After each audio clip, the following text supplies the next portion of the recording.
Here we go. The committee will come to order. Before I begin, I'd like to take a moment to address the guest in the audience. First of all, thank you for coming. We think engaged citizens are welcome and a valuable part of the political process. I do want to remind the guest in the audience that the chair is obliged under the House rules and the rules of the committee to maintain order and preserve decorum in the committee room. I know that we have deep feelings on these issues and that we all may not agree on everything, but I ask that we abide by these rules and be respectful of our audience members, our viewers, and our witnesses. The chair appreciates the audience cooperation in maintaining order as we have a full discussion on these important issues. The chair recognizes herself for 5 minutes for an opening statement. Mr. Chu, you are here because the American people need the truth about the threat TikTok poses to our national and personal security. TikTok collects nearly every data point imaginable, from people's location to what they type and copy, who they talk to, biometric data, and more. Even if they've never been on TikTok, your trackers are embedded in sites across the web. TikTok surveils us all. And the Chinese Communist Party is able to use this as a tool to manipulate America as a whole. We do not trust TikTok will ever embrace American values, values for freedom, human rights, and innovation. TikTok has repeatedly chosen the path for more control, more surveillance, and more manipulation. Your platform should be banned. I expect today you'll say anything to avoid this outcome, like you are 100% responsible for what TikTok does, that you suddenly endorse a national data privacy standard, that Project Texas is more than a marketing scheme, that TikTok doesn't harm our innocent children, or that your ties to the Chinese Communist Party through ByteDance is just a myth. We aren't buying it. In fact, when you celebrate the 150 million American users on TikTok, it emphasizes the urgency for Congress to act. That is 150 million Americans that CCP can collect sensitive information on and control what we ultimately see, hear, and believe. TikTok has repeatedly been caught in the lie that it does not answer to the CCP through ByteDance. Today, the CCP's laws require Chinese companies like ByteDance to spy on their behalf. That means any Chinese company must grant the CCP access and manipulation capabilities as a design feature. Right now, ByteDance is under investigation by the DOJ for surveilling American journalists, both digital activity and physical movements through TikTok. We also know that many of your employees still report directly to Beijing. Internal recordings reveal there is a backdoor for China to access user data across the platform. Your employees said, quote, "Everything is seen in China." A gateway to spy is not the only way TikTok and ByteDance can do the bidding of the CCP. TikTok has helped erase events and people China wants the world to forget. It's even censored an American teenager who exposed CCP's genocide and torture of Uyghur Muslims. The facts show that ByteDance is beholden to the CCP, and ByteDance and TikTok are one and the same. TikTok also targets our children. The For You algorithm is a tool for TikTok to own their attention and prey on their innocence. Within minutes of creating an account, your algorithm can promote suicide, self-harm, and eating disorders to children. It encourages challenges for them to put their lives in danger and allows adults to prey on our beautiful, beloved daughters. It's also a portal for drug dealers to sell illicit fentanyl that China has banned, yet is helping Mexican cartels produce, send across our border, and poison our children. In China, the CCP proactively prohibits this type of TikTok content that promotes death and despair to kids. From the data it collects to the content it controls, TikTok is a grave threat of foreign influence in American life. It's been said it's like allowing the Soviet Union the power to produce Saturday morning cartoons during the Cold War, but much more powerful and much more dangerous. Banning your platform will address the immediate threats. Make no mistake, this committee is also looking to the future. America needs to be prepared to stop the next technological tool or weapon China will use for its own strategic gain. We must prevent any app, website, and platform like TikTok from ever spying on Americans again. And we must provide the strongest protections possible for our children. That is why this committee is leading on a national privacy and data security standard. It restricts sensitive American data from reaching our adversaries to begin with, and what big tech and data brokers collect, process, store, and sell. It makes it illegal for any platform to track and target children under 17. Mr. Chu, the committee has requested that TikTok appear before us for a long time. For those we serve, we're glad the day has finally come. Today, the world is watching. ByteDance is watching. The Chinese Communist Party is watching. But the answers you owe are to the American people, a free people who cherish their God-given, unalienable rights to life, liberty, and the pursuit of happiness for all. They deserve the truth. Complete honesty is the standard and the law you are being held to before this committee, as we seek to get answers and a full understanding of what happens at TikTok under your watch. Thank you.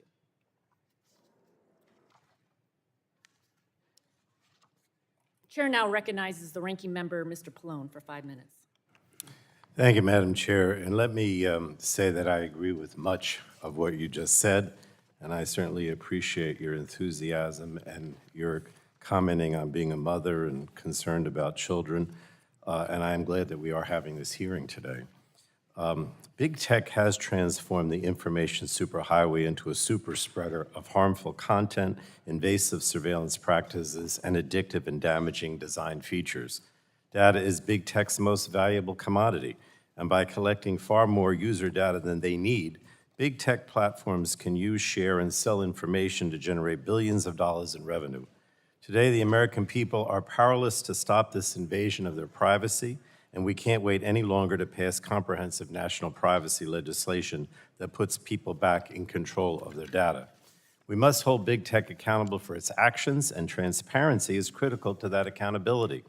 In the past several Congresses, this committee has heard from senior executives of other social media platforms about troubling and repeated instances where they put profits over people.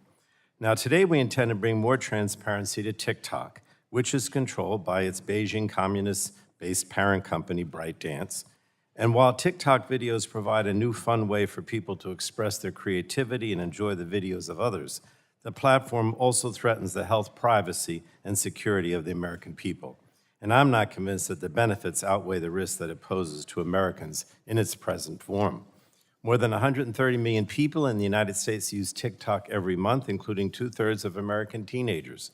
TikTok collects and compiles vast troves of valuable personal information to create an addictive algorithm that is able to predict with uncanny accuracy which videos will keep users scrolling, even if the content is harmful, inaccurate, or feeds destructive behavior or extremist beliefs. Now, the combination of TikTok's Beijing communist-based China ownership and its popularity exacerbates its danger to our country and to our privacy. The Chinese Communist government can compel companies based in Beijing, like TikTok, to share data with the Communist government through existing Beijing law or coercion. National security experts are sounding the alarm, warning that the Chinese Communist government could require TikTok to compromise device security, maliciously access American user data, promote pro-communist propaganda, and undermine American interests. Disinformation campaigns could be launched by the Chinese Communist government through TikTok, which has already become rife with misinformation and disinformation, illegal activities, and hate speech. A recent report found that 20% of TikTok search results on prominent news topics contain misinformation. Social media's profitability depends on growth and engagement. More eyes on their content for longer time leads to more advertising dollars and revenue generation. Addictive algorithms are fine-tuned to optimize growth and engagement without necessarily taking into account potential harms to users. Children and teens are particularly vulnerable. Frequent online use of interactive media on digital devices is associated with increased levels of depression among middle and high school students. Research has found that TikTok's addictive algorithms recommend videos to teens that create and exacerbate feelings of emotional distress, including videos promoting suicide, self-harm, and eating disorders. Public outrage and hollow apologies alone are not going to rein in big tech. Congress has to enact laws protecting the American public from such online harms. And we simply cannot wait any longer to pass the comprehensive privacy legislation that I authored with then-ranking member, now Chair Rodgers, last Congress, that overwhelmingly advanced out of the committee. It ensures that companies, wherever they live, it ensures, I should say, that consumers, wherever they live in this country, will have meaningful control over their personal information. Our legislation establishes baseline data minimization requirements, ensuring that companies only collect, process, and transfer data necessary to provide a service. And it provides heightened privacy protections for children and teenagers. So I think it's time to make this legislation the law of the land. And we also have to examine the reforms needed to Section 230 of the Communications Decency Act. The liability shield for social media platforms has for too long been abused and led to a lack of accountability for social media platforms. So I hope we can find a bipartisan path forward on that issue too, and I think you're having a hearing next week on it, so we can stop the very real harms to our country and democracy under the current law. I'd look forward to the discussion today as we continue to bring accountability to big tech. And let me say to Mr. Chu, I know this is about TikTok, but I am focusing all my attention not only on TikTok, but on these concerns, wide concerns about social media and the protection of privacy. And with that, I yield back. Thank you again, Madam Chair, for having this very important hearing. Our witness today is Mr. Shou Chu, Chief Executive Officer of TikTok. You're recognized for 5 minutes. Thank you. Chair Rodgers, Ranking Member Pallone, members of the committee, thank you for your time. I am Shou Chu, and I'm from Singapore. That's where I was born, as were my parents. And after serving in Singapore's military, I moved to the UK to attend college, and then here to the US to attend business school. I actually met my wife here. By the way, she was just born a few miles away from here in Virginia. 2 years ago, I became the CEO of TikTok. Today, we have more than 1 billion monthly active users around the world, including over 150 million in the United States. Our app is a place where people can be creative and curious, and where close to 5 million American businesses, mostly small businesses, go to find new customers and to fuel their growth. Now, as TikTok has grown, we've tried to learn the lessons of companies that have come before us, especially when it comes to the safety of teenagers. While the vast majority of people on TikTok are over 18, one of our fastest growing demographics are people over 35. We spent a lot of time adopting measures to protect teenagers. Many of those measures are firsts for the social media industry. We forbid direct messaging for people under 16, and we have a 60-minute watch time by default for those under 18. We have a suite of family pairing tools so that parents can participate in their teens' experience and make the choices that are right for their family. We want TikTok to be a place where teenagers can come to learn, which is why we recently launched a feed that exclusively features educational videos about STEM. STEM videos already have over 116 billion views on TikTok. And I think TikTok is inspiring a new generation to discover a passion for math and science. Now, I would also like to talk about national security concerns that you have raised, that we take very, very seriously. Let me start by addressing a few misconceptions about ByteDance, of which we are a subsidiary. ByteDance is not owned or controlled by the Chinese government. It's a private company. 60% of the company is owned by global institutional investors. 20% is owned by the founder, and 20% owned by employees around the world. ByteDance has 5 board members. 3 of them are American. Now, TikTok itself is not available in mainland China. We're headquartered in Los Angeles and in Singapore, and we have 7,000 employees in the US today. Still, we have heard important concerns about the potential for unwanted foreign access to US data and potential manipulation of the TikTok US ecosystem. Our approach has never been to dismiss or trivialize any of these concerns. We have addressed them with real action. Now, that's what we've been doing for the last 2 years, building what amounts to a firewall that seals off protected US user data from unauthorized foreign access. The bottom line is this: American data stored on American soil by an American company, overseen by American personnel. We call this initiative Project Texas. That's where Oracle is headquartered. Today, US TikTok data is stored by default in Oracle servers. Only vetted personnel operating in a new company called TikTok US Data Security can control access to this data. Now, additionally, we have plans for this company to report to an independent American board with strong security credentials. Now, there's still some work to do. We have legacy US data sitting in our servers in Virginia and in Singapore. We're deleting those, and we expect that to be complete this year. When that is done, all protected US data will be under the protection of US law and under the control of the US-led security team. This eliminates the concern that some of you have shared with me that TikTok user data can be subject to Chinese law. This goes further, by the way, than what any other company in our industry have done. We will also provide unprecedented transparency and security for the source code for the TikTok app and recommendation engine. Third-party validators like Oracle and others will review and validate our source code and algorithms. This will help ensure the integrity of the code that powers what Americans see on our app. We will further provide access to researchers, which helps them study and monitor our content ecosystem. Now, we believe we are the only company that offers this level of transparency. Now, trust is about actions we take. We have to earn that trust with decisions we make for our company and our products. The potential security, privacy, content manipulation concerns raised about TikTok are really not unique to us. The same issues apply to other companies. We believe what's needed are clear, transparent rules that apply broadly to all tech companies. Ownership is not at the core of addressing these concerns. Now, as I conclude, there are more than 150 million Americans who love our platform, and we know we have a responsibility to protect them, which is why I'm making the following commitments to you and to all our users. Number one, we will keep safety, particularly for teenagers, as a top priority for us.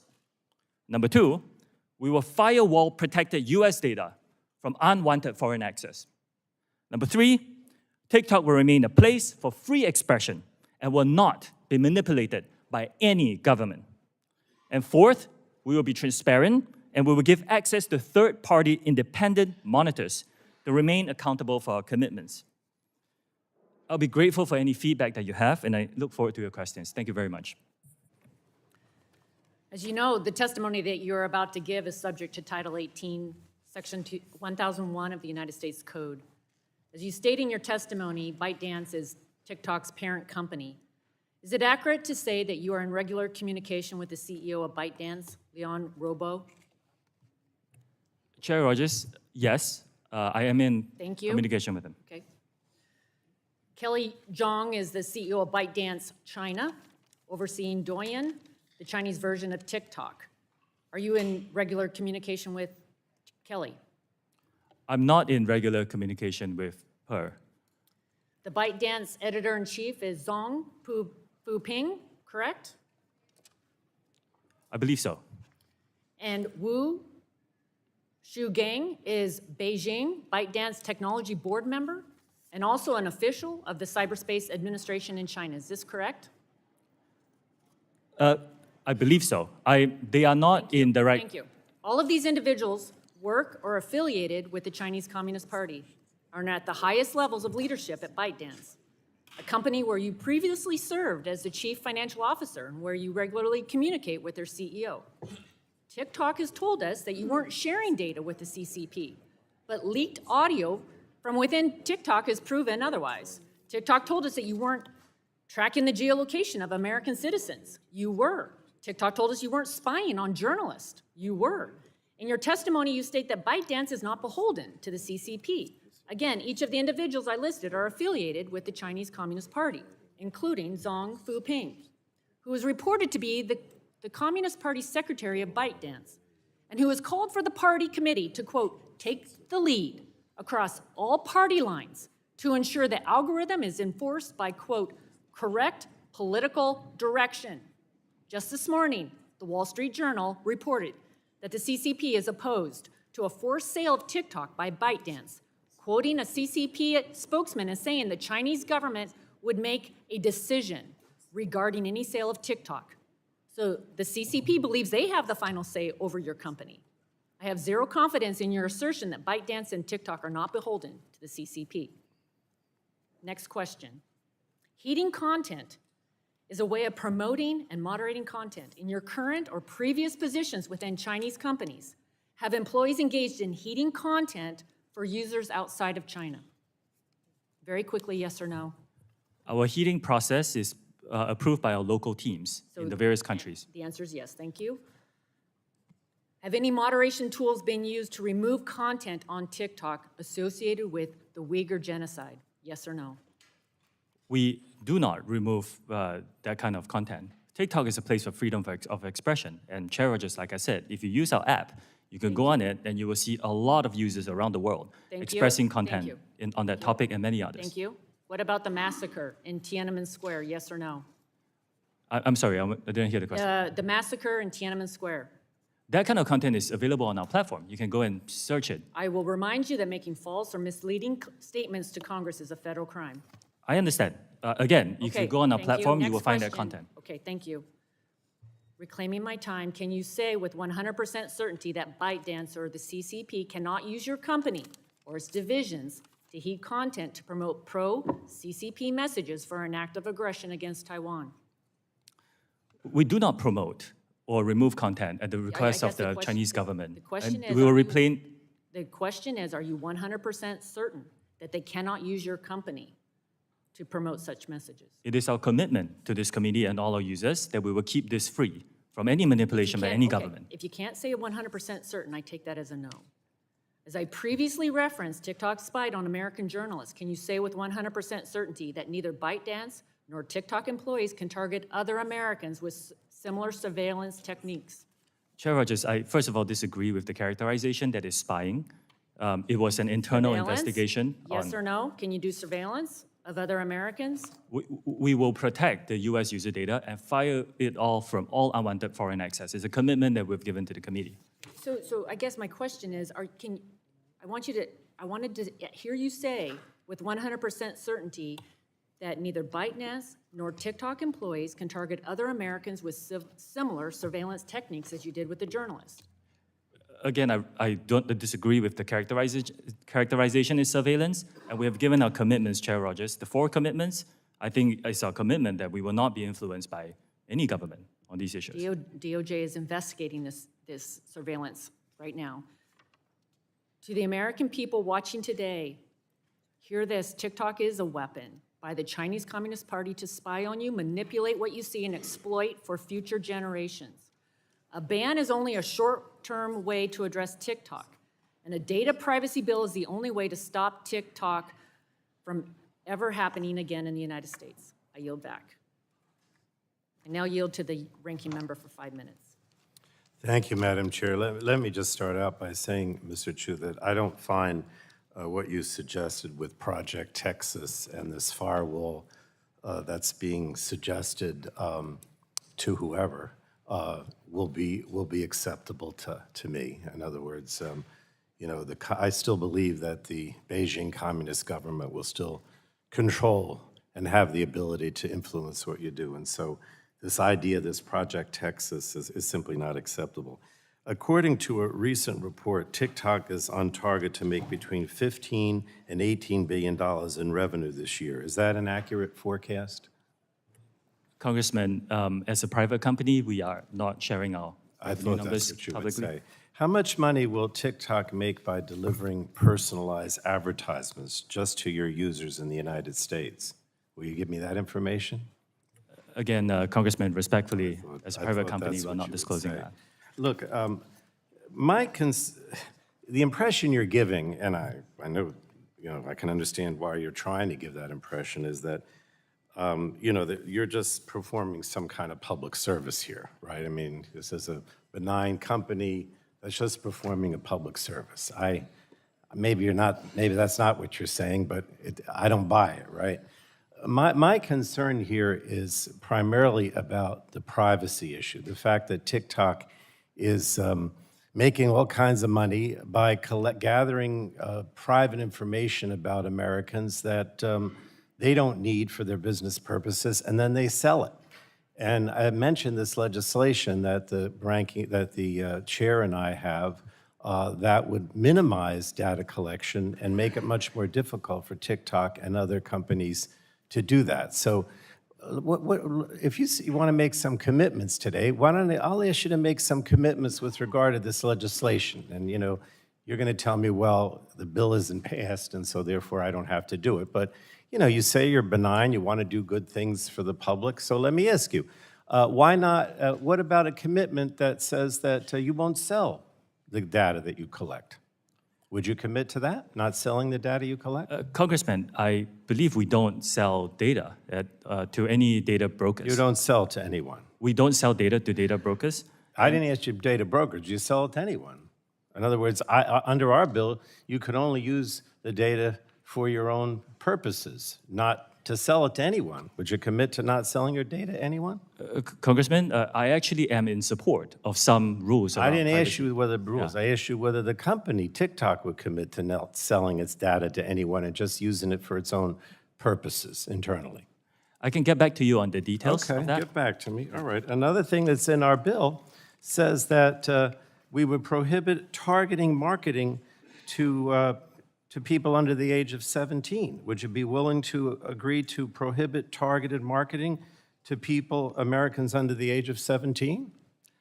Congressman, we have actually stricter rules for advertisers in terms of what they can show to our So users do you under the age of 18. would you be willing to prohibit targeted marketing to those under 17? That's what's in our bill. I understand that there's some talk and some legislation around the country. Well, We're again, I'm studying not this. interested, I wanted you to make that commitment without the legislation. Since you say you're a good company, you want to do good things, why not?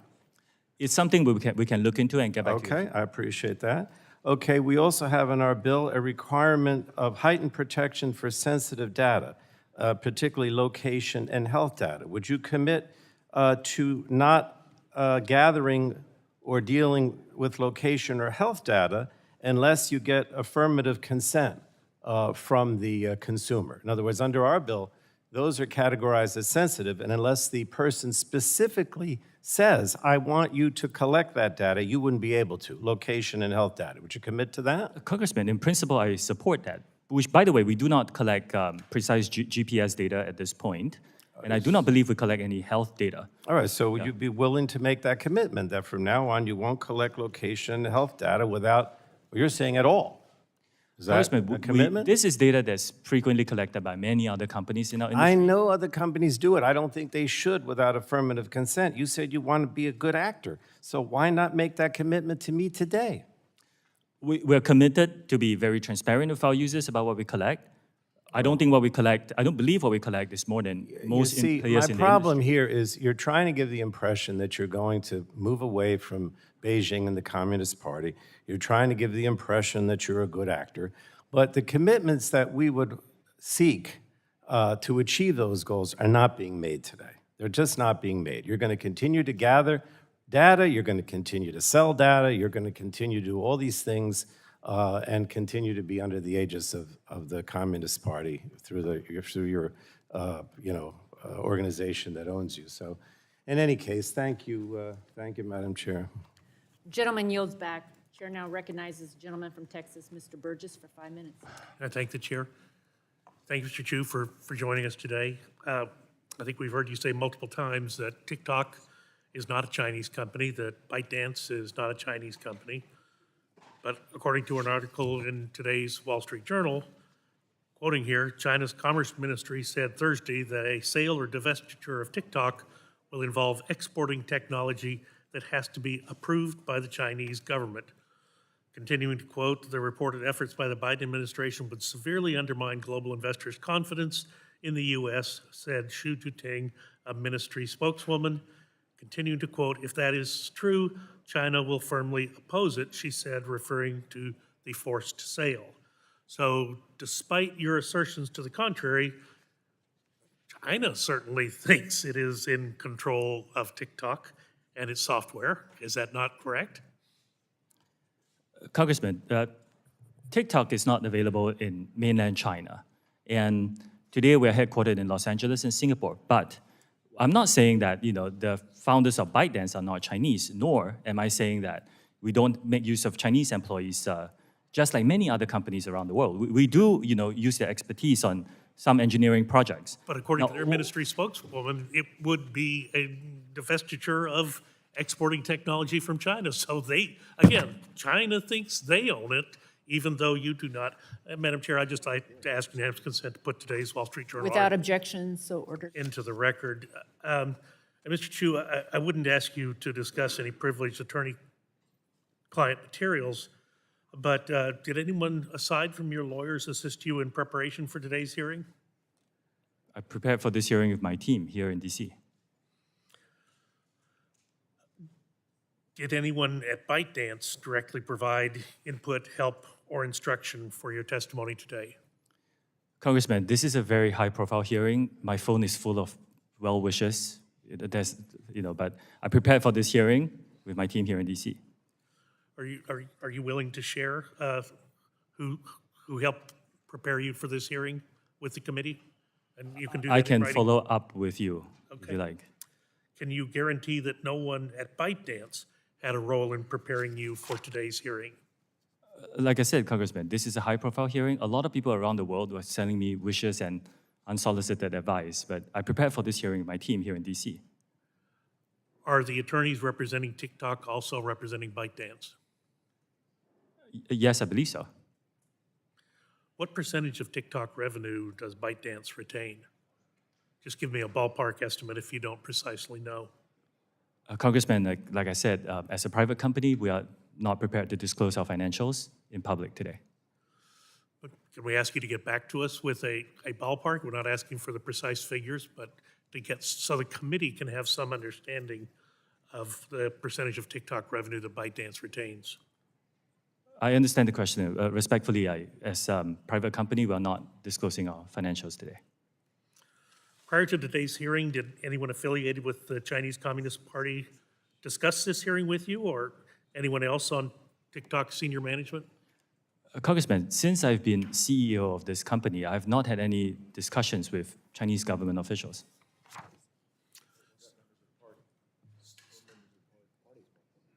So but what about the Chinese Communist Party itself? Have any of those officials discussed this with you? Like I said, I have not had any discussion with Chinese government officials. I don't know the political affiliation of everybody I speak to, so I can't verify the statement. Let me ask you a question in a different direction. A few weeks ago, this committee had a field hearing down in McAllen, Texas, and it was on the issue of fentanyl and illegal immigration. And one of our witnesses, Brandon Judd, a 25-year veteran Border Patrol agent, said that all social media platforms play a role in illegal immigration. That's one of the ways cartels advertise their services throughout the world and convince people to put themselves in their hands and come to the United States. The cartels all use social media platforms. Are you aware of this phenomenon? Any content that promotes human abuse is violative of our community guidelines, which dictates what is allowed and not allowed on our platform. We proactively identify and remove them from our platform. Well, it would be very helpful if you would share with the committee examples of how you have removed people, because what we heard at the hearing was that TikTok was one of the platforms that recruits adolescents in the United States to help with transporting people who are in the country who've been trafficked into the country, as well as contraband substances. Would you help us with that, understanding who you have removed from your platform? Congressman, I'll be delighted to check with my team and get back to yours. and be collaborative. Thank you. I'll yield back. Gentleman's time has expired. Chair recognizes the lady from California, Ms. Eshu, for 5 minutes.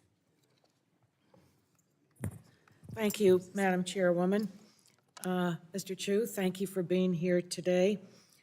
As members of Congress, our very first and top responsibility is to protect and defend. Protect and defend our Constitution and the national security of our country. So I view this entire issue, now there are many parts of it that are not part of our national security, in my view, but first and foremost for our national security.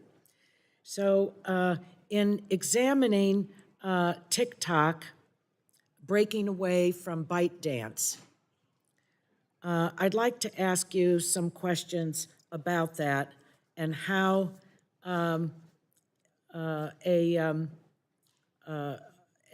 severance in terms of the relationship with ByteDance, how user data, American user data, would be protected. Now, under Beijing's security laws, Article 7 compels companies to provide data. Article 10 makes the reach of the law extraterritorial. Now, this is very clear. I don't need to read all of it into the record, but those are the laws of the PRC. How does ByteDance, how does TikTok, rather, how do you convince the Congress of the United States that there can be a clean break? Why would the Chinese government sidestep their national law, including Article 7, Article 10, in terms of user data? Congressman, thank you for the question. I'm glad you asked this. As I said in the opening statement, our plan is to move American data to be stored on American soil by the American company. I understand that, but you're sidestepping, or I haven't read anything in terms of TikTok, how you can actually say, and you spoke in your opening statement about a firewall relative to the data, but the Chinese government has that data. How can you promise that that will move into the United States of America and be protected here? Congresswoman, I have seen no evidence that the Chinese government has access to that data. They have never asked us. We have not provided. Well, you know what? I find that actually preposterous. I have I have seen no evidence of this happening. And in order to assure everybody here and all our users, our commitment is to move the data into the United States to be stored on American soil by an American company, overseen by American personnel. So the risk will be similar to any government going to an American company asking for data. If that. Well, I'm one that doesn't believe that there is really a private sector in China. And when you look at their national law and what specifically these two articles, Article 7 and Article 10, are very clear. So I think that there is a real problem relative to our national security about the protection of the user data. I don't believe that TikTok has, that you have said or done anything to convince us that information, the personal information of 150 million Americans, that the Chinese government is not going to give that up. So Congressman, can you tell me who writes the algorithms for TikTok? Today, the algorithm that powers the US user experience is running in the Oracle Cloud infrastructure. Yes, initially there were parts of the source code, especially at the infrastructure layer, that doesn't touch the user experience. Now, that's a collaborative global effort, including built by engineers in China, just like many other companies, by the way. The phone you use, the car you drive is a global collaborative effort. Now, but today, the business sites and the main parts of the code for TikTok is written by TikTok employees. And Congresswoman, what we are offering is third-party monitoring of our source code. I am not aware of any company, American companies or otherwise, that has actually done that. Because we are saying we want to give you transparency and rely on third parties to make sure that we get all the comfort that we need about the experience. Well, my time is up, and I yield back. Thank you. Lady yields back. Pleased to yield to the gentleman from Ohio, Mr. Latta, for 5 minutes. Well, thank you, Madam Chair. Unlike the Chinese Communist Party, the United States believes in individual freedom, innovation, and entrepreneurship. That is, in part, why Congress enacted Section 230 of the Communications Decency Act. Our goal is to promote growth of the online ecosystem in the United States and to protect companies from being held liable for good faith efforts to moderate their platforms. Last year, a federal judge in Pennsylvania found that Section 230 protected TikTok from being held responsible for the death of a 10-year-old girl who participated in a blackout challenge, also known as the choking challenge. TikTok actively pushes video on her feed. Unfortunately, this is one of the many devastating examples of children losing their lives because of content promoted by TikTok. Section 230 was never intended to shield companies like yours from amplifying dangerous and life-threatening content to children. Do you consider this to be a good faith moderation? Congressman, as a father myself, when I hear about the tragic deaths of My young question people, is, it's do you heartbreaking. find that good faith moderation? Well, Congressman, Section 230 is a very complex issue. Yes or no? We are very focused on safety, and all these dangerous I'm gonna have to challenges assume are that as a removed no. when we find them. Do you believe TikTok deserves this liability protection? I'm sorry, Congressman. Do you believe that TikTok deserves this liability protection under Section 230? Congressman, as you pointed out, 230 has been very important for freedom of expression on the internet.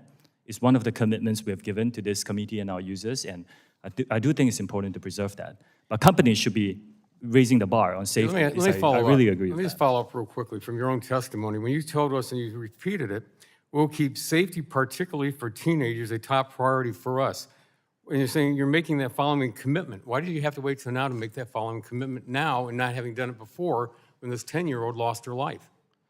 Congressman, I'm reiterating the commitment. Okay. Internally, in all my priorities, which is public to my employees, safety has always been a priority. This company is a picture-perfect example of why this committee and Congress needs to take action immediately to amend Section 230. When we recently met, I asked you if the Chinese Communist Party can currently access user data, and you did not have a clear answer. So today I want to follow up. You heard it a little bit, but I want to be absolutely sure of this answer. Are employees of ByteDance subject to Chinese law, including the 2017 National Intelligence Law, which requires any organization or citizen to support, assist, and cooperate with state intelligence work in accordance with the law? Like many companies, including many American companies, we rely on a global workforce, including engineers in China. Okay, but no, yes or no? So in the past, yes. I'm in sorry? the past, yes, but we are building Project Texas, and we're committing the firewall of all protected data. I want the foreign access. Taking that as a yes because, again, on your Article 7, the Article 7 of the 2017 National Intelligence Law, which I just said, because it says, in addition, as was asked a little bit earlier, the 2014 counter-espionage law states that when the state security organ investigates and understands the situation of espionage and collect relevant evidence, the relevant organizations and individuals, it does not say may, it says shall provide it truthfully and may not refuse. Yes or no? Do any ByteDance employees in China, including engineers, currently have access to U.S. user data? Today, all U.S. user data is stored by default in the Oracle Cloud infrastructure, and That's the access to question. that The is question controlled do any by American ByteDance personnel. employees in China, including engineers, currently have access to U.S. data? Congressman, I would appreciate this. This is a complex topic. Today, all data is Yes, stored yes or by no? No, it's default. not that complex. Yes or no, do they have access to user data? We have, after Project Texas is done, the answer is no. Today, there is Yeah, still so some you're data that saying we need yes, to delete. but we've heard from already Virginia from the and ranking member that he hasn't, and that he doesn't really see that Project Texas is going to be useful. So I think I'm taking that as a no because, again, the question is what came to come up earlier, that on December the 22nd of last year, when ByteDance confirmed some of its Chinese employees had accessed TikTok data to monitor and track the physical location of journalists. So I took that as a yes from an earlier answer. You know, earlier this week, you posted a TikTok video asking American users to mobilize in support of your app and oppose the potential U.S. government action to ban TikTok in the United States. Based on the established relationship between your company and the Chinese Communist Party, it's impossible for me to conclude that the video is anything different than the type of propaganda that the CCP requires Chinese companies to push on its citizens. Now yield back. Yields back. Chair recognizes the lady from Colorado, Ms. DeGette, for 5 minutes. Thank you, Matt. Thank you very much, Madam Chair. Mr. Chu, like my colleagues, I'm concerned about the influence of China on TikTok and what that does for U.S. users. But I'm also concerned about how the content in TikTok is being distributed, particularly to young people. This is not a problem unique to TikTok, but TikTok has 150 million users in the United States. And so I think you'll agree that TikTok has a particular responsibility to monitor content to make sure that it's safe and accurate. Would that be fair to say? Yes, I agree with that. So, you know, I know you said in your opening statement there's a ban or limited for kids under 13 and under 18 and so on. But I know it won't be news for you that computer savvy kids actually can bypass some of those restrictions quite frequently, and they can do it even if they have parental oversight. And so what I want to ask you is rather than putting the burden on young people and parents to accurately put in the birth date and so on when registering for TikTok, I want to ask you what TikTok can do to make sure to monitor this content. And I want to give you some examples of some of the extreme content.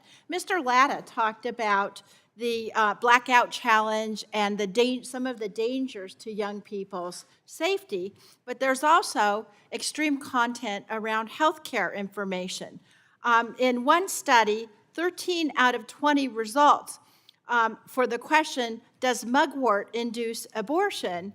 It talked about herbal so-called abortifacients like papaya seeds, which don't work.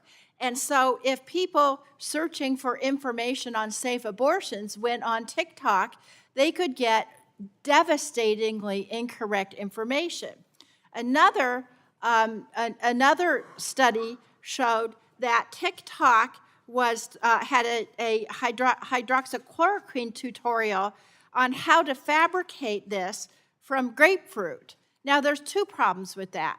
Number one, hydroxychloroquine is not effective in treating COVID, so that's one issue. The second issue is you can't even make hydroxychloroquine from grapefruit.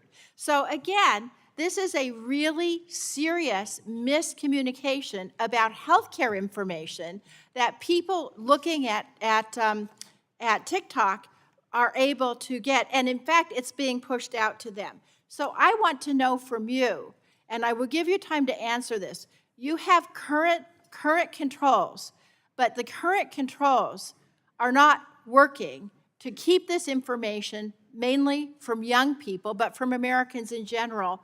What more is TikTok doing to try to strengthen its review to keep this information from coming across to people? Thank you for the question, Congresswoman. The dangerous misinformation that you mentioned is not allowed on our platform. It violates them. I'm sorry to report it is on your platform, though. Congresswoman, I don't think I can sit here and say that we are perfect in doing this. We do work very hard. So how can you make yourself more perfect? I don't want you to say it's not there or you apologize. What can you do to limit it as much as possible, more than what you're doing now. We invest a significant amount in our content moderation work. I shared that number in my written I know testimony. you're investing, Yes. but what steps are you taking to improve the AI or whatever else you're doing to limit this content? For example, if you search for certain search terms, we do direct you on TikTok to safety resources. That's one of the things we have done. We will continue to invest in this. I recognize and fully align with you that this is a problem that faces our industry, that we need to really invest and address. This, I'm very in alignment. The vast majority of our users come to our platform for entertaining, safe content, but there are people who do spout some dangerous misinformation, and we need to take that very seriously, invest in it, proactively identify it, and remove it from our platform. Okay, I'm going to stop you right now. I asked you specifically how you're trying to increase your review of this, and you gave me only generalized statements that you're investing, that you're concerned, that you're doing more. That's not enough for me. That's not enough for the parents of America. I'm going to ask you to supplement your testimony and have your experts tell me what you're doing to make this a higher level of scrutiny, not just pablum at a hearing. Thank you. I yield back. Thank you. Lady yields back. Chair recognizes gentleman from North Carolina, Mr. Hudson, for 5 minutes. Thank you, Chairwoman McMorris Rodgers, for holding this important hearing. I appreciate the witness, Mr. Shoji Chu, for making yourself available here today. While many consider TikTok to be just another video sharing app, in reality, TikTok has been functioning as a massive surveillance program, collecting vast swaths of personal data from more than 1 billion people worldwide. This includes data from the personal devices of federal employees, contractors, and most concerning, U.S. military service members and their families at places like Fort Bragg in North Carolina. As Fort Bragg's congressman, I have serious concerns about the opportunities TikTok gives the Chinese Communist Party to access the non-public sensitive data of our men and women in uniform. This personal data and location information can be harvested and could be used for blackmail, to conduct espionage, and to possibly even reveal troop movements. While the Department of Defense and most agencies have banned TikTok on government-issued devices, I believe more needs to be done at the command level to urge troops and their dependents to erase the app from the personal devices and keep them off home Wi-Fi. Having an app banned on a device in one pocket but downloaded on your device in the other doesn't make a whole lot of sense to me. I believe Congress and DoD should address the continued use of TikTok on military installations as well as any use that depicts U.S. military operations. Mr. Chu, does TikTok access the home Wi-Fi network? Only if the user turns on the Wi-Fi. I'm sorry, I may not understand the... So if I have Question. TikTok app on my phone and my phone is on my home Wi-Fi network, does TikTok access that network? It will have to access the network to get connections to the internet, if that's the question. Is it possible then that it could access other devices on that home Wi-Fi network? Congressman, we do not do anything that is beyond any industry norms. I believe the answer to your question is no. It could be technical. Let me get back to you. Okay, I'd appreciate it if you could answer that. I'd like to change directions real quick. Do you receive personal employment, salary, compensation, or benefits from ByteDance? Yes, I do. What is your salary from ByteDance? Congressman, if you don't mind, I would prefer to keep my compensation private. Okay. Do you personally have any company shares or stock in ByteDance or Douyin? Congressman, if you don't mind, I would like to keep my personal assets private. Is TikTok the company your only source of employment compensation? Where's your other source of income outside of TikTok? It's my only source of compensation. Do you have any financial debts or obligations to ByteDance, Douyin, or any other ByteDance affiliated entity? Personally? No, I do not. Does your management team receive separate salary, compensation, or benefits from ByteDance? We receive salaries from the entities that we are employed in, but we do share in the employee stock option plan that is available from the ByteDance top company. So your primary salary comes from TikTok, but you have other compensation that comes directly from ByteDance? You can characterize it as that, yes. Does your management team have company shares or stock in ByteDance or Douyin? Yes, some of our employees are compensated in shares in ByteDance. Does TikTok share technological resources with Douyin? Are the two technology systems or IT systems interconnected in any way? There are, as with many companies, some shared resources on some services, but it doesn't include anything that involves US user data, Congressman, is in Project Texas, as we talked about, stored by default in American Well, soil by an it will American be, company. but currently there is shared technology or interconnected IT systems. Congressman, with respect, I have to get back to you. This could be a very broad question. Like, for example, we could all be using Microsoft Windows.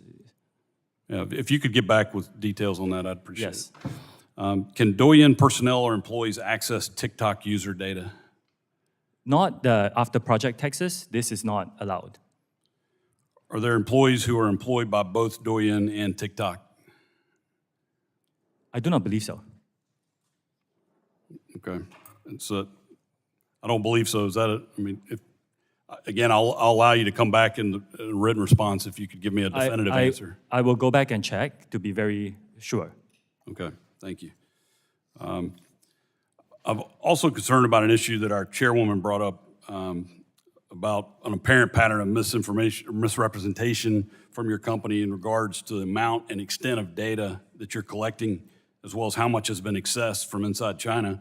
There are dozens of public reports that conclude individuals in the People's Republic of China have been accessing data on U.S. users, directly contradicting several public statements by TikTok employees.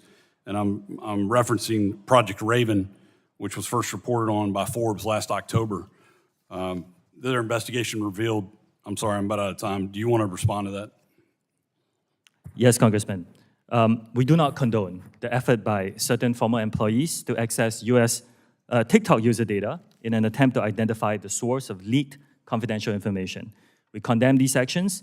After learning about them, we found a highly reputable law firm to thoroughly investigate the incident. We took swift disciplinary action against employees who were found to be involved and are implementing measures to make sure this doesn't happen again. We have made this team available to you. I think they have briefed many of you in this committee very extensively, and I will continue to make them very available to you as part of our transparent commitment. Thank you. My time's expired. I yield back. Gentleman yields back. Chair recognizes the lady from Illinois, Ms. Shirkowski, for 5 minutes. Thank you. So today, in the Wall Street Journal, they said, today, China's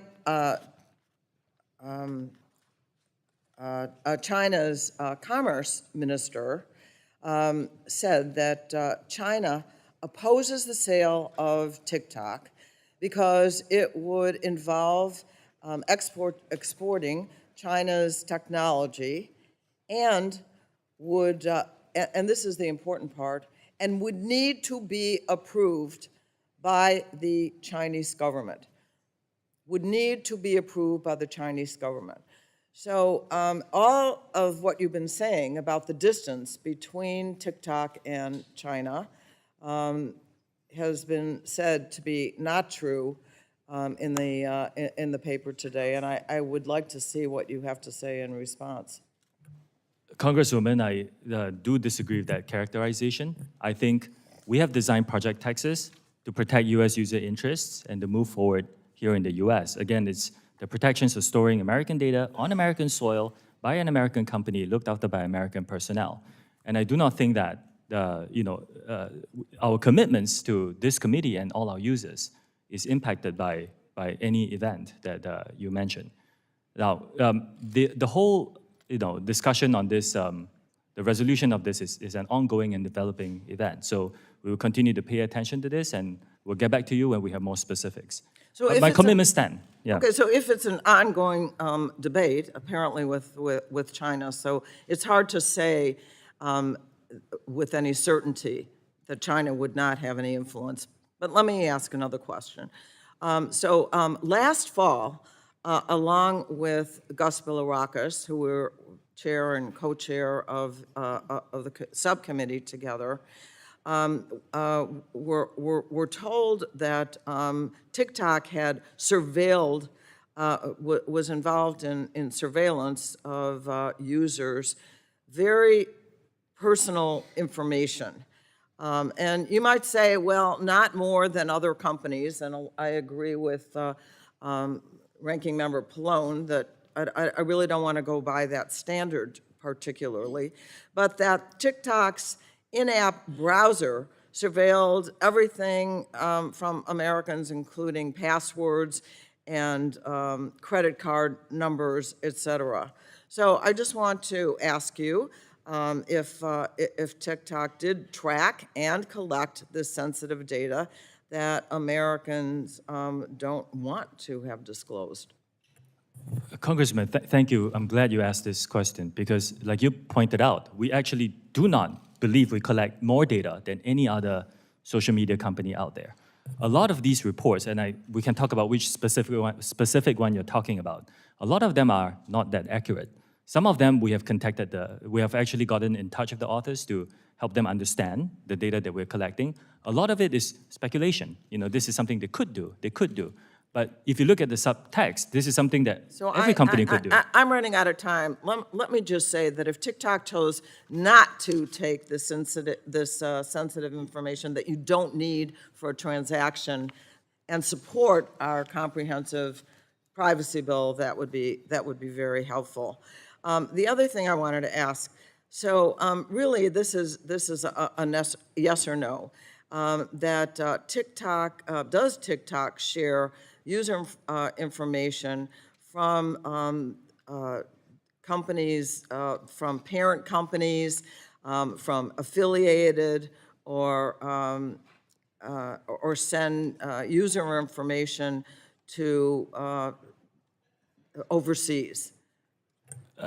In the past, yes, for interoperability purposes. Now, after Project Texas, all protected U.S. data will be stored here with the access controlled by a special team of U.S. personnel.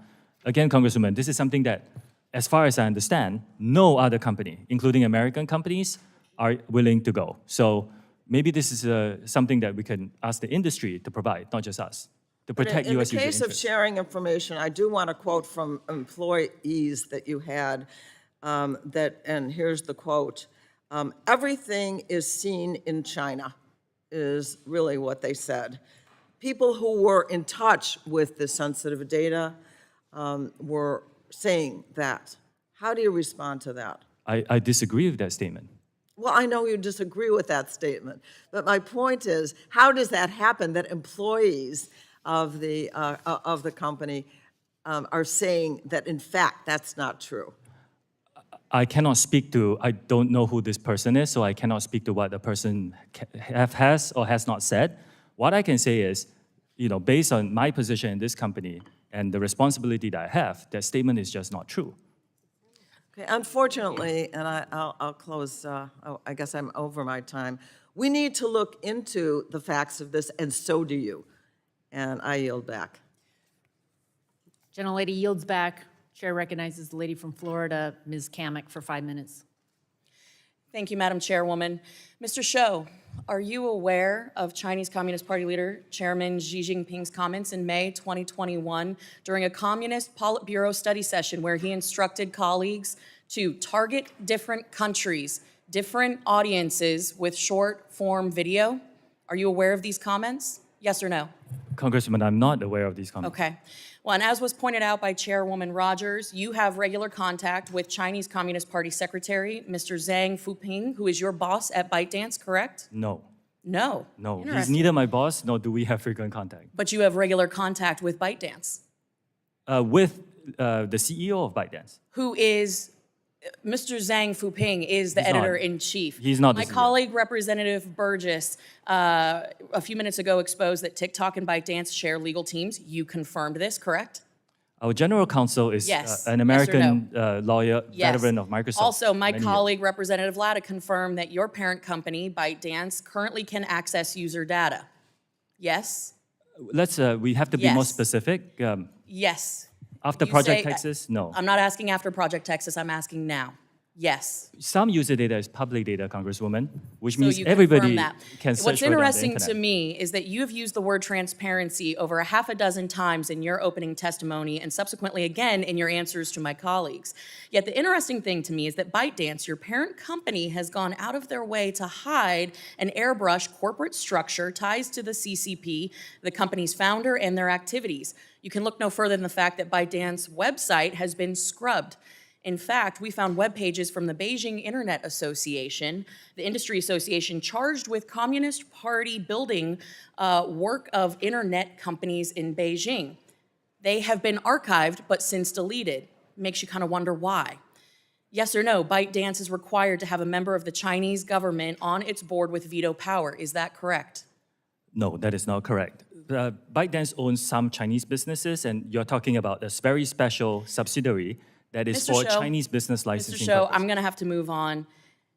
You've said repeatedly that there is no threat, that this is a platform for entertainment and for fun. I have to ask you then, if there is no threat to Americans, if there is no threat to our data, privacy, security, why did an internal memo from TikTok corporate headquarters explicitly coach senior management to, quote, downplay the parent company ByteDance? Why would they say downplay the China Association and downplay AI? This is from an internal memo from your company. Why, if you had nothing to hide, would you need to downplay the association with ByteDance in China? Congresswoman, I have not seen this memo. You can't What I answer can that say- question. Mr. Shou, I'd like to direct your attention to the screen for a short video, if you don't mind.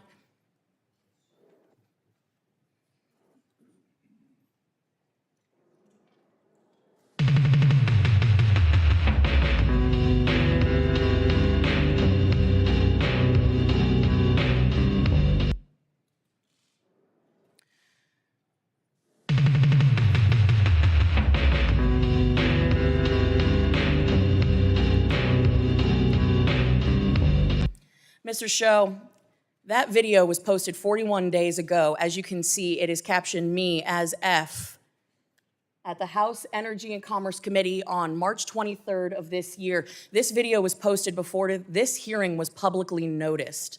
I think that's a very interesting point to raise. But more concerning is the fact that it names this chairwoman by name. Your own community guidelines state that you have a firm stance against enabling violence on or off TikTok. We do not allow people to use our platform to threaten or incite violence or to promote violent extremist organizations, individuals, or acts. When there is a threat to public safety or an account is used to promote or glorify off-platform violence, we ban the account. This video has been up for 41 days. It is a direct threat to the chairwoman of this committee, the people in this room, and yet it still remains on the platform. And you expect us to believe that you are capable of maintaining the data security, privacy, and security of 150 million Americans where you can't even protect the people in this room? I think that is a blatant display of how vulnerable people who use TikTok are. You couldn't take action after 41 days when a clear threat, a very violent threat to the chairwoman of this committee and the members of this committee was posted on your platform. You damn well know that you cannot protect the data and security of this committee or the 150 million users of your app because it is an extension of the CCP. And with that, I yield back. Can I respond, Chair? No, we're going to move on. Gentlelady yields back. Chairman recognizes the lady from California, Ms. Matsui, for 5 minutes. Thank you very much, Madam Chair. And I'm really glad that we're having this very important hearing here today. And let me just say, make no mistake, the Chinese government represents a real and immediate threat. Look no further than even the vulnerable gear still in our telecom networks that needs to be ripped and replaced. But we can't lose sight of the important internet governance issues TikTok and other social media companies represent. I'm especially committed to demanding transparency from large platforms about the algorithms that shape our online interactions, especially for teenagers and young users.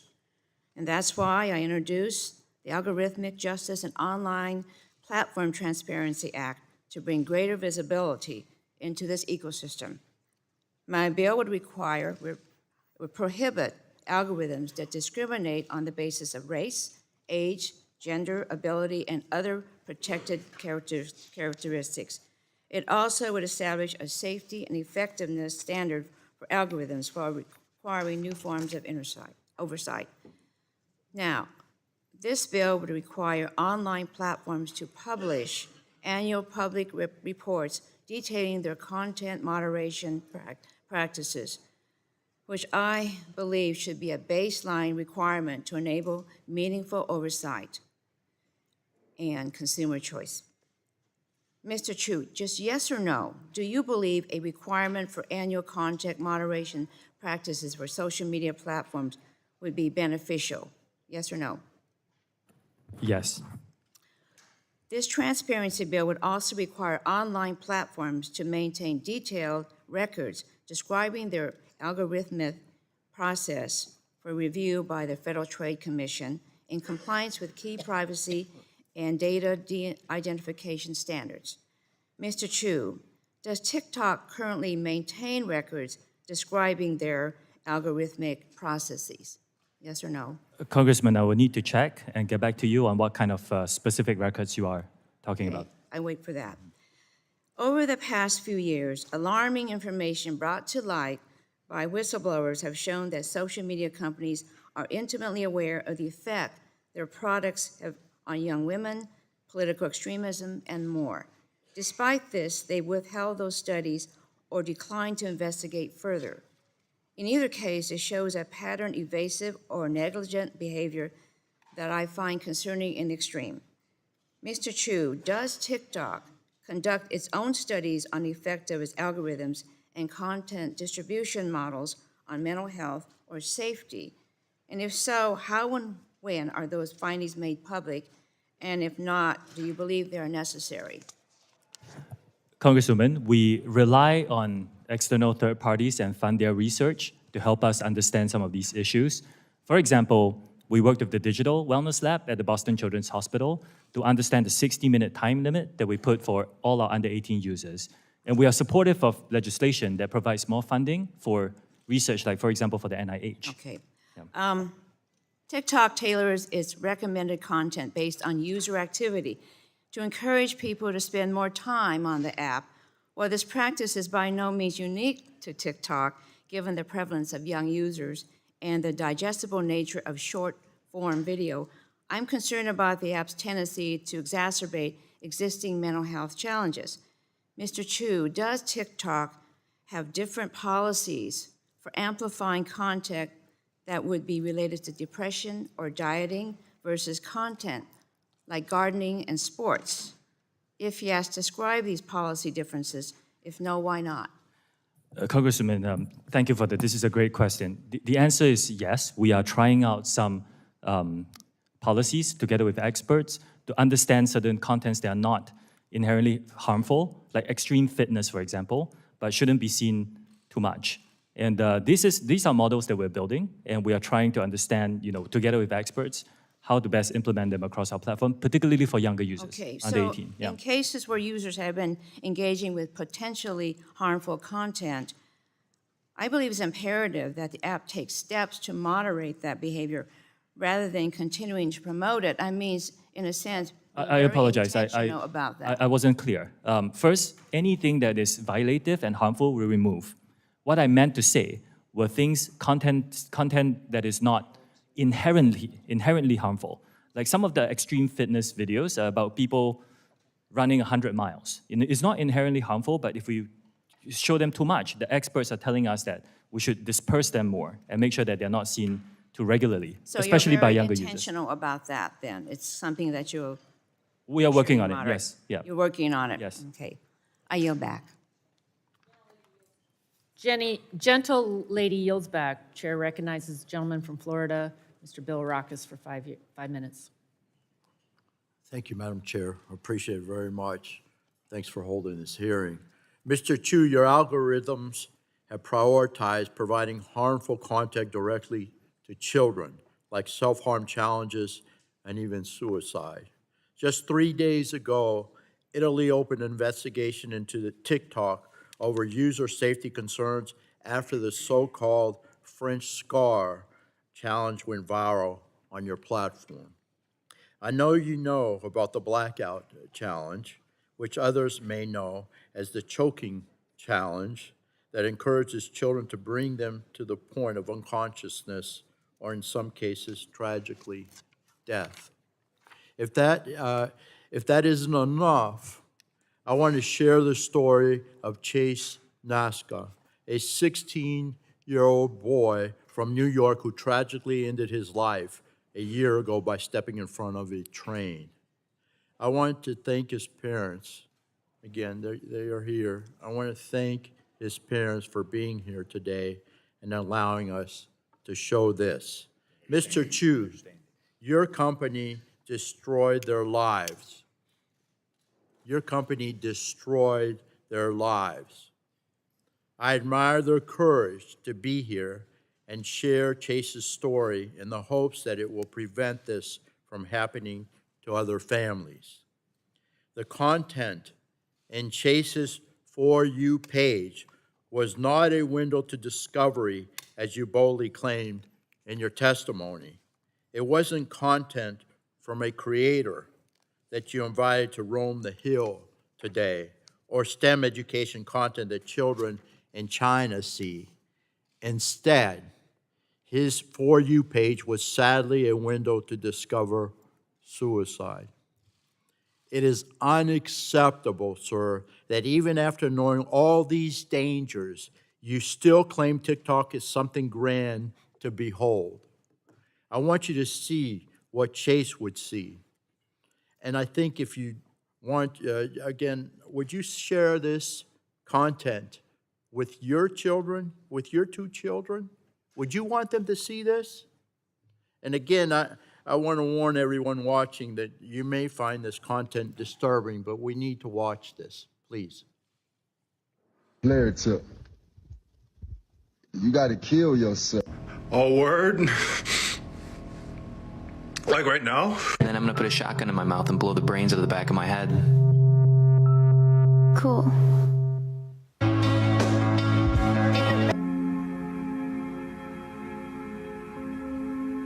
This is a cute story. My brother, who is addicted to painkillers, blew his head off on the State Street Bridge.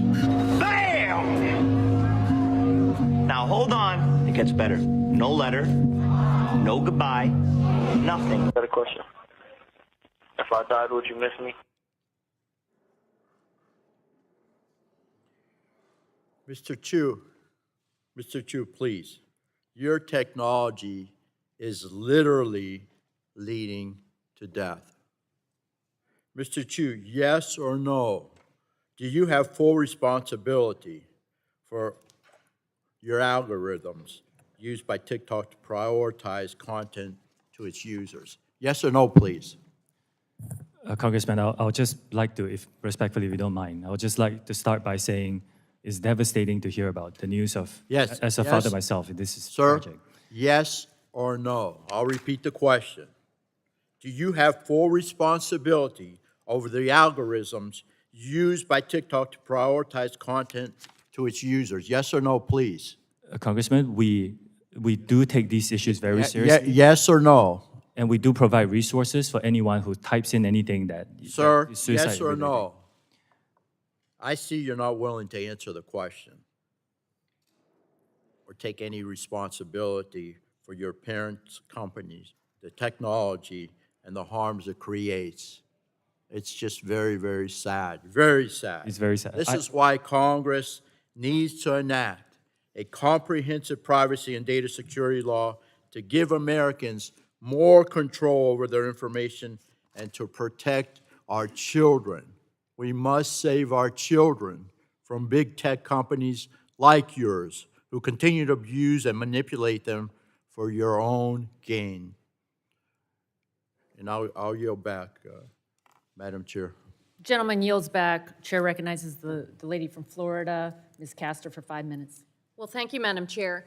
Colleagues, it is urgent that the Congress pass an online data privacy law that protects the personal privacy of Americans online, and particularly our kids. While this hearing shines a light on TikTok, this hearing also should serve as a call to action for the Congress to act now to protect Americans from surveillance, tracking, personal data gathering, and addictive algorithmic operations that serve up harmful content and has a corrosive effect on our kids' mental and physical well-being. For many years, I've sounded the alarm in this committee of how big tech platforms like TikTok and Facebook and Instagram incessantly surveil, track, gather personal private information, and use it along with data brokers to target and influence our behavior. This is a much broader issue than TikTok in China. There are other malign actors across the world who gather data to use it as an element of social control and influence peddling and worse. And as I detailed in this committee last year when we passed our online privacy law, the harms to children are very serious and demand swift action. Big tech platforms profit immensely from keeping children addicted. They do not care about the privacy, safety, and health of our kids. They are the modern-day tobacco and cigarette companies that for so long resisted and misled Congress. And it took action by the Congress to actually protect our kids and to outlaw smoking by young people. In early 2020, based upon the growing body of evidence to harm to kids online, I introduced the Kids Privacy Act and the Kids Act. And I want to thank all of the researchers, the young people, the parents, the Surgeon General of the United States who have explained the correlation between social media usage and body dissatisfaction, disordered eating habits, anxiety, depression, self-injury, suicide ideation, and cyberbullying. Heck, Frances Haugen, the Facebook whistleblower, was right here and testified to us that Facebook and Instagram conducted research on this topic. They knew and understood the harms, but they continued to elevate profits over the well-being of children. And TikTok does the same.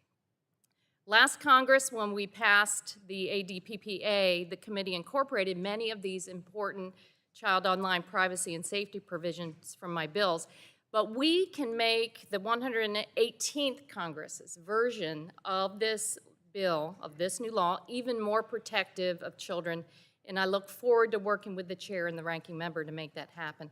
Mr. Chu, TikTok has incredible sway over children in the U.S., but you don't have a very good track record. In 2019, TikTok was hit with the largest civil penalty by the Federal Trade Commission in a children's privacy case. 4 years later, TikTok still has not taken sufficient action to fix the problems. I assume because child users are incredibly profitable to your bottom line. So answer me this. TikTok allows advertisers to specifically target advertising to children aged 13 to 17, correct? Congresswoman, I do want to disagree Yes with the or no? statement that child abuses are not allowed on our platform at Yes all. or It's no? deplorable Do you target- conduct do you and it's not target- allowed on our do you platform. target advertising to young people aged 13 to 17? We do serve personalized Okay, thank advertising at this point, And but the how policies much are very money- safe for them. How much money does TikTok make selling ads targeted to minors? Congresswoman, can I clarify minors in what age? From just say age 13 to 17. For the teenager population, I want to clarify that we do have a under 13 experience and zero advertising on that platform. For those Well, that's a whole other topic. Okay. between 13 and 17, if you don't mind, I'll check into my team and get back to you on those answers. You know, TikTok could be designed to minimize the harm to kids, but a decision was made to aggressively addict kids in the name of profits. And it's our responsibility, members, to act swiftly to address this. This has gone on for too long.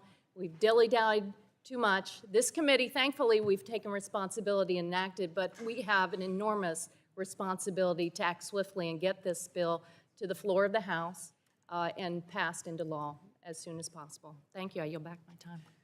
Gentlelady yields back. Chair recognizes the gentleman from Ohio, Mr. Johnson, for 5 minutes. Thank you, Madam Chair. Mr. Chu, I'm an information technology professional, been doing it for the most of my life. You've been evasive in many of your answers. I'm going to talk to you in some language that maybe you'll better understand, ones and zeros, okay? Let's talk about the Citizen Lab report. This is something your team frequently mentions in hearings as a way to exonerate yourself. For example, in the limitations section, it reads, we could not examine every source code component and test in the apps in every circumstance, which means our methods could not find every security issue, privacy violation, and censorship event. So it's an incomplete assessment. The report notes that TikTok's data collection using third-party trackers was in apparent conflict with the GDPR and that multiple themes were censored by TikTok. What is shocking to me is the shared source code between TikTok in the United States and the CCP-censored Douyin. The Citizen Labs report says that many of the functions and classes were identical and that the differences in behavior between TikTok in the United States and Douyin in China are slight changes in hard-coded values. Incredibly, specific censorship parameters from Douyin are present in TikTok, but just turned off. The authors say that for unknown reasons, the parameter variable itself is preserved. So while Citizen Lab may have been afraid to say the obvious conclusion, Mr. Chu, I am not. TikTok's source code is riddled with backdoors and CCP censorship devices. Here's the truth. In 1 million lines of code, the smallest shift from a 0 to a 1 on just one of thousands of versions of TikTok on the market will unlock explicit CCP censorship and access to American data. Mr. Chu, as CEO of TikTok, why have you not directed your engineers to change this source code? Congressman, thank you for the question. Have you directed them to change the source code? Like what we are offering and Yes my or fourth no? commitment? Have you directed them to change that source code? Congressman, if you give me a bit of time to just No, explain this. I don't. It's a yes or no question. Have you directed your engineers to change that source code? I'm not sure I understand the Why question. are you allowing TikTok to continue to have the capacity for censorship, and yet you claim here that you don't? Let me remind doesn't. you of something. Do you realize that making false and misleading statements to Congress is a federal crime? Yes, I do. Okay. So have you directed your engineers to change that source code? I am giving third-party access monitoring by experts. And Congressman, you are an expert on this. You could agree with me that no other company TikTok does source this. code is the same as Douyin? What percentage? I can get back to you on the specifics. Okay, I'd appreciate that. Where was the source code for TikTok developed? Was it developed in China or in the United States? It's a global collaborative effort, like a lot of Was it code for a developed lot of in, companies. was it developed in China? Some of it? Some of it is. Okay, at ByteDance. When it's compiled in the compilation process, can bytecode be manipulated? We've talked a lot about source code. What about the bytecode, the ones and zeros that actually execute on the device? Can it be manipulated? Yes. Congressman, to give you comfort, that's why we're giving third-party monitors. Yes, As an expert, I think you can agree that very few companies I've got offer the to do this. report here by Citizen Lab. I want to read you something from Ron Diebert. Specifically, in your written testimony to Congress, you stated on page 9, Citizen Lab found that there was no overt data transmission by TikTok to the Chinese government and that TikTok did not contact any servers within China. You implied that Citizen Lab exonerated TikTok from any information sharing with China. Well, the director of Citizen Lab saw this and issued a statement correcting the record yesterday. And I'm quoting Ron Diebert, the director of the lab. I am disappointed that TikTok executives continue citing the Citizen Lab's research in their statements to government as somehow exculpatory. I've called them out on this in the past, and it's unfortunate that I have to do it again, unquote. He goes on to say, and I quote, we even speculated about possible mechanisms through which the Chinese government might use unconventional techniques to obtain TikTok user data via pressure on ByteDance, end of quote. Mr. Chu, you sent Congress written testimony citing this lab as a support of your claim that China cannot access user data. US user data. And now this lab has come out to say, we never said that. That's misleading, Mr. Chu. I hope you understand what that is. That's misleading.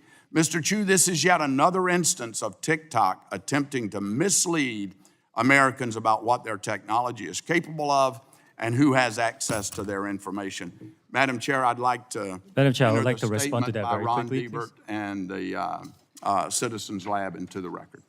Without objection, so With that, I ordered. yield back. Gentleman yields back. Chair yields to the gentleman from Maryland. Mr. Sarbanes, 5 minutes. Thanks very much, Madam Chair. Mr. Chu, I'm going to pick up on a theme we've already covered here, which is the effect that your platform, along with many other social media platforms, by the way, has in terms of mental and behavioral health in this country. I won't speak to what's happening elsewhere in the world, but we've talked about the impact that it's having on children, on teens. We took some action last year in this committee to try to improve access to resources, reauthorize critical programs to address mental health needs, but we need to do even more than that. And we got to address what the big tech companies like TikTok are doing, because those are platforms that expose children, teens to additional risks. The more time that middle and high schoolers spend on social media, the evidence is the more likely they are to experience depression and anxiety, and this is particularly troubling since apparently 16% of American teenagers report that they use TikTok, quote, almost constantly. That's, I think, about 5 million teenagers in this country that are on TikTok all the time.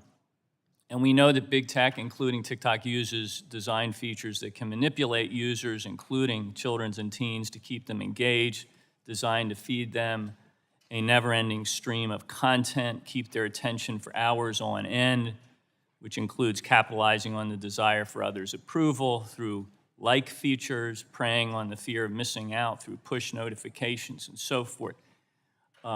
Again, you're part of an industry that's set up to do this. You, in some sense, don't appear to be able to help yourselves in reaching out and finding that new user and then holding on to them. TikTok itself has acknowledged that these features and others, like the endless scroll feature, can have an outsized effect on teens. And we've been discussing today how your app only intensifies that harm by amplifying dangerous content and misinformation. I don't want to be too paternalistic here because we have young people in the audience. We've got TikTok users that are watching this hearing, and I'm sure they have their own ideas about how this technology is being managed by TikTok and other social media platforms. They like to access the platforms, and they should be able to do that safely, so it's certainly in their interest, and they can drive this conversation, I think, perfectly well, but it's not a fair fight, is it? I mean, the algorithms are on one side of the screen, the human brain is on the other side of the screen, drowning in these algorithms, in many instances at an age where the brain's not even fully developed yet, so those addictive impulses are being sort of perfected by the technology, and again, it leaves the users sort of helpless in the face of that. Are you looking at ways to redesign core features like the ones I mentioned to be less manipulative, and addictive for users? And can you commit to making some of those modifications here today? Congressman, thank you. We do want to be leading in terms of safety of our users, particularly for teenagers. We were the first to launch a 60-minute watch limit. Yeah, let's talk about the 60-minute launch. And I'm very glad to see people, others in our industry follow. For many of your recommendations, we'll study them very seriously. Yeah. We actually have a series of features. Like, for example, if you're under 16, you cannot use a direct messaging feature because we want to protect those younger users. If you're under 16, you cannot go viral by default. If you're under 18, you cannot go live. And let me go back to the 60-minute limit because my understanding is that teens can pretty easily bypass the notification to continue using the app if they want to.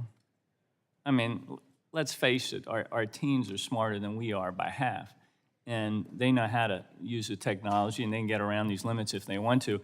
Are you measuring how many teens continue to exceed the 60 minutes of time on that app? We Any sense understand how that's working? we understand those concerns. Our intention is to have the teens and their parents have these conversations about what is the appropriate amount of time for social media. That's why we give the parents what we call family Let me ask you this question before I run out of time. If you concluded that putting some reasonable limits in place and trying to find a way to enforce them would lead some percentage of your users to leave TikTok and go somewhere else, is that something that you're prepared to accept? Yes. Really? Well, I'd love to get the research on how these limits are being implemented, how they're being bypassed, and the things that you're taking, the measures you're taking to address those issues going forward. Please bring that information back to our committee as we move forward. I'll be happy to. I yield back. Gentleman yields. Chair recognizes the gentleman from Kentucky, Mr. Guthrie, for 5 minutes. Thank you, Madam Chair, for yielding. I appreciate the time. Mr. Chu, your terms of service specifically state that TikTok does, and I quote, "not allow the depiction, promotion, or trade of drugs or other controlled substances."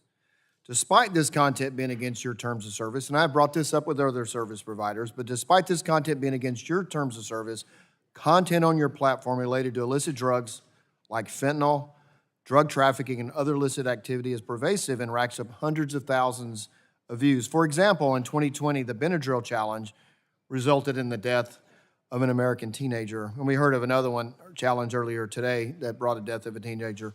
While you were at ByteDance, if you were the CFO for ByteDance, did doing allow related illicit drug trafficking or challenges resulting in death or injury to kids? Congressman, I represent TikTok here today. I can tell you that TikTok does not allow illegal drugs content on our platform. Did in China? I believe they don't allow this, but I will need to check. I don't run their business. Because I my can tell you question TikTok is- does not allow this. This is what we're concerned about, and my guess, and it would DoIN allow for 41 days a threat against a member of the Chinese Communist Party to stand on their site for 41 days? Again, I cannot speak for DoIN, and I'm sorry, I didn't hear the second part of what you said. Well, we had a threat against the chairman of our committee that was on your site for 41 days. My guess is that would not be allowed in China. That content is, if it's violative, I will look into the specifics, and if it violates our guidelines, it will be taken down on TikTok. Yeah, it surely Yes. appears that it does. But the problem is what I'm trying to get at is you seem to be able to prevent this content in China, but so not even taking it down, just prevent it from being posted, and yet it's on your website. So I have a couple of questions about. You said earlier, as soon as you find this information, you take it down. So how quickly does your algorithm detect keywords or content that involve illicit drug trafficking before these posts are self-reported or used by others? We have about 40,000 people working on this now, together with the machines that we train. I don't think any company in our industry can be perfect at this. This is a real big challenge for our industry, but our goal is to get any violative content, including illegal drugs, down to a very, very small number. That's the problem. When we have these hearings, we have CEOs of different companies and of your colleagues and competitors, and we always hear apologies, and we always hear we want to do better at this, but it just doesn't seem to keep improving, and we see hearing stories of our children, and obviously that's been talked about today. So how many posts and accounts have been identified and removed from TikTok due to content posted related to illicit drugs or other controlled substances? Congressman, we do publish that in a transparency report. I can get my team to get the information to yours. Thank you, I appreciate that. Also, we understand that the way that people use TikTok or other platforms similar to yours is that they ensure flagged user content isn't permitted to jump from. So my question, so what we've heard is that the instances the users see a drug advertisement and then give a code to go to another site. So my question is, do you work with other platforms to ensure flagged user content isn't permitted to jump from one platform to others? I will check with my team. I would love to work with our industry to make sure that we stamp out these problems. Violative content should not be allowed on any platforms, in my opinion. Well, so what's kind of frustrating to all of us here is that we look at what's happening on your sites and others, and particularly that we know, because we've done a research, that you can't have access to illicit drug information or others on DoIN, which is a sister company, as you say, in China. And so it absolutely, if you can prevent it on one and not the other, you obviously have the ability to stop it from moving forward, and yet you don't. Would you like to expand how one of your sister companies can prevent that, and you're not, I know you don't represent Douyin, but they don't allow it, but it happens on your platform. What's the difference? First of all, the majority of the content on TikTok is fun, entertaining, informative, and very positive for our users. Like other companies that operate in this country, we have to deal with some bad actors who come and publish some content on illegal drugs, other. The bad actors don't seem to be able to access Douyin. The TikTok US experience should be compared to other US companies because this is a common challenge. But your that we parent face. company has the technology to prevent it because you prevent it in China, but you can't prevent it here. What's the difference? That's why I'm asking. Oh, Congressman, there is no technology that is perfect in doing this. We have to deal with the reality of the country that we're operating in. And here in the United States, as with other companies, we share this challenge. We are investing a lot to address the challenge, but we are, it's a shared challenge. You invest a lot to seem to be able to address it in China, but not here. Again, I think the comparison has to be within the single country. We face the same set of challenges here in the What's US. the difference? I'm sorry, I'm out of time, but what's the difference in China and here? Let me give you an example, Congressman. In my home country, Singapore, there is almost no illegal drug content because Singapore has very strict drug laws. Thank you. My time's expired, now I yield back. Gentleman yields back. Chair recognizes the gentleman from New York, Mr. Tonko, for 5 minutes. Thank you, Madam Chair. I'm concerned that TikTok's algorithm preys on vulnerable people, including those struggling with addiction, eating disorders, and other mental health conditions. The platform is designed to push content to users that will watch more frequently and for longer periods of time. Unfortunately, for many people suffering from certain mental health disorders, videos that reinforce their fears or negative self-image are more engaging. On top of that, TikTok has received sensitive patient health information and records of browsing activity from multiple telehealth companies like BetterHelp, and Cerebral. People's personal struggles should not be fuel for TikTok's profits. People should be able to seek help to address serious medical concerns without being afraid that their information will be shared with social media companies trying to push more products, services, or content at them. So, Mr. Chu, will TikTok continue to get information from third parties on its users' health, including their mental health? Yes or no? We will continue to work with experts, yes, if that's the question, to identify these issues. Will you continue to get information from these third parties, including their mental health? Yes or no? Congressman, I'm sorry, I may not understand your question. If your question is if I'm working with them on these issues, the answer is yes. It's not the question, it's will you continue to get information from these third parties on its users' health? Get information. We do not get any user health information from third parties, Congressman. You've talked a lot about user privacy and safety. Will you commit here today to no longer using data about users' health, particularly their mental health, to push them content or sell ads? Yes or no? We take our users' mental health very seriously. Yes or no? As far as I'm aware, we don't do that, Congressman. It's not what the... So the answer is no, you will no longer use data about users' health. TikTok systematically exploits users' anxieties by pushing alarming and distressing content onto their For You page. For example, in May of 2022, the LA Times found that some pregnant users searching for information about their pregnancies on TikTok were then shown information about miscarriages, stillbirths, and delivery room traumas. Your company knows that distressing content can have the perverse effect of feeding user engagement. And for TikTok, engagement means money. In the course of a week, what percentage of content that a user sees is considered potentially harmful or distressing content? Congressman, we work with a lot of experts on this. Even before we set the 60-minute time limit for under 18s, if you spend too much time on our platform, you can try it. If you spend too much time, we will actually send you videos to tell you to go out and get some air and get off the platform. What percentage of content that a user sees is considered potentially harmful? I will need to follow up with my team and get back to you on that, if that's okay. Ballpark. I will need to follow up with my team. So are teenagers in particular shown more distressing content? The opposite is true. We actually put in more restrictions to make sure that our teenagers get a better experience. Are expectant or new parents shown more distressing content? I know of many parents, including one I met recently, who actually use our platform to find communities, to connect with other parents and learn a lot more. I've heard amazing stories of creators who have difficulties, and the Reclaiming challenges my they face. time. Are individuals with eating disorders shown more distressing content? We do not, we remove all content that glorifies eating disorders, and we have worked with experts to look at certain certain content that may not inherently be harmful, like diet trends, and make sure that we disperse them more throughout our algorithm. What about those with mental health issues?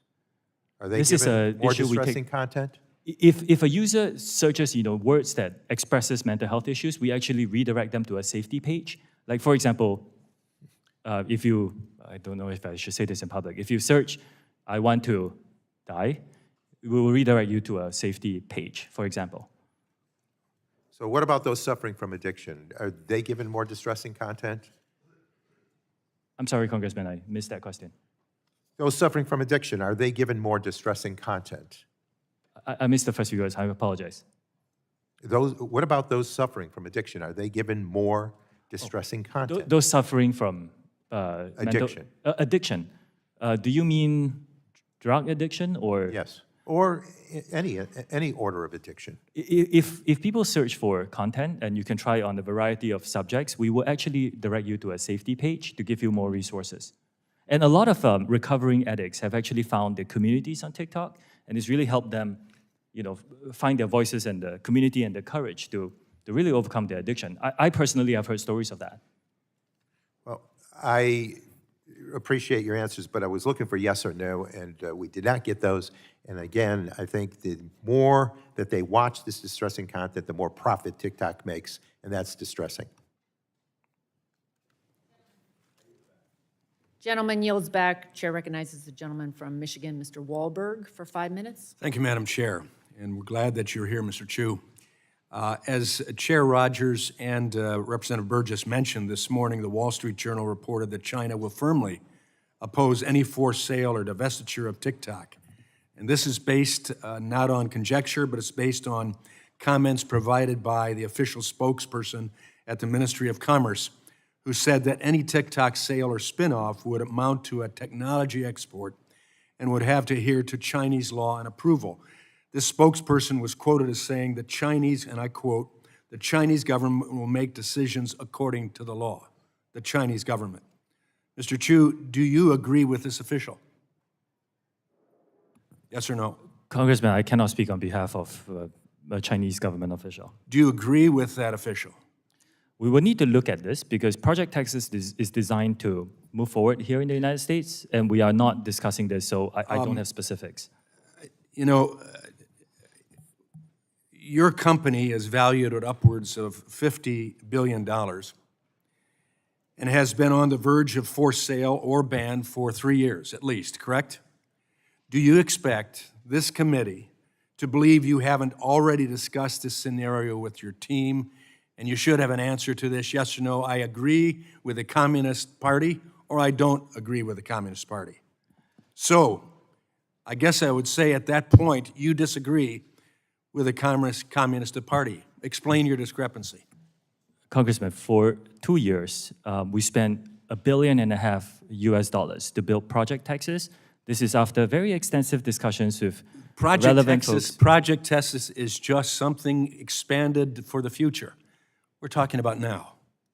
We're talking about what you're doing now, what your expectations are now, what your relationship is with the Communist Party, which is our major concern of what the impact that will be with a country. Let me rephrase that. With a Communist Party that doesn't care about America and sees us as standing in their way for superpower. That's our concern, and for you to have direct relationship, direct ownership with ByteDance, and to not have a characterization or an agreement or disagreement that you say explicitly with this party policy, it's hard for us to believe what you're saying. Let me move on. Following up on what Mr. Latta asked about data access by Chinese engineers. In responding to Mr. Latta, you talked about where American user data would be stored in the future. But the question was about access today. Storage in the future versus access today. This is total redirection. This blows up any trust we could desire to develop. So to be clear, Mr. Chu, today, do ByteDance employees in Beijing have access to American data? Congressman, we have been very open about this. We have relied on global interoperability. You Yeah, have access to American data. Congressman, I'm answering your question if you give me just a bit of time. We rely on global interoperability, and we have employees in China. So yes, the Chinese engineers do have access to global data. You have access to global data, We have heard. the not concerns. storage. No, storage has always been in Virginia and Singapore. The physical service. You have no access to storage, to American data today. That's not what I said. I said, So you do have access to American data, and you have storage of American data. the American data has always been stored in Virginia and Singapore in the past. And access of this is on an as-required basis As by our required engineers of who? globally.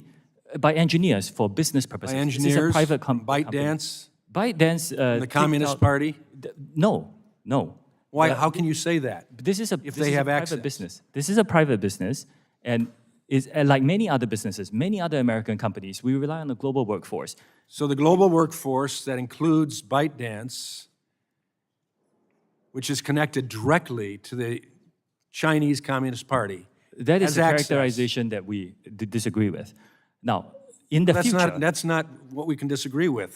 That's a fact. it's not, unfortunately. With the CEO of ByteDance and your it is not. relationship to them. Congressman, respectfully, in my opening statement, I said this is a private company. It's owned 60% by global investors. 3 out of the 5 board members on ByteDance are Americans. This is a private business. And you report directly to ByteDance with the CEO who is a member of the Communist Party. Let me move on. he's not. I think we got the answer, sadly, at this point. I believe my time has expired, so I yield back.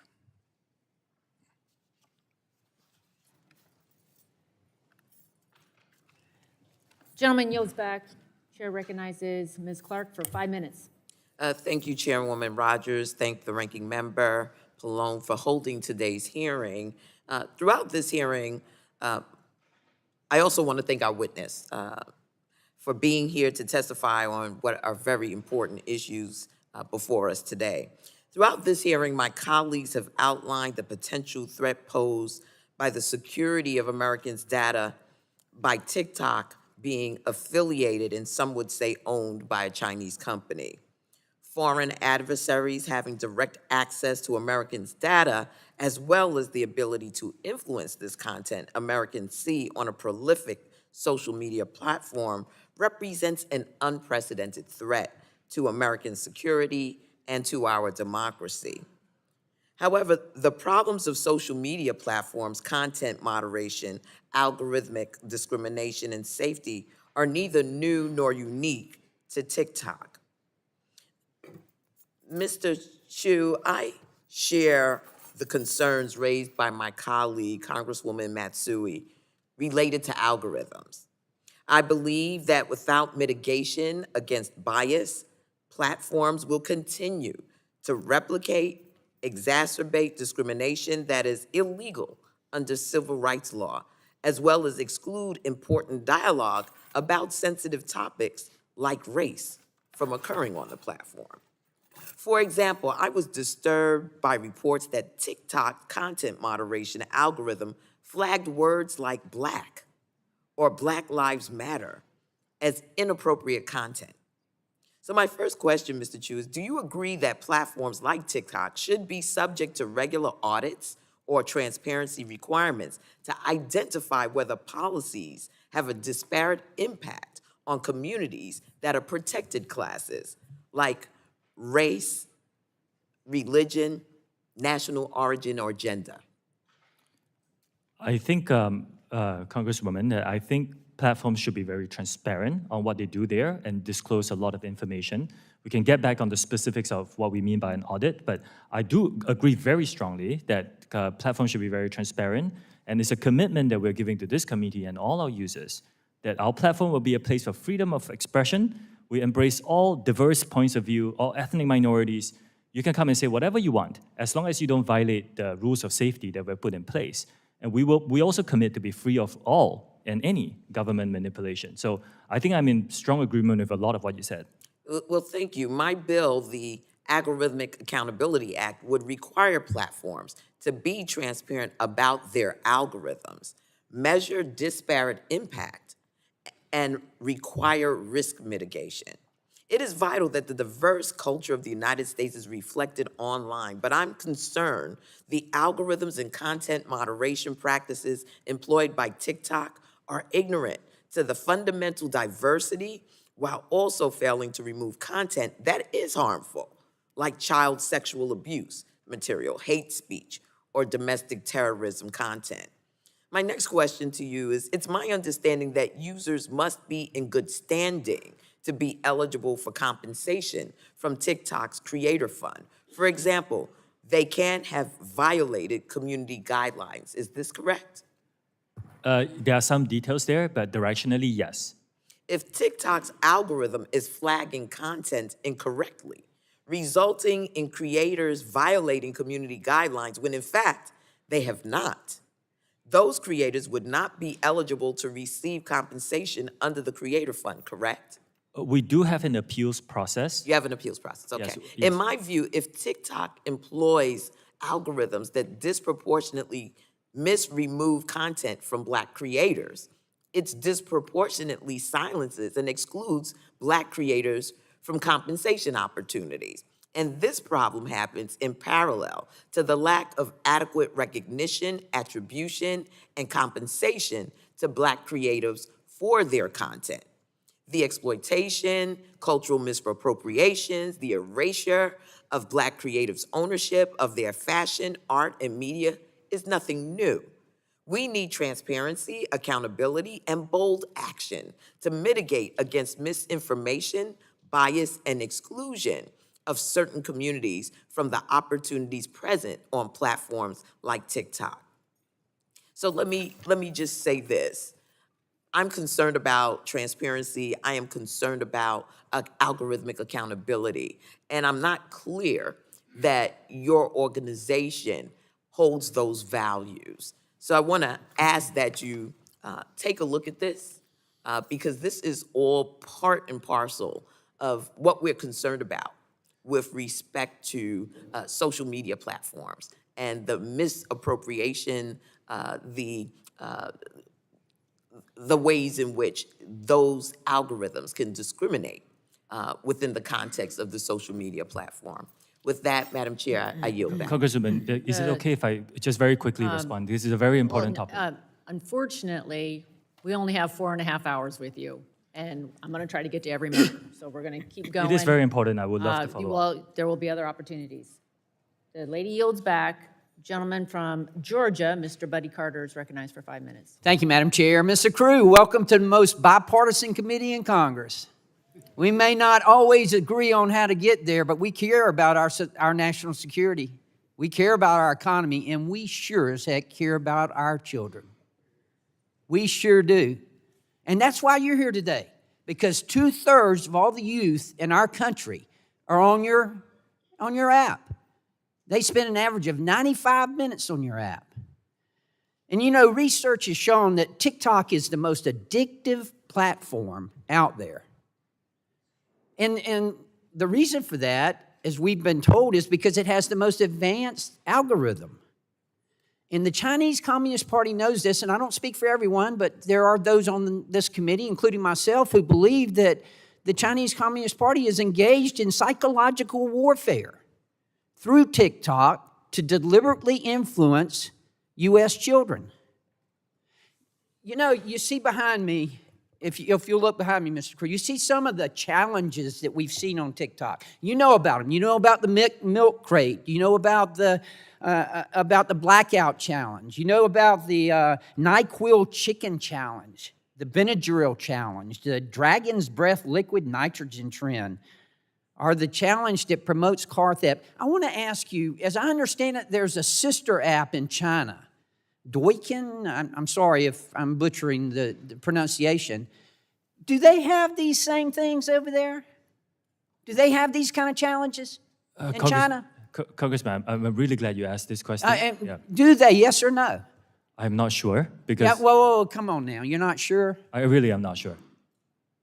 Remember, you took the chair lady, she said you got to tell the truth, okay? Do you know whether they have these kind of challenges like this over in China? Because it's my understanding they don't.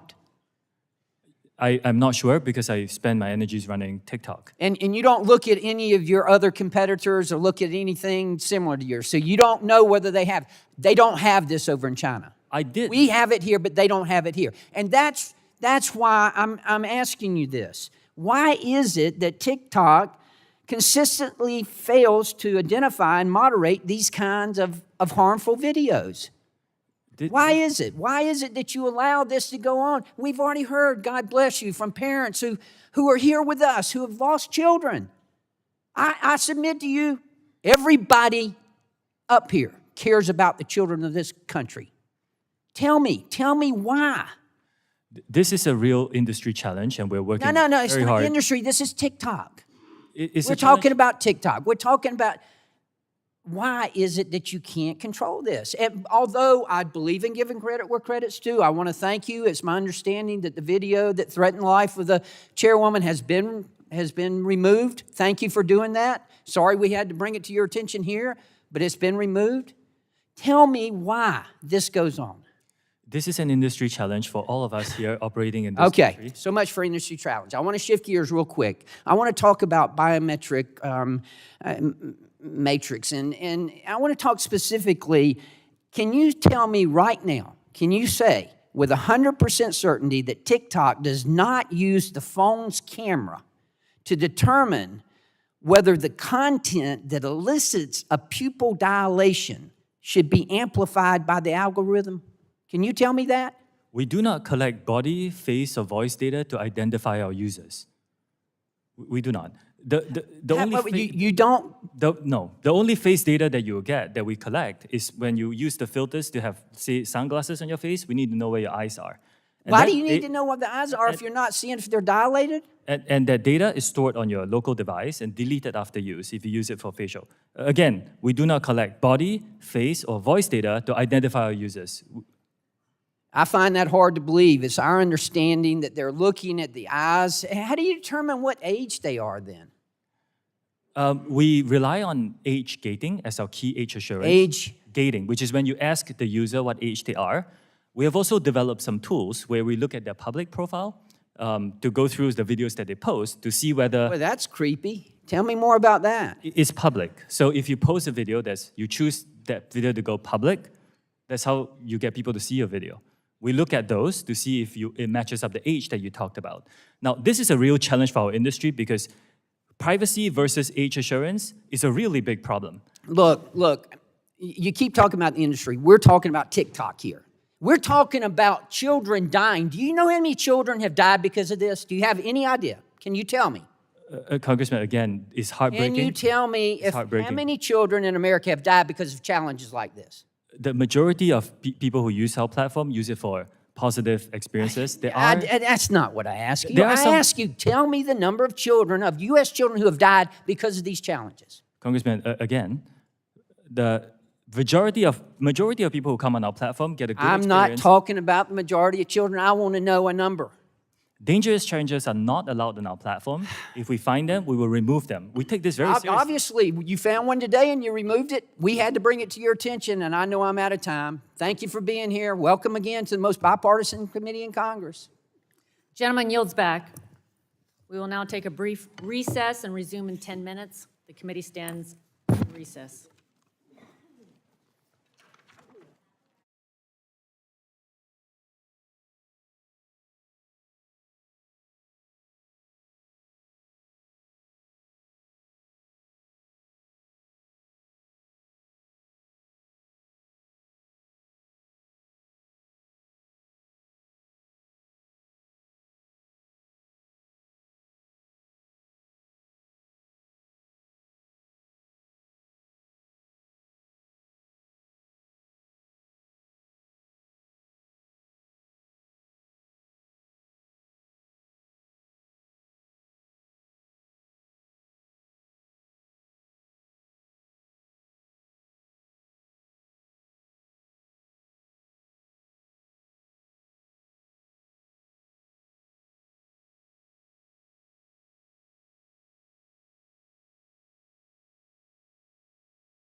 Chair recognizes gentleman from California, Mr. Cardenas, for 5 minutes. Cardenas, sorry. That's good.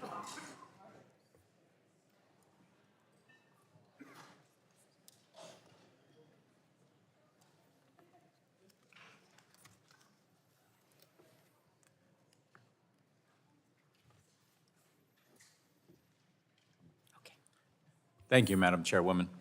I appreciate this opportunity for this committee to have this important hearing regarding TikTok and its effect on the American people, especially the American children, and the potential effect, not potential, but the effects that it has had and may have in the future when it comes to our democracy and misinformation and disinformation that permeates on TikTok. It's unfortunate that I think most Americans or most parents think that TikTok is this innocent little thing where kids get on there and they do a little dance or something like that. But TikTok is much, much more, as some of my colleagues, and I thank them for bringing up some of these serious issues, literally life and death issues that TikTok is right in the middle of. And also, what I'd like the witness to acknowledge is that it appears that Ms. Kamek, my colleague, brought up those two posters, and since then, TikTok has taken them down since then, not before then. Are you aware of that, Mr. Chu? I was briefed during the break that they are taken down, Congressman. Okay. How do you feel about the fact that it was up for apparently 40-some days, 41 days, and yet in the middle of this hearing, it was brought directly to your attention, and as a result, it has been taken down so quickly? It goes to show the enormous challenge that we have to make sure that although the vast majority of our users come for a good experience, we need to make sure that bad actors don't post violative Yes, content. and the way, Mr. Chu, that you can make sure is that you can make sure that you choose to invest more resources, more money into more ability to pull down damaging and deadly information from your platform. Are you investing more and more and more every day into bringing down that kind of content? That's my question. Are you? Yes, and I'm committed to investing more in this regard to stay on top of the growth. Right here in the United States, many, many languages are used and spoken. For example, TikTok in the United States is being used in many languages. Specifically, when it comes to Spanish language, are you dedicating more resources today than you did months ago, years ago, on making sure that you are combing through that content to make sure that if content is dangerous or damaging or deadly, that you are bringing it down as quickly as possible? Yes, we are investing in more Spanish language content moderation, and yes, we will, once we identify violative content, we'll take it down as soon as possible. Thank you. And your testimony today isn't the only opportunity for you to commit to answering questions to this committee, so I'd like you to forward to this committee. Again, I'm not asking for trade secrets, but I would like to get some semblance of understanding as to how much you are investing with the number of bodies, the number of people, the number of resources in making sure that you are investing more in pulling down content that is either deadly or dangerous on your platform. Can you forward that to the committee? I will check with my team and get back to you on this, Congressman. Thank you very much. Appreciate that opportunity. As was mentioned earlier, it might sound a little funny, but you have, in fact, been one of the few people to unite this committee, members, Republicans and Democrats, to be in agreement that we are frustrated with TikTok. We're upset with TikTok. And yes, you keep mentioning that there are industry issues that not only TikTok faces, but others. You remind me a lot of Mike Zuckerberg. When he came here, I said to my staff, he reminds me of Fred Astaire, good dancer with words. And you are doing the same today. A lot of your answers are a bit nebulous. They're not yes or no. So I'd like to ask you a question. Yes or no? Is your revenue going up at TikTok month over month or year over year?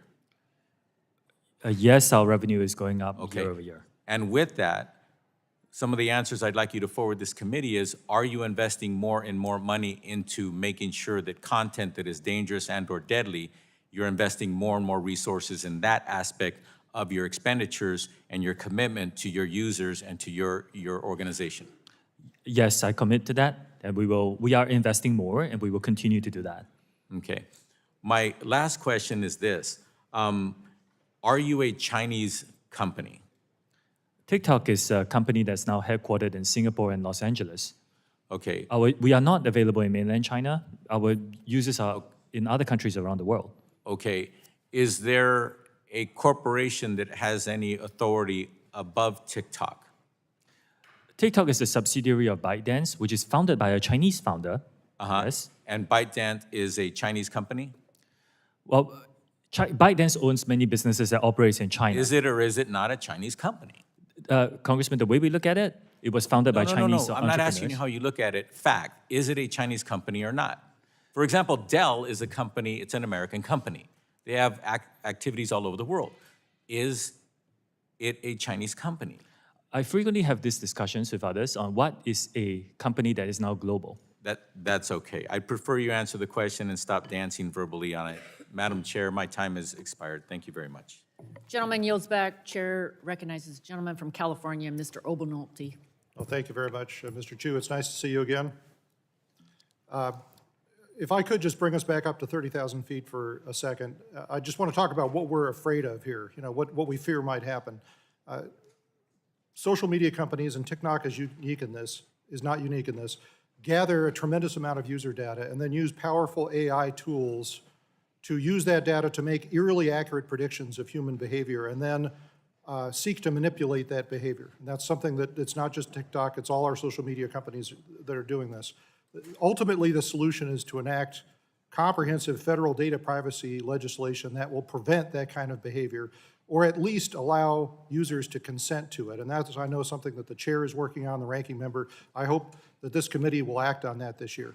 The specific concern here, though, as regards TikTok, is that this type of capability falling into the hands of foreign countries is something that has national security implications, and that's why Congress is getting involved on this issue.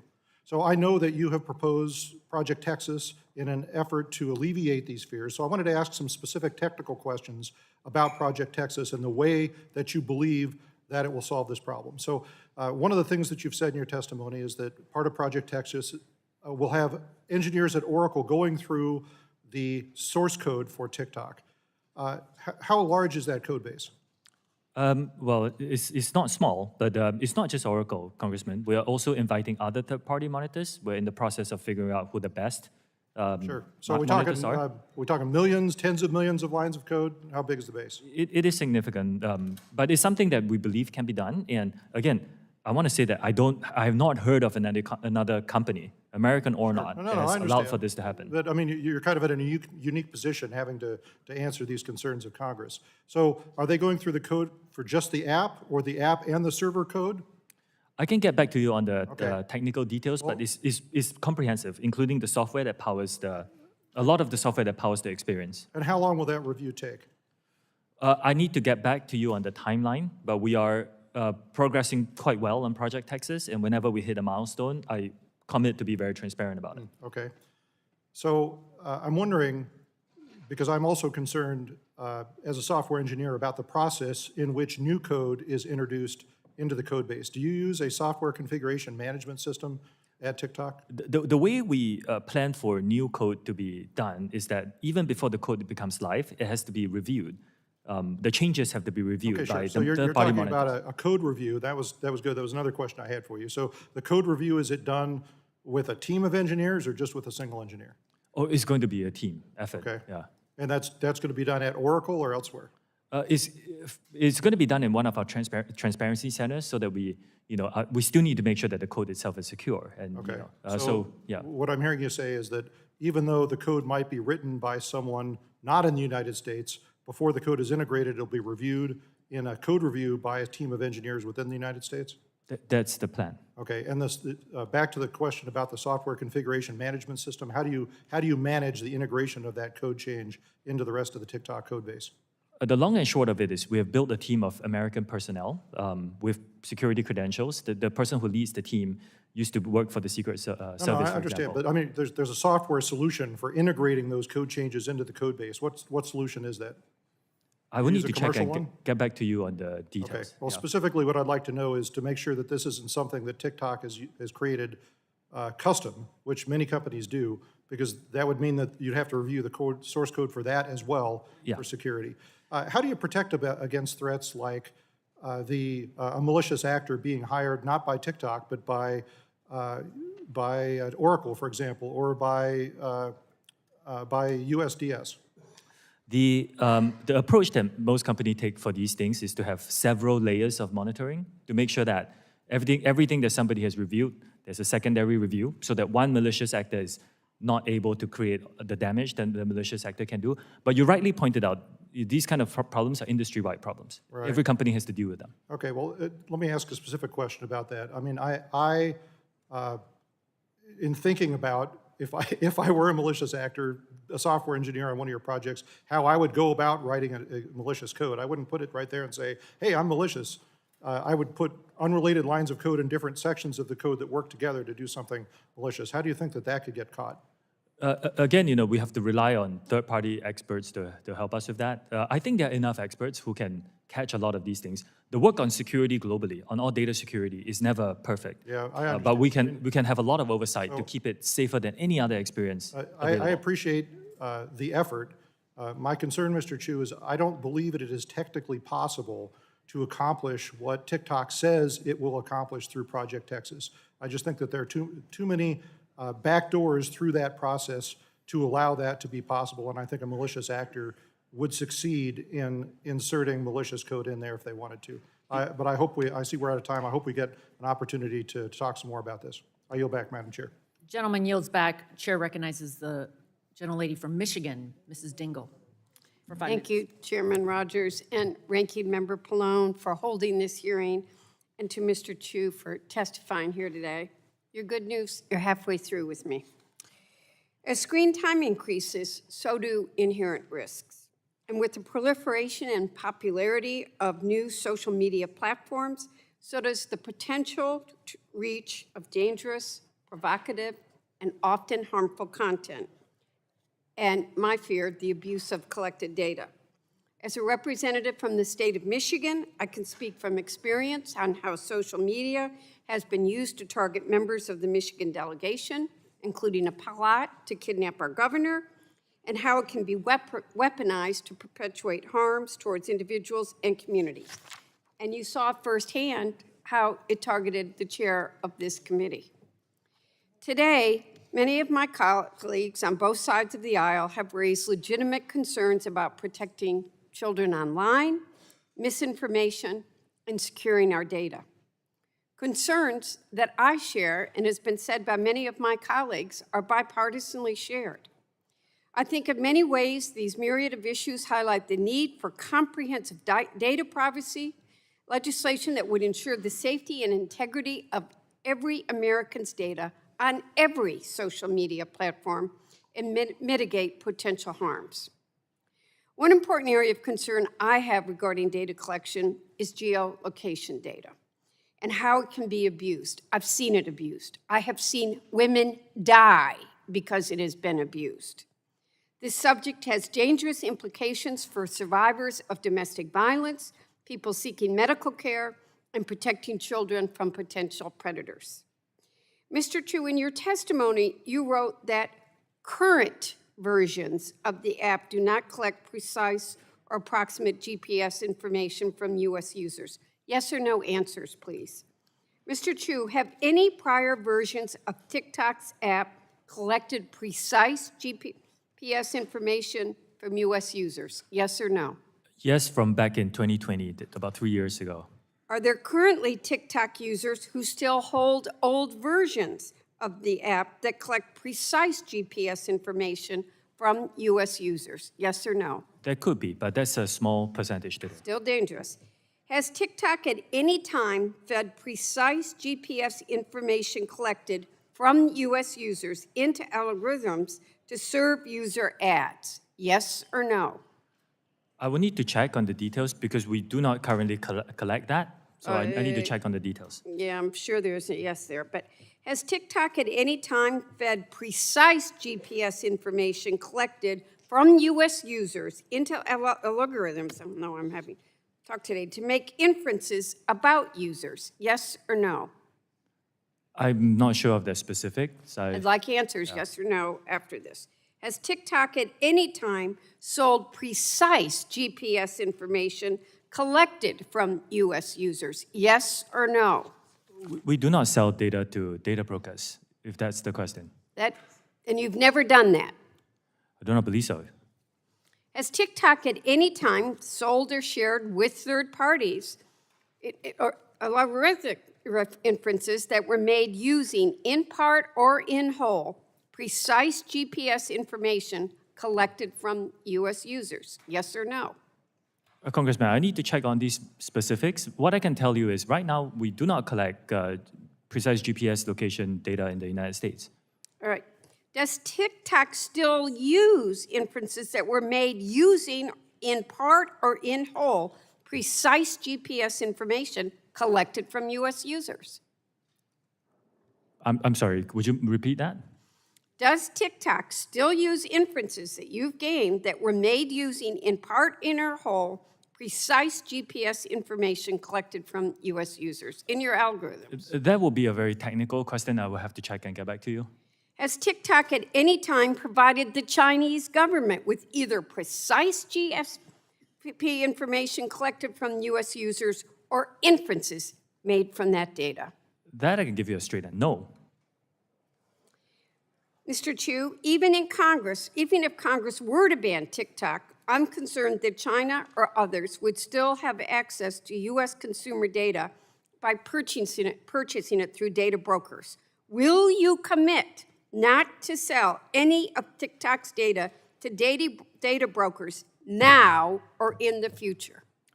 We do not do that. We do not sell data to data brokers now. Will you commit to not do it in the future? There are certain members of our industry who do this. I think this has to be broad legislation to help us, the whole industry, address this problem.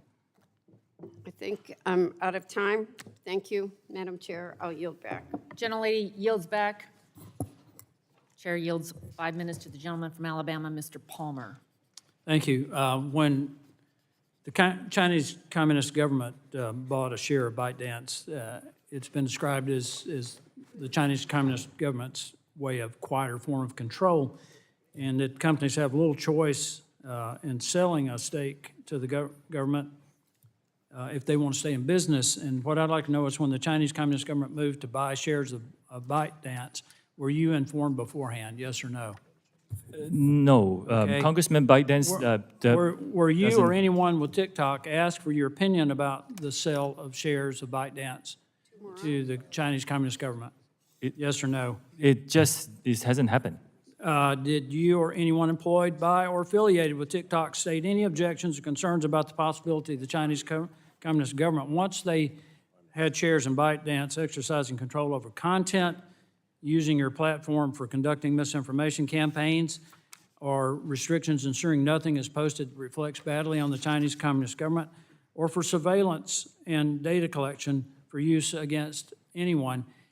Did any of you or anyone affiliated with TikTok raise any concerns about that? Congressman, we do not collect, we do not promote. I didn't ask you that. We do not promote. Yes or no, did you raise any concerns about it? Because that's why we're here. But we do not promote or remove any content at the behalf of the Chinese government. Did you communicate in any form or fashion with the directors of ByteDance that there might be concerns about government control over content? Yes or no? You either did or you didn't?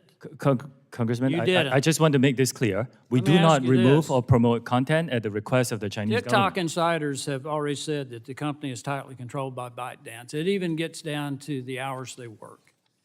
So obviously, you didn't say anything. There's a serious concern by Chinese companies, privately held companies, about doing anything against what the Chinese Communist government wants.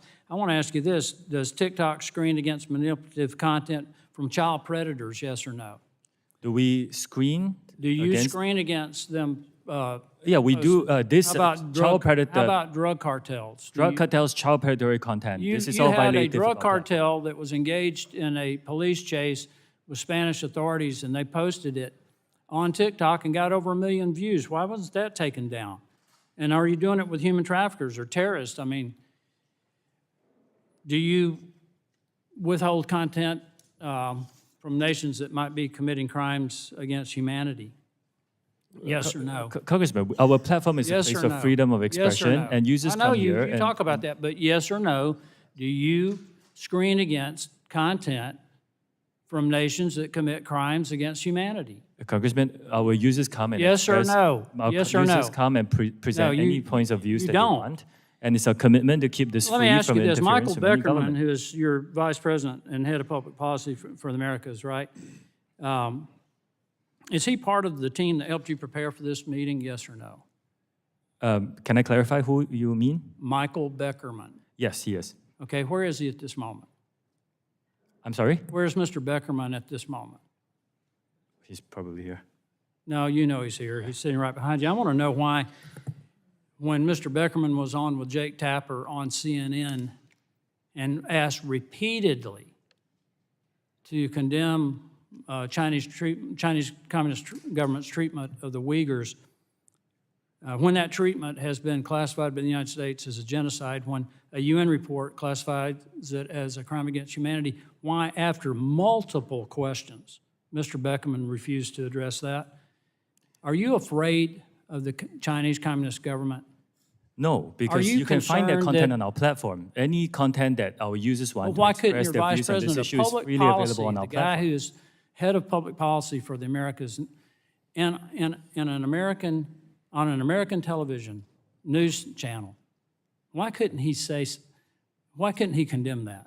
I think it's very important to look at our platform, and if you use and open our app I'm not and talking about search your for any platform. I'm asking content, about your personnel now, because personnel is policy. Everybody in this room understands that, except maybe you. Personnel is let me just conclude with this. And I hate to bring this up because this is part of the stuff that I've studied, but deception is fundamental to the Chinese Communist Party's political, intelligence, and military strategy. And you have repeatedly used the word transparency throughout this hearing, and every time you've said it, what I've heard is deception. I yield back. Gentleman yields back. Chair recognizes gentleman from Texas, Mr. Vesey, for 5 minutes. Thank you, Madam Chair. I got to tell you, Mr. Chu, as a father of a 16-year-old that likes social media, a lot of your evasiveness today in answering many of these questions really disturbs me, because I can tell you that the teenagers of today, they really don't want to be on Facebook. They want your platform, and you were asked to come before this committee to testify about many things, and a lot of us are worried about our kids' personal data. As the co-chair of the Congressional Voting Rights Caucus, I also worry that TikTok is the world's most powerful and extensive propaganda machine, allowing the Chinese Communist Party to use TikTok's platform to influence public opinion and undermine the integrity of our democratic elections. And I have a report called TikTok and Facebook Failed to Detect Election Disinformation in the U.S. While YouTube Succeeds. And this report was published by the nonprofit Global Witness and the Cybersecurity for Democracy team at NYU. And the purpose of the study was to test platforms like TikTok and whether or not they can detect and take down false political ads targeted at U.S. voters, young voters, ahead of last year's midterm elections. And according to this report, 90% of election disinformation ads tested were approved by your platform. Again, that is 90% of ads containing false and misleading election misinformation went undetected on TikTok.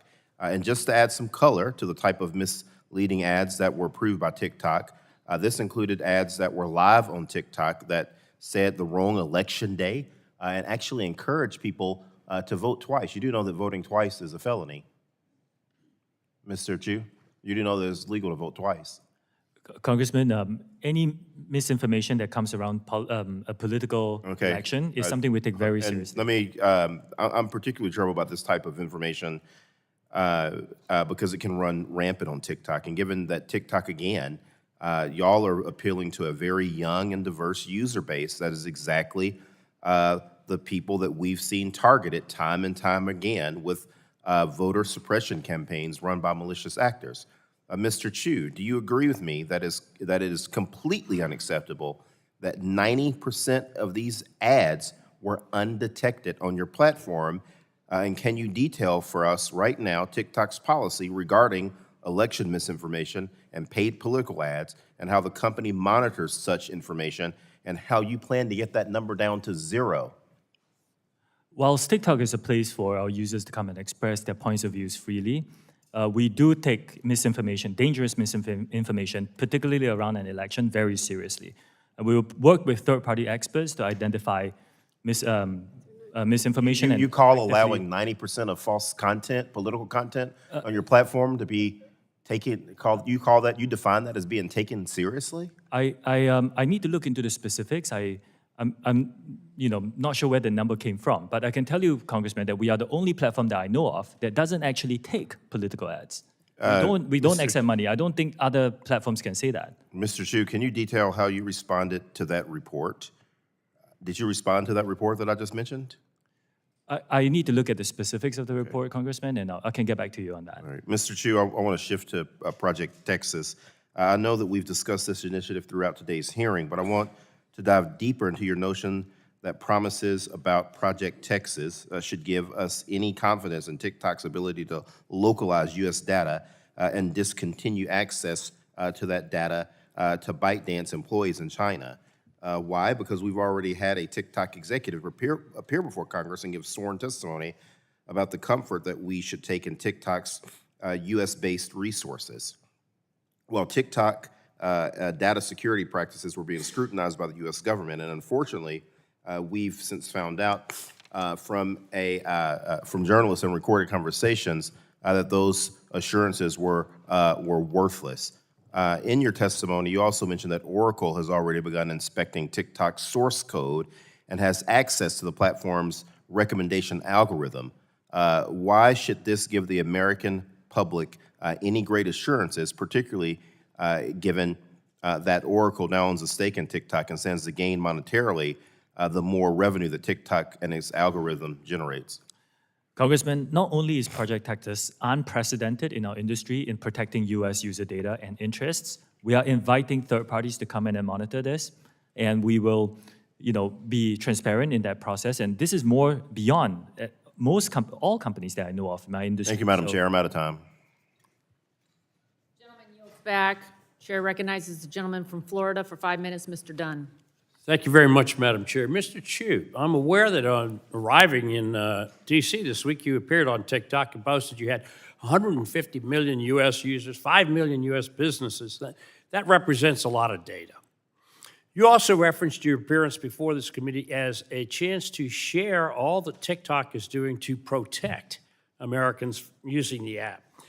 Mr. Chu, has ByteDance spied on Americans at the direction of the Chinese Communist Party? No. Madam Chair, I'd like to enter into the record this October 20th, 22 Forbes article entitled TikTok Parent ByteDance Plan to Use TikTok to Monitor the Physical Location of Specific U.S. Citizens. Without objections, so ordered. Thank you. The project assigned this to a Beijing-led team, and they were going to follow individual American citizens. I ask you again, Mr. Chu, has ByteDance spied on American citizens? I don't think the spying is the right way to describe it. All right. This is ultimately... We can differ on that. This is ultimately an internal Any investigation. TikTok or ByteDance data that is viewed, stored, or passes through China is subject to the laws of China, one-party authoritarian state hostile to all American standards of privacy. China's court system reports to and falls under the Chinese Communist Party. And like fentanyl analogs, which we all know are also manufactured in China, although they are illegal there, I fear TikTok will grow into a much bigger problem, a cancer, if you will. And I'm deeply worried that it may be too late to stop the spread of this cancer. Like fentanyl, another China export, which causes addiction and death, dangerous algorithms in Chinese Communist Party are not good for Americans, not good for our families, and definitely not good for the United States. Mr. Chu, prior to serving as the CFO of ByteDance, you served as a CFO and Director Global Operations for ShowMe from 2015 to 21. Is that correct? Are you asking me in 2015? Very good. Would you mind repeating that, please? Madam Chair, I'd like to enter another article into evidence. This is from the National Cybersecurity Center in Lithuania. Without objection, so ordered. Thank you. This report outlines numerous data security risks, including how the privacy of European users was violated in clear cases of unauthorized collection of user data by ShowMe. This sounds exactly what many of my colleagues have been talking about today. Worse yet, the ShowMe phones sold to Europeans had a list of 449 words and phrases which would be automatically censored on the device. Censored phrases included the Voice of America and Democratic Movement, among others. This analysis was conducted on devices which were manufactured and sold to Europeans while you were the head of operations for ShowMe. It does not follow that you expect us to believe that you would not censor on behalf of the Chinese Communist Party, since you've already done so.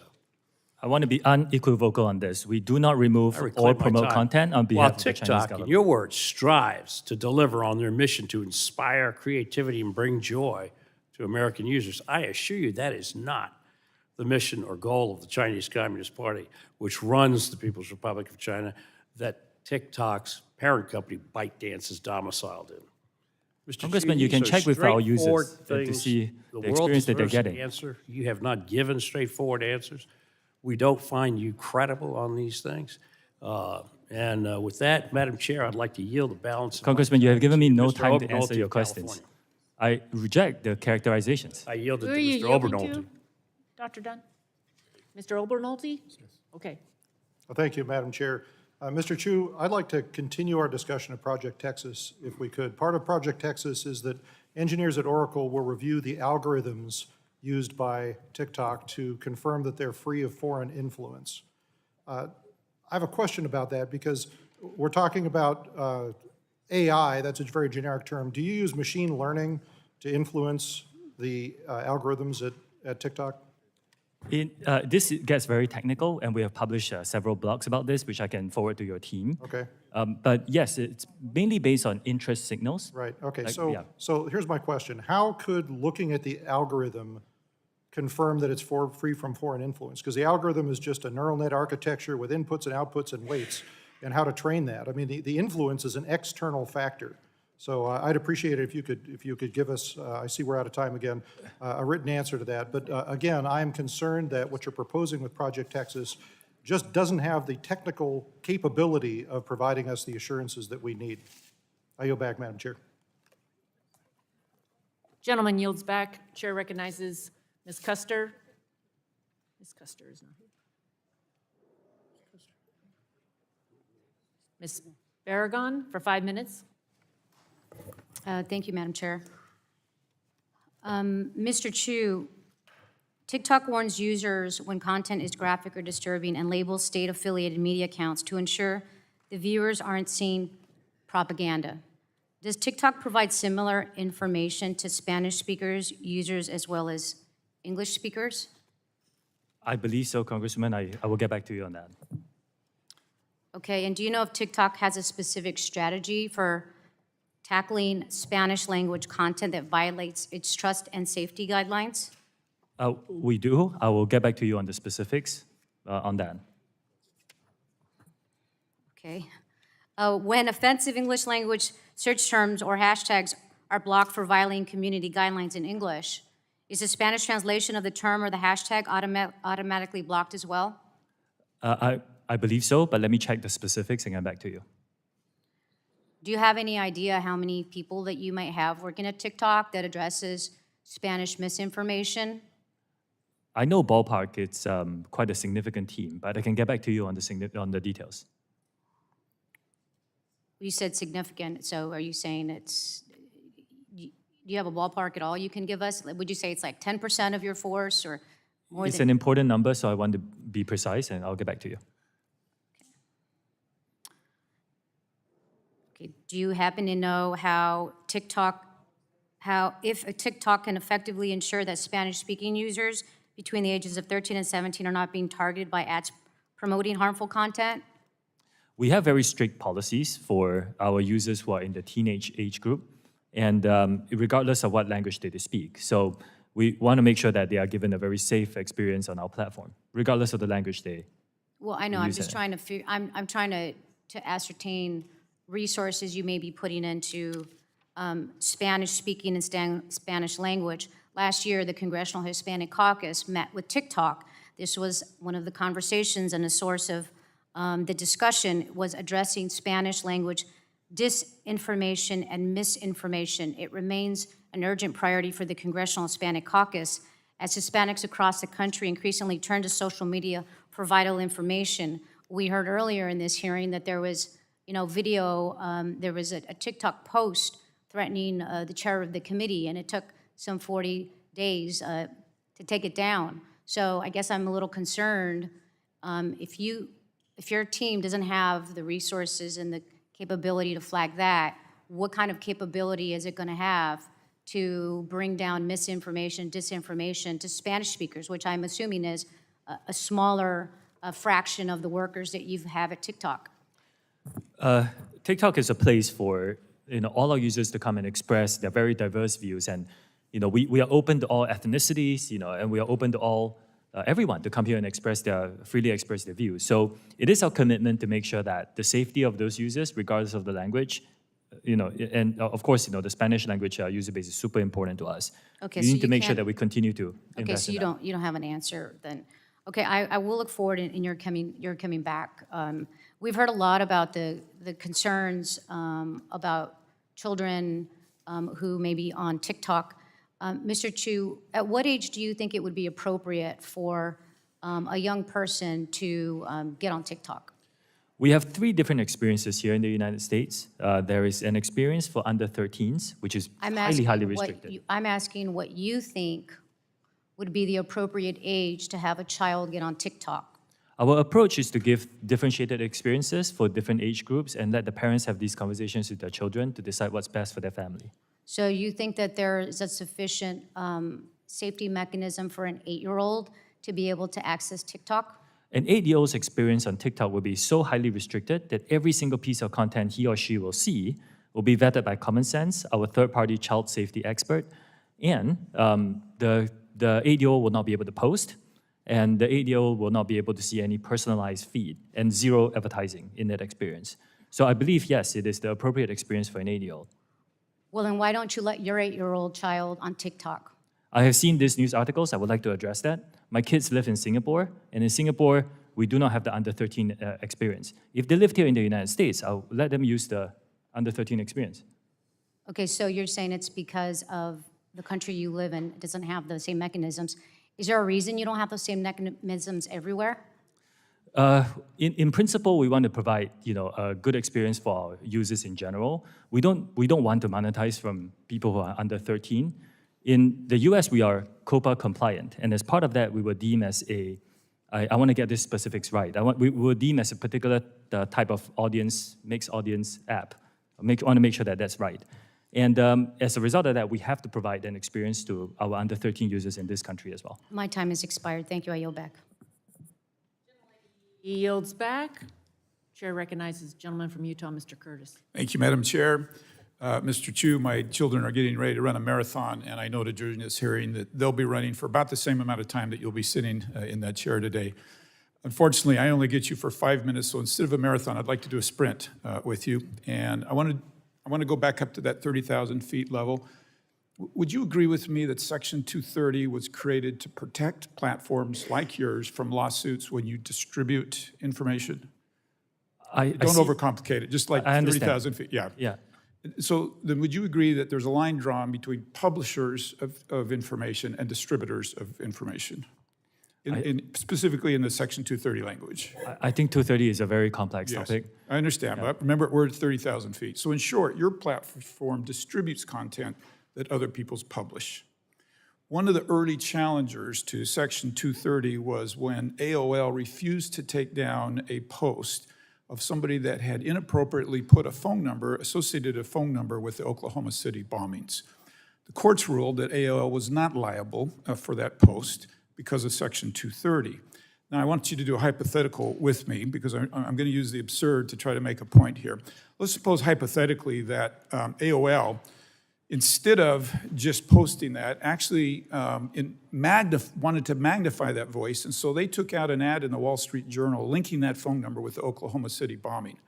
And let's suppose they didn't stop there, but they went further, and they took out a Super Bowl ad linking that phone number with the Oklahoma City bombing. And let's suppose, hypothetically, they didn't stop there. They sent a flyer to every home in America linking that phone number to the bombing. And I guess the question is, would AOL have moved from a distributor to a publisher in this made-up example? Congressman, I think, respectfully, I think everybody can see that they would. This is not a hard question. Moving that far away from the intent would have moved them to a publisher. So my question is platforms are protected because they post content, but I want this room to see, not just you, the protection has limits. And if AOL moves to a distributor instead of a publisher, they go outside of those limits. Now let's talk algorithms just super quickly. We've thrown that word around a lot today. Let me here again go 30,000 feet, and we'll use another platform so it's not sensitive. But Pinterest, I like to go on Pinterest. My wife and I are building a home, working on the yard right now. If you went on my Pinterest page, you would see swing sets and things made for my grandkids. Now, another hypothetical, let's suppose that there's some devious intent inside Pinterest, and they decide they want to influence John Curtis with these algorithms, and they want me to believe it's the end of the world. And all of a sudden now I'm buying bomb shelters instead of swing sets for my kids. Have they become a publisher and should not be protected from Section 230? And if you don't feel, I'm pretty sure the room understands that they have crossed this line, and you can tell me if you think they have or not. Congressman, I will have to study that specific example and get back to you. It's a hypothetical, but you can see at some point they've crossed the line and they have become a publisher and a distributor. So we've touched on this today, but I want to be super specific. Is it possible that TikTok had enough data, could get enough data on me, that you could use artificial intelligence and your algorithms and machine learning to write an algorithm that could persuade me to change how I view a policy issue? Does that possibility exist? The way we look at it... 30,000 feet, we're on a sprint. I will stay very high level. Okay, the way we look at it is our users come in and express whatever views they But want. that's not the point. The point is you could write an algorithm that would change. And we've actually seen, the Washington Post reported the Stop the Willow campaign shows how TikTokers are tackling climate change. I think that's all fine, right, and all good, unless somebody has interjected into that and magnified or diminished voices in that. And what I'm proposing to you today is that pushes them across the line from a distributor to a publisher if they make those decisions. Now, serious allegations have been made against your platform and others, many of them here today, and you're not new to these allegations. This isn't your platform, but some time ago there was an allegation that a platform recommended ISIS-related videos. We've talked about the weight loss videos. We didn't talk about it, but the stealing the elections. Whatever the motivation, I'm trying to point out that as you move from a publisher, as you manipulate this data with algorithms, that you step out from the protections of Section 230. Do you see that logic? This is a very complex I understand it's very complex, but you see the logic. In your mind, has TikTok ever stepped across the line from a distributor to a publisher?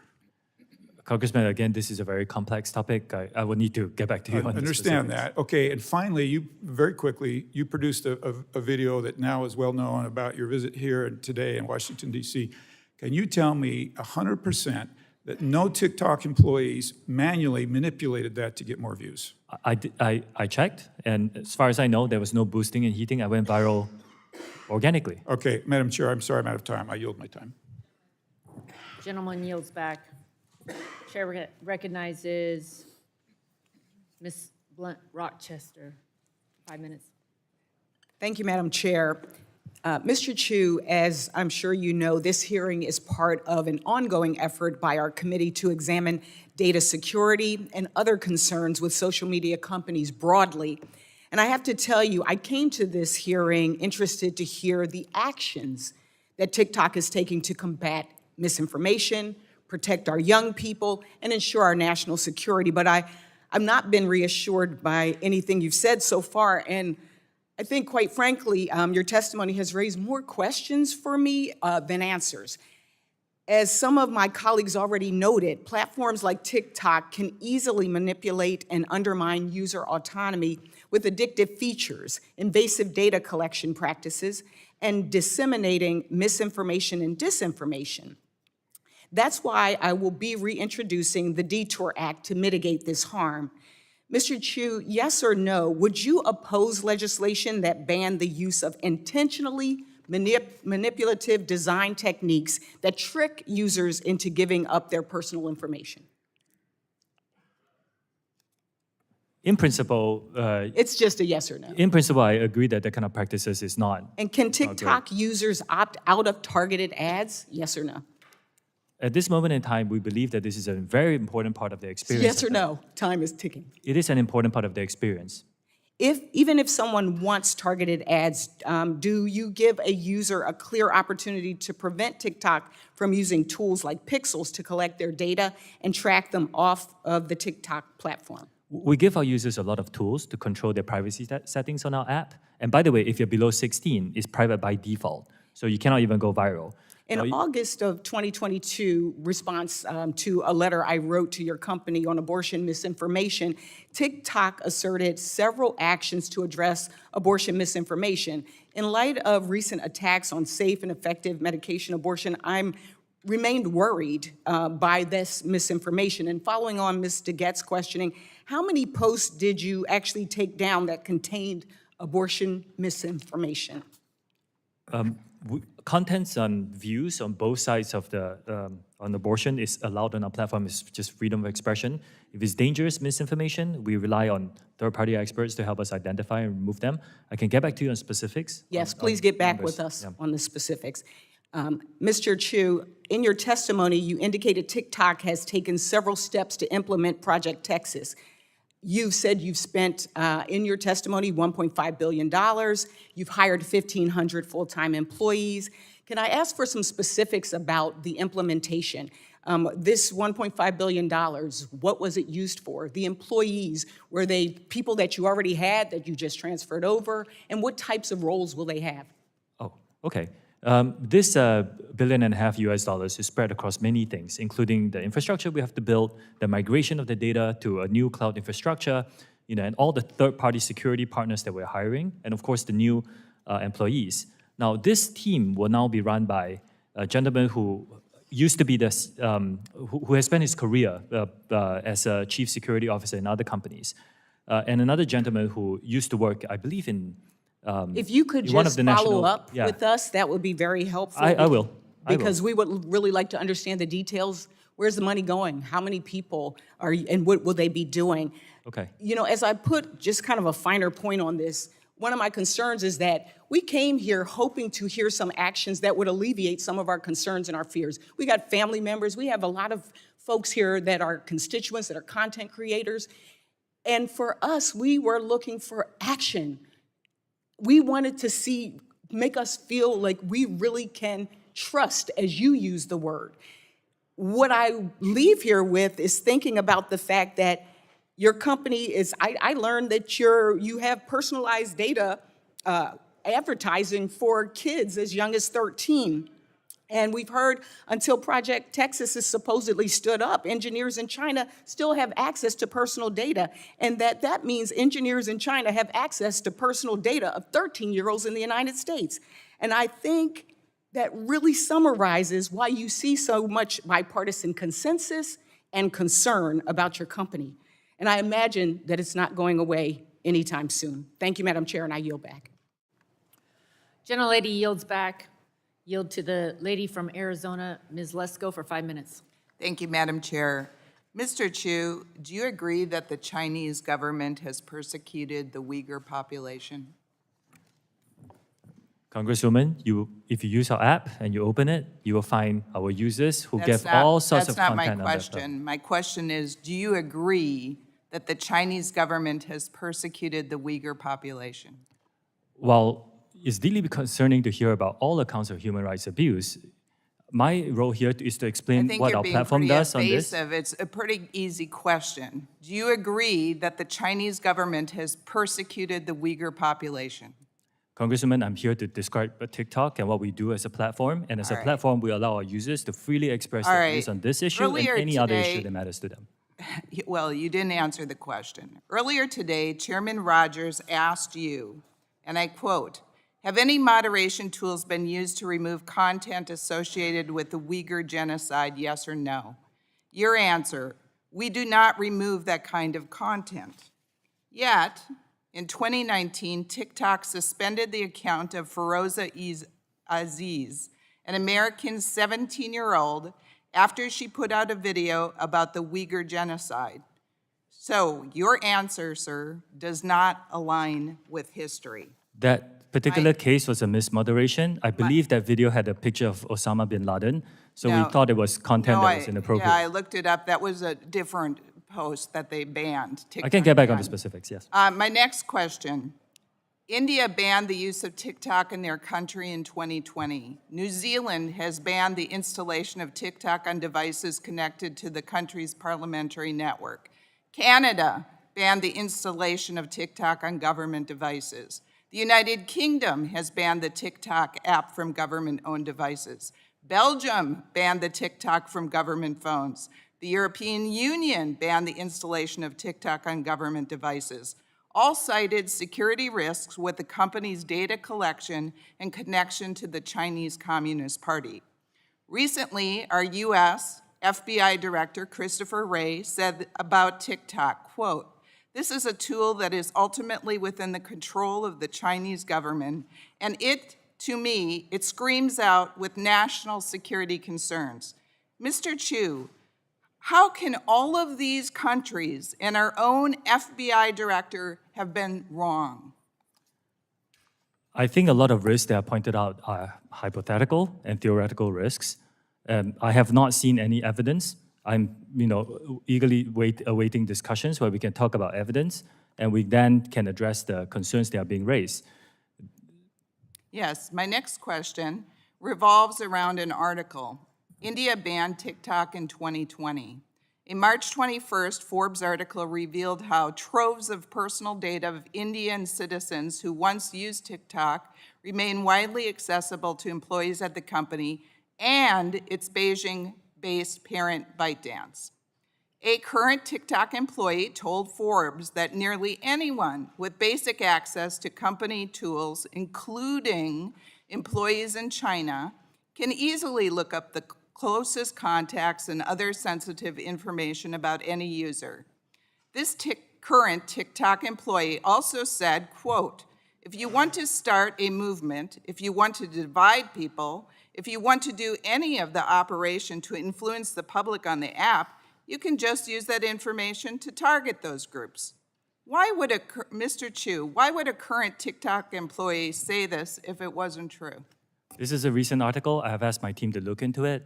As far as I know, we have rigorous data access protocols. There's really no such thing where anybody can get access to tools. All right. So I disagree with a lot of the conclusions of that. Madam Chair, I request unanimous consent that the Forbes March 21st, 2023 article be added to the record. Without objection. And I would like to turn over the rest of my time to Mr. Abernoldi. Thank you, Madam Chair. Mr. Chu, I'd like to continue asking the question that we ran out of time last time. So as part of Project Texas, you're going to have engineers at Oracle review the algorithms, the machine learning algorithms that TikTok uses to ensure that they're free from foreign influence. But as you and I were discussing, reviewing the algorithms doesn't do anything. The algorithms were simple. That's not where the secret sauce is. The secret sauce is in the data used to train them and the outcomes that you're asking them to predict. Would you agree with that? No, I actually believe that with third-party monitoring, you can identify a lot of the motivation of the code.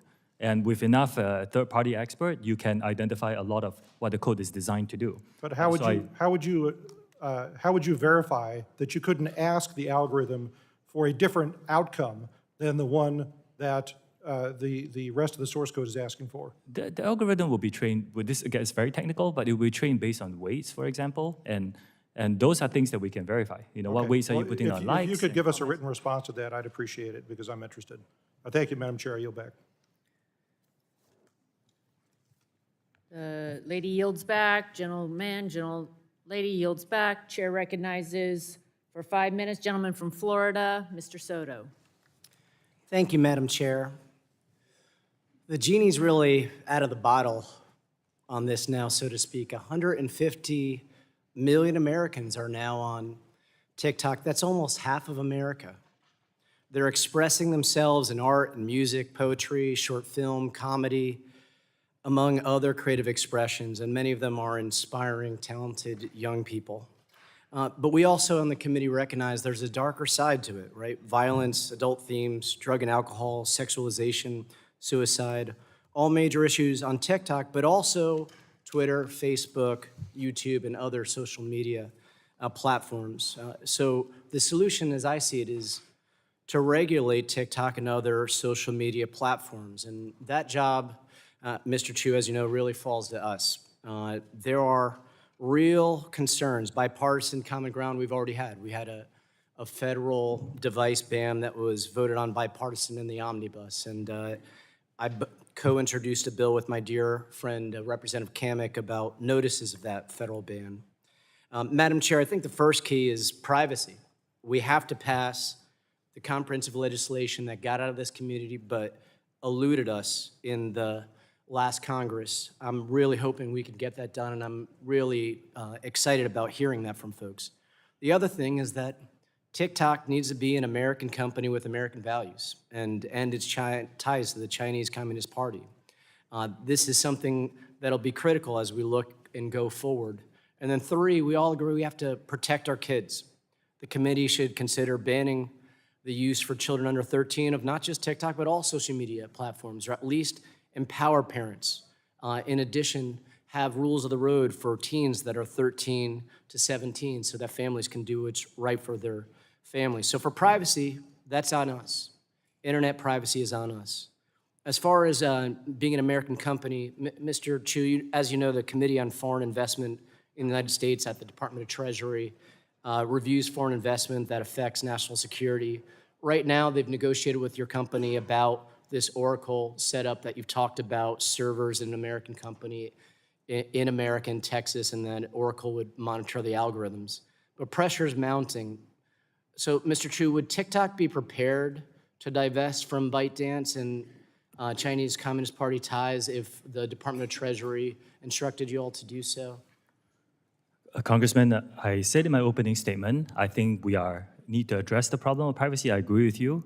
I don't think ownership is the issue here. With a lot of respect, American social companies don't have a good track record with data privacy and user security. I mean, look at Facebook and Cambridge Analytica, just one example. So I do think that it is not about the ownership. It is a lot about making sure we have Project Texas, making sure that we're protecting and firewalling U.S. user data from unwanted foreign access, giving third parties to come in to have a look at this, and making sure that everybody is comfortable. We're giving transparency and third-party monitoring, and that's what we're doing for Project Texas. Well, I would at least encourage you all to start having the dialogue, should that be where the president and the Congress ends up going. The third thing is on parents. I had a constituent of mine, Brandy of Lake Nona, say, I'm a parent of 2 teenagers, 14 and 18 years old, both of whom have been harmed by social media. TikTok's algorithms supply my 14-year-old son with a continuous stream of inappropriate content and has negatively influenced his perception of all females. I noticed the attention span of both of my teens has changed or decreased dramatically, and social media has made my daughter insecure, leading to an eating disorder and ultimately depression. What safeguards do you have, and what should we tell Brandy of Lake Nona about how we can help her protect her children? We have a differentiated experience. I mentioned just now about the experience if you're below 13, very, very restricted. If you're below 13 to 17, Congressman, we actually have a whole series of things. First, the content that you see, we make sure that we remove things that could be mature themes from your feed. We also, by default, do not allow under 16s to use direct messaging. We do not allow under 16s to, we set their accounts to private by default. They can go viral. If you're below 18, we shut off some features for you. Like, for example, you're not allowed to post live streams. Neither are you allowed to send virtual gifts. So we take this very seriously, and we want to continue to build to ensure that we're giving our under 18 teenagers on our platform. Although today they are only a minority of our user base today, but we still take it very seriously. Mr. Chu, I'd encourage you to continue thinking about how to get the word out to parents across the nation on some of these tools as well, as we here craft a privacy law that will help provide well-needed regulation to social media companies across the nation. Thank you, and I yield back. Gentleman yields back. Chair recognizes the gentleman from Indiana, Mr. Pence, for 5 minutes. Thank you, Chairwoman Rodgers and Ranking Member Pallone, for holding this hearing. I love both of your opening remarks. Like my colleagues have discussed today, our increasingly digital world leaves Hoosiers and all Americans in the dark about who has access to their information. For TikTok users, that could be third-party data brokers, advertisers, or the Chinese Communist Party. TikTok aggressively feeds addictive content to users to glean massive amounts of personal data that's worth a fortune. For Hoosiers watching at home, this isn't just data about your favorite sports team. You know, if there really are 150 million users in the U.S., this suggests to me that the CCP has a finger on the pulse of almost half our nation's population. I find that hard to believe. But this week, I decided I would ask my constituents in southern Indiana to share their stories with me. Went out Monday night, and we got 800 responses in less than 12 hours, okay? Let me share a couple of those with you. One of my constituents shared, I quote, "I'm a mental health counselor. Most of my teenage clients are on TikTok. They spend hours online being negatively influenced by others. I've seen kids experience self-harm, gender dysphoria, and many mental illnesses they have picked up from TikTok. I will not allow my children to have TikTok. The creators know the algorithms are addicting our children. They know that children are suffering more anxiety and depression from screen time, but they do not care. They will not change their algorithms because it's financially lucrative for them to keep their kids addicted." Another parent said, "We let our daughter try it out. The feed was continuously suggesting sexually explicit, stupid, and vulgar videos. We discontinued it within a week." And there's been many more. Like I said, 800, okay? In your testimony, Mr. Chu, you walked through a number of supposed actions taken by your company to create a safe environment and empower parents to oversee content shown to their children. But virtually everything we've heard reflects the opposite, and some of your answers are a little confusing. You know, all of those sitting here and maybe watching on C-SPAN, this is the 32nd hearing we have held about privacy and big tech. Each hearing I've been part of, we've heard the same stories about our constituents' experience and the same promises for big tech to do better. The truth of the matter is this disgusting and dangerous content littered across your platform is not justifiable, and it's uncontrollable. Americans' data is not safe, and big tech is doing nothing to protect it. Putting aside the dangers of the CCP involvement, and after these 32 hearings, I believe it's actually time to change the narrative, change the focus, and change the outcome by talking about the money you're making at TikTok. Mr. Chu, I have a question. How much revenue is generated per user? Congressman, Private company, and you're not going to tell me. Yes. Does each user receive a comparable benefit for the amount of profit their data brings to your company?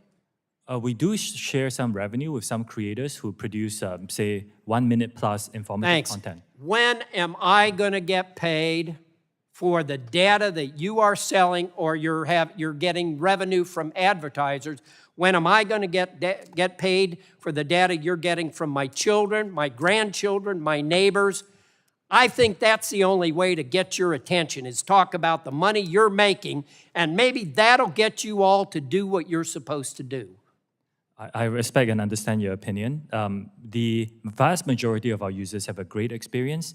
I sent a video recently as well. I got hundreds of thousands of comments. But what am I getting? It's a great experience. What about these 800 bad experiences that people in the Indiana 6th District have been getting? We will look into them, and a lot You're of the going to look issues into it, but this is this is a 30-second big tech hearing, and you're always going to look at it. Frankly, I think you're all stalling is what you're doing. You're just trying to buy time while you're making the 18 billion, perhaps, whatever you're making. The majority of our users have a great experience on our platform. It is our duty to keep it safe. I agree with you. That's why our commitment is to make sure that safety I think is a priority for us. I think it's your duty to pay attention to what you're doing, and maybe you paying people for the information that you're getting from her is a way to get that done. Thank you. Yield back. Gentleman yields back. Chair recognizes gentlelady from Washington, Ms. Schreier, for 5 minutes. Thank you for being here, Mr. Chu. I'm really concerned about everything that we are hearing in this conversation today, and I appreciate your good intentions, but the actions are really falling short. As a pediatrician and the parent of a teenager, I'm particularly concerned about how social media generally, and TikTok specifically, is affecting our kids and teens. We just heard a lot about this from testimony from a psychologist. Last year, the American Academy of Pediatrics sounded the alarm about our children's mental health crisis. And as a pediatrician, I know this has been going on for more than a decade. In fact, it tracks perfectly with social media engagement. And during the pandemic, teens who are missing out on in-person interactions turned even more to social media to connect with friends.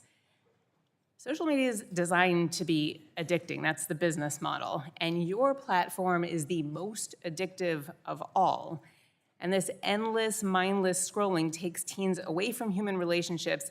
And here's what's important. It keeps teens awake all night, well past their bedtime, at a time in their lives when sleep is critical for brain and physical development. In fact, sleep deprivation alone, ignoring even content alone, can cause depression, anxiety, social withdrawal, inattention, poor coping skills, and academic failure. So, Mr. Chu, I just want to follow up a little bit on what my colleague, Mr. Sarbanes, was discussing. It is your business model to keep eyes on the app, to keep it addictive. I know you likely have experts who have advised you on how to design this to keep those eyes on your platform for the longest possible time. So I want to know if you have psychologists or other health experts on staff looking at screen time, hours of use, and sleep. We worked with the Digital Wellness Lab, Congresswoman, and at the Boston Children's Hospital, and we came up with a 60-minute default limit for any users under 18. We were the first to do it in our industry. That is an opt-out, and I can tell you, they're going to immediately opt out. It is addictive. It's We like also give asking tools. a chain smoker not to take the next cigarette. It is not going to happen. And by the way, first I have a question, then I'll go back to Boston Children's. Mr. Sarbanes asked earlier, what is the percentage of teens who actually adhere to the 60-minute limit? I would need to check on those numbers and get back to you on specifics. I'd appreciate those numbers. I'm guessing it is an incredibly low percentage who actually heed that. Now, as far as Boston Children's goes, I know you're referring to them as a source for these ideas about go outside, get some air, take some time out. But I can tell you as a pediatrician, I'm guessing their suggestions were a little stronger than that. And so I'm wondering what is the next step? What are you doing when you find out that almost nobody is really opting out after 60 minutes to take this burden off of the kids and off of the parents and change your algorithms to make them not so hooked? We give our parents, as you pointed out, the family pairing tool. And in that tool, if you pair it with your teenager's phone, you can actually set a restriction, how many minutes. And we believe it's very important for parents to have these conversations with their teenagers so to decide what's best for their family. I also, Congresswoman, a lot of people come to our platform to have a really informative experience. Like I said, there were 116 billion pieces of content on STEM, and we're creating a feed dedicated to that. Book Talk has 115 billion. We've also heard today that well over 20% of the information is misinformation. We heard that about medical remedies that are not really remedies. We've heard it about mental health topics. I mean, this becomes very dangerous, especially when people who are not trained to think very critically are being given information and thinking that it's true. And you've said many times that the destructive information isn't available to kids, but it is. Like, we keep seeing examples here. And so I'm just wondering, what are you going to do with the algorithms? I mean, just because you're removing something that says anorexia, bulimia, or eating disorder, that doesn't do it. If you show girls repeatedly skinny bodies and advice on how to cook meals that are less than 300 calories, that's dangerous. We have worked with, first of all, anything that glorifies eating disorders, we remove that from our platform. It's violative.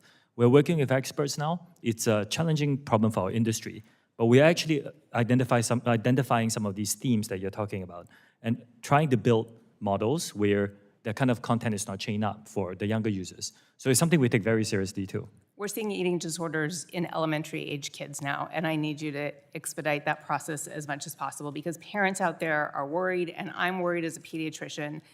Parents can't take themselves off of these platforms. Kids, there's no way they're going to take themselves off, and we need you to do your part. It may affect your bottom line, but it could save this generation. I share your concerns, and I commit to Yield doing back. more. Gentlelady yields back. Chair recognizes the gentleman from Pennsylvania, Mr. Joyce. Thank you, Chair Rodgers and Ranking Member Pallone, for holding this hearing. According to an August 2022 article in the New York Times, TikTok's in-app web browser can track every individual keystroke made by a user. We have heard today about the various ways in which the app's code could be used to monitor or track users, and likewise, we've heard concerns that this data may not be fully isolated from access by the Chinese Communist Party. That said, I'd like to know more about the historical, non-public U.S. personal data that your company has already amassed. Mr. Chu, you have publicly stated that the non-public information of TikTok users in the United States is being transferred to an Oracle-based cloud infrastructure because of safety concerns. Will that be completed by the end of this week, by the end of this month? What's the outline for dealing with that data that you've already amassed? All new data is already stored by default in this Oracle Cloud infrastructure with the No, I'm talking safeguards. about the data that you've already amassed. We are in the process of deleting. What timeline will that data be able to be stored? I believe we will be able to get it done this year. I'm hiring. This year, thank you. It's not going to occur anytime soon. To be clear, until that data transfer happens, user data remains accessible to the Chinese Communist Party. On March 1st of this year, the committee asked you when you plan to delete non-public historical U.S. user data. Are you aware of this?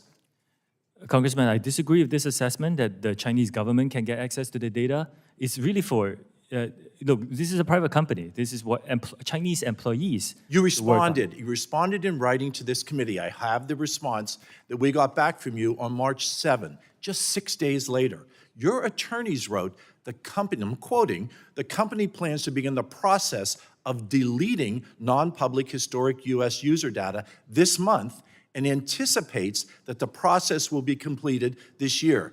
You came up with a supposed plan in the summer of 2022, specifically based on our concerns that the Communist Chinese government was spying on U.S. users. But you only just came up with the idea to delete historic non-public U.S. data just 2 weeks ago? Let me read it again. On March 7th, your attorneys wrote, and I quote, the company plans to begin the process of deleting non-public historical U.S. data this month and anticipates that the process will be completed this year. Mr. Chu, did you just come up with this plan only because we asked about it on March 1st? No, we started deleting this. Well, because that's what it looks like to me. We hired a third-party Incredibly auditor to help disappointing. us with this. Wouldn't you agree that awaiting even minutes for this personal privacy protection is absolutely wrong and it is not in the best interest of your users? Congressman, respectfully, there are many companies that use a global workforce. We are not the only one. We are just taking action after hearing Given the concerns. delay in Many other deleting companies this have data not. and what we've already established about the ability of the Chinese Communist Party to access personal user data, would you agree that no U.S. government electronic devices should have access to TikTok platform as your lackluster security currently stands? I disagree with that characterization. Like I Do said, you think the U.S. that any individual should be utilizing that on any government platform? I think the government devices shouldn't have no social media apps, to be honest, but and not particularly targeted with to us. TikTok. Mr. Chu, during this hearing, you have mentioned several times that there is a, quote, different experience, your words, for children under the age of 13. That is correct. Different experience. Mr. Chu, do you allow your children under the age of 13 to participate in TikTok? Yes or no? I did just explain this in detail. This experience doesn't exist in Singapore where my children live. If my children lived here, then yes. Based on what we've heard today, it's clear to me that TikTok as a company cannot be trusted and that Americans remain significantly at risk because of the TikTok app. I still contend that TikTok is the spy in Americans' pockets. I want to acknowledge that TikTok does have the ability to make those changes, but unfortunately, we have not heard that from you today. We have not heard a commitment to be able to protect the personal privacy that Americans expect and that Americans deserve. Thank you, Madam Chair, and I yield the remainder of my time. Gentleman yields back. Chair recognizes Ms. Tran for 5 minutes. Thank you, Madam Chair. Mr. Chu, many big tech CEOs have sat where you're seated today and tried to run out the clock during a hearing like this one. They were trained not to answer questions and just wait for the news cycle to pass so that they could get on with business as usual. Those same executives want this moment, TikTok's moment under the microscope, to distract Congress and the American people from the very real issues that exist on their platforms. You have an opportunity to turn the tables on them. While US-based social media giants have regressed on protections for children and teens, on protecting our data privacy, and on embracing transparency, you can lead, and you should lead. Last month, you announced that TikTok would expand access to its researcher API, but I'm concerned that your new policy could be more bark than bite, that it won't actually lead to the rigorous research that we as lawmakers and that parents and everyday TikTok users need. In fact, your terms of service demand that researchers delete their data at TikTok's unilateral direction. It puts onerous restrictions on how researchers' findings can be published, and it only allows access to public data, which researchers already have access to within the app. In order to actually address the content moderation and algorithmic amplification concerns that my colleagues have raised here today, and that I've heard about directly from parents in my home state of Massachusetts, independent researchers, not just other tech companies like Oracle, need to be able to evaluate how TikTok's algorithm is making decisions to promote content. Mr. Chu, will you commit to expanding your API to include data that would let researchers investigate how your algorithm is pushing content to users, whether it's showing up on your For You page, the hashtag page, or somewhere else? We are, one of the commitments I gave in the opening statement is a commitment to transparency and third-party monitoring. So, Congresswoman, I will look into the details of that and get back to you. And as well as the algorithm, including data on what types of users were targeted by the algorithm so that researchers can fully understand what content is being prioritized and who it's being pushed to. Again, we have a commitment to transparency. These are very important questions, and I will get back to you on the specifics. Under this same proposal, you require that researchers give TikTok, quote, worldwide, free, non-exclusive, and perpetual, end quote, rights to their papers. This threatens to clash directly with well-established practices of exclusive publication rights in research journals. Mr. Chu, why does TikTok need those rights? I will need to get back to you on that specifics, if that's okay. Yes, I don't see how we can expect researchers to do their work under these terms and then tout transparency. I'm going to shift gears with the time that I have remaining, Mr. Chu. I'd like to talk about TikTok's efforts to protect children and young users. In 2021, the UK's Age-Appropriate Design Code went into effect, mandating 15 standards that companies like you need to follow to protect children on your platform. You still operate in the United Kingdom, which means you should be in compliance with this code. So my question is simple. Will you commit to extending the protections currently afforded children in the UK to the millions of kids and teens who use your app here in the United States? We take the safety of the younger users on our platform very seriously. It's a good way to prove it. Every country is a little bit different in context and in Let me look at the specifics and bring some of the best practices across the world. But Well, those best practices are they're being executed around the world. We just want the same for our kids here in the United States. I mean, Mr. Chu, when we spoke a couple of weeks ago, you indicated interest in taking steps to earn trust, our trust. And to me, it hasn't happened today so far. But rather, you've ducked behind industry standards and comparables to your competitors, which we know are woefully insufficient. I strongly urge you to consider these terms, these commitments, make the case for why you're different from your American competitors, and do better than them on transparency, which you've mentioned countless times today, but which we don't really have anything tangible to point to. yes, I don't want to make excuses for our industry or ourselves. I think there's a lot of work that needs to be done. We take this very seriously. Nothing is it's not perfect. We need to keep investing to stay ahead of our growth. So I agree that we need to prioritize safety and continue to do that as part of our company. And Well, I'll look forward to getting back your comments and your commitments and those updated terms of service when you write back to the committee. Thank you, Madam Chair. I yield back. Gentlelady yields back. Chair recognizes the gentleman from North Dakota, Mr. Armstrong, for 5 minutes. Thank you, Madam Chair. We've heard a lot today about the procedural safeguards, independent code review, server locations, and the corporate independence between ByteDance and the CCP. But I think there's something else a little more telling. When you were asked about Chinese censorship, you pivoted immediately to drug use in Singapore. You have absolutely tied yourself in knots to avoid criticizing the CCP's treatment of the Uyghur population. And I think it begs the first question, before we ever get to Project Texas, which I'll get to in a section. If the CCP demanded that ByteDance hand over all of the data that they had on U.S. users in their possession, and ByteDance refused, I wonder what would happen.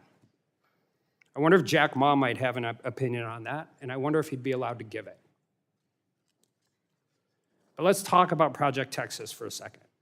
Project Texas envisions a new US-based TikTok subsidiary. You have stated that this arrangement is unprecedented. I'd argue the reason it's unprecedented is because it requires continual oversight and monitoring by the US of a private business because it poses a national security threat. The new subsidiary's board would report to and be approved by CFIUS.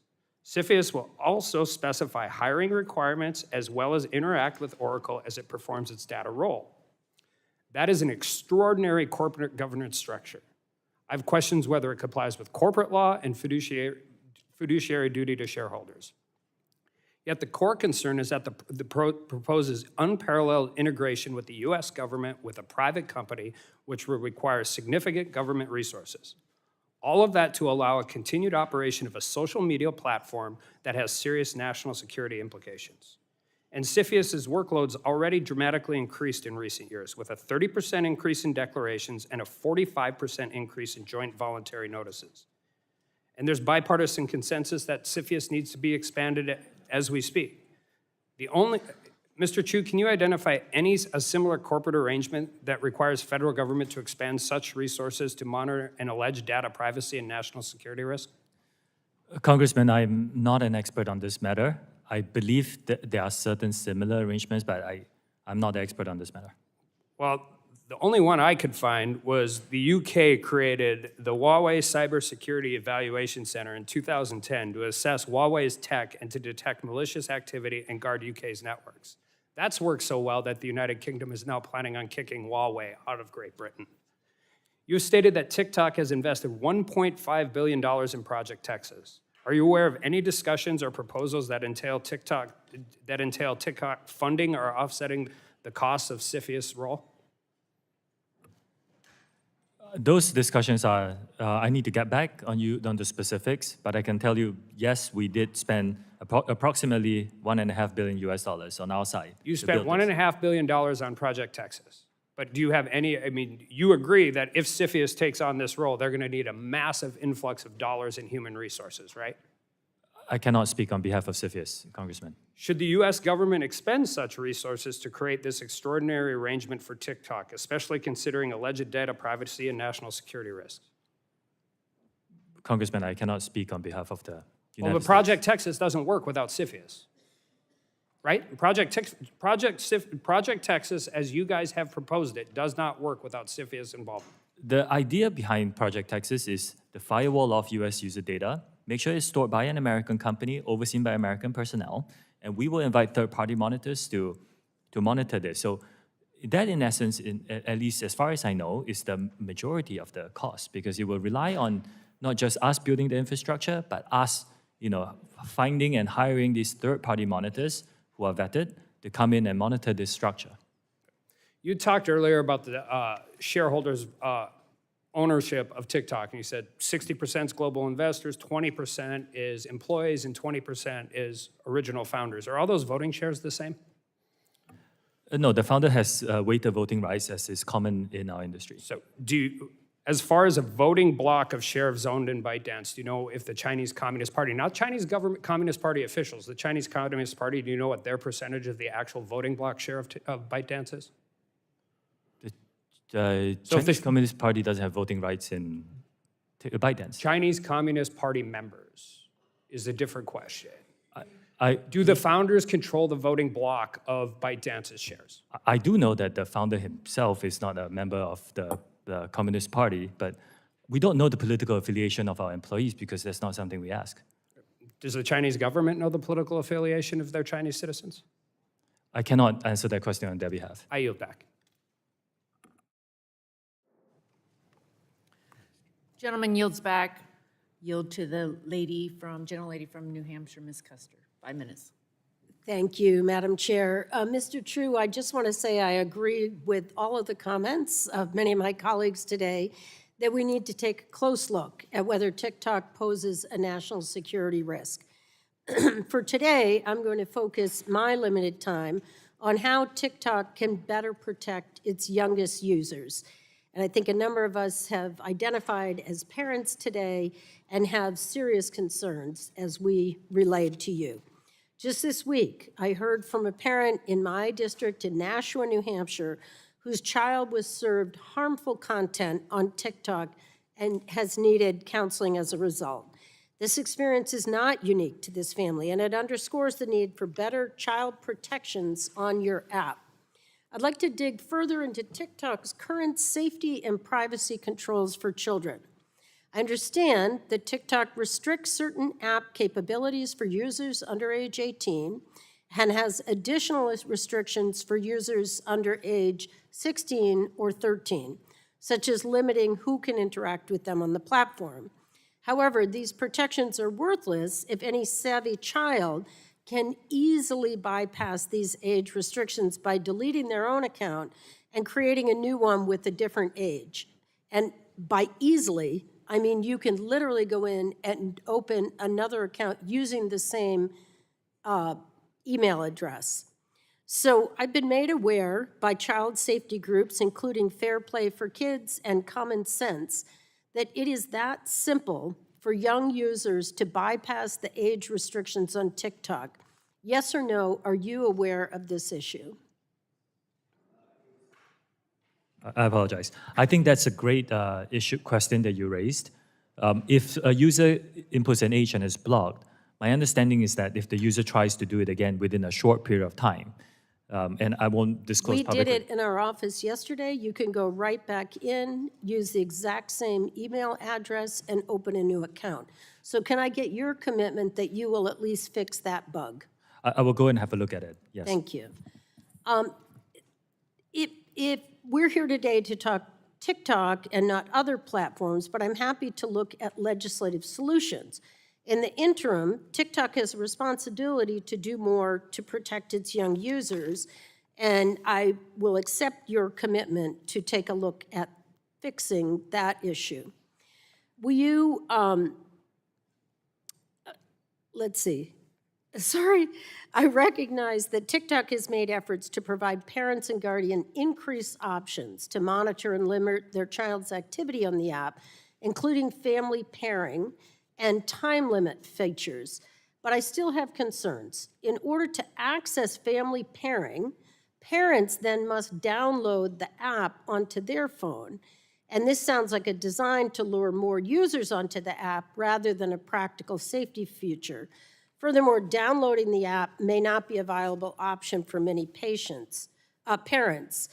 Mr. Chu, will TikTok commit to developing other methods for parents to monitor their child's use of the app without having to download the TikTok app on their phone? I can look into that specifically and get back to you. But the Okay. family pairing that you mentioned is a very good tool that we develop.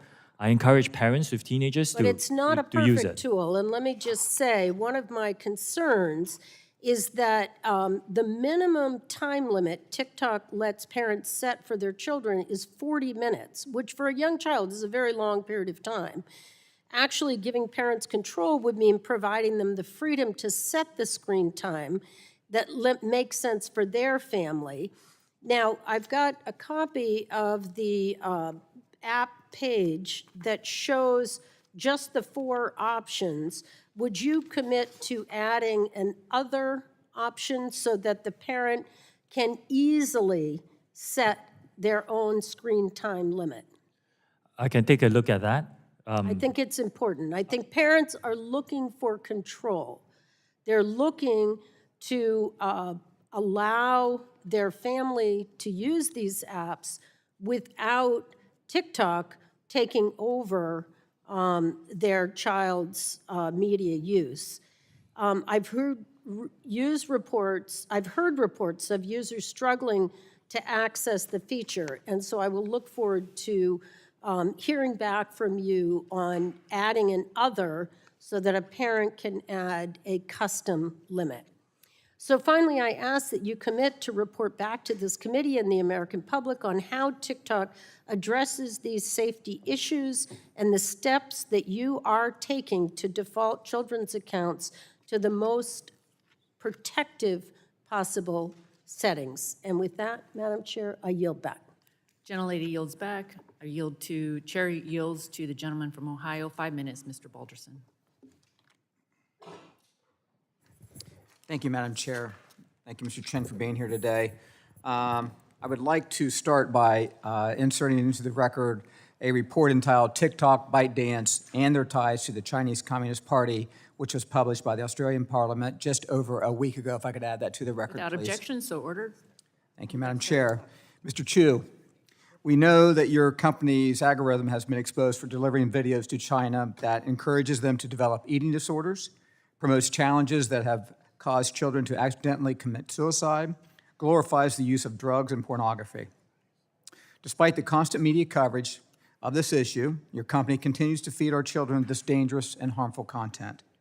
Can you explain to parents back in my congressional district why it should be their burden and not TikTok's to set up the guardian parental controls for their children so that they do not view content which encourages eating disorders or committing suicide?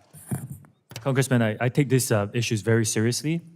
If the user is a teenage user on our platform, we actually have a differentiated experience, including certain models that we are building with experts to help identify certain content that's not inherently harmful, but could lead people to eating disorders. Anything that glorifies eating disorders is violative of our platform, and we remove that. And I want to assure you that I take this very, very seriously, this commitment. Mr. Curtis, my colleague, mentioned the use of heating tool on your platform to make specific videos go viral or get more views.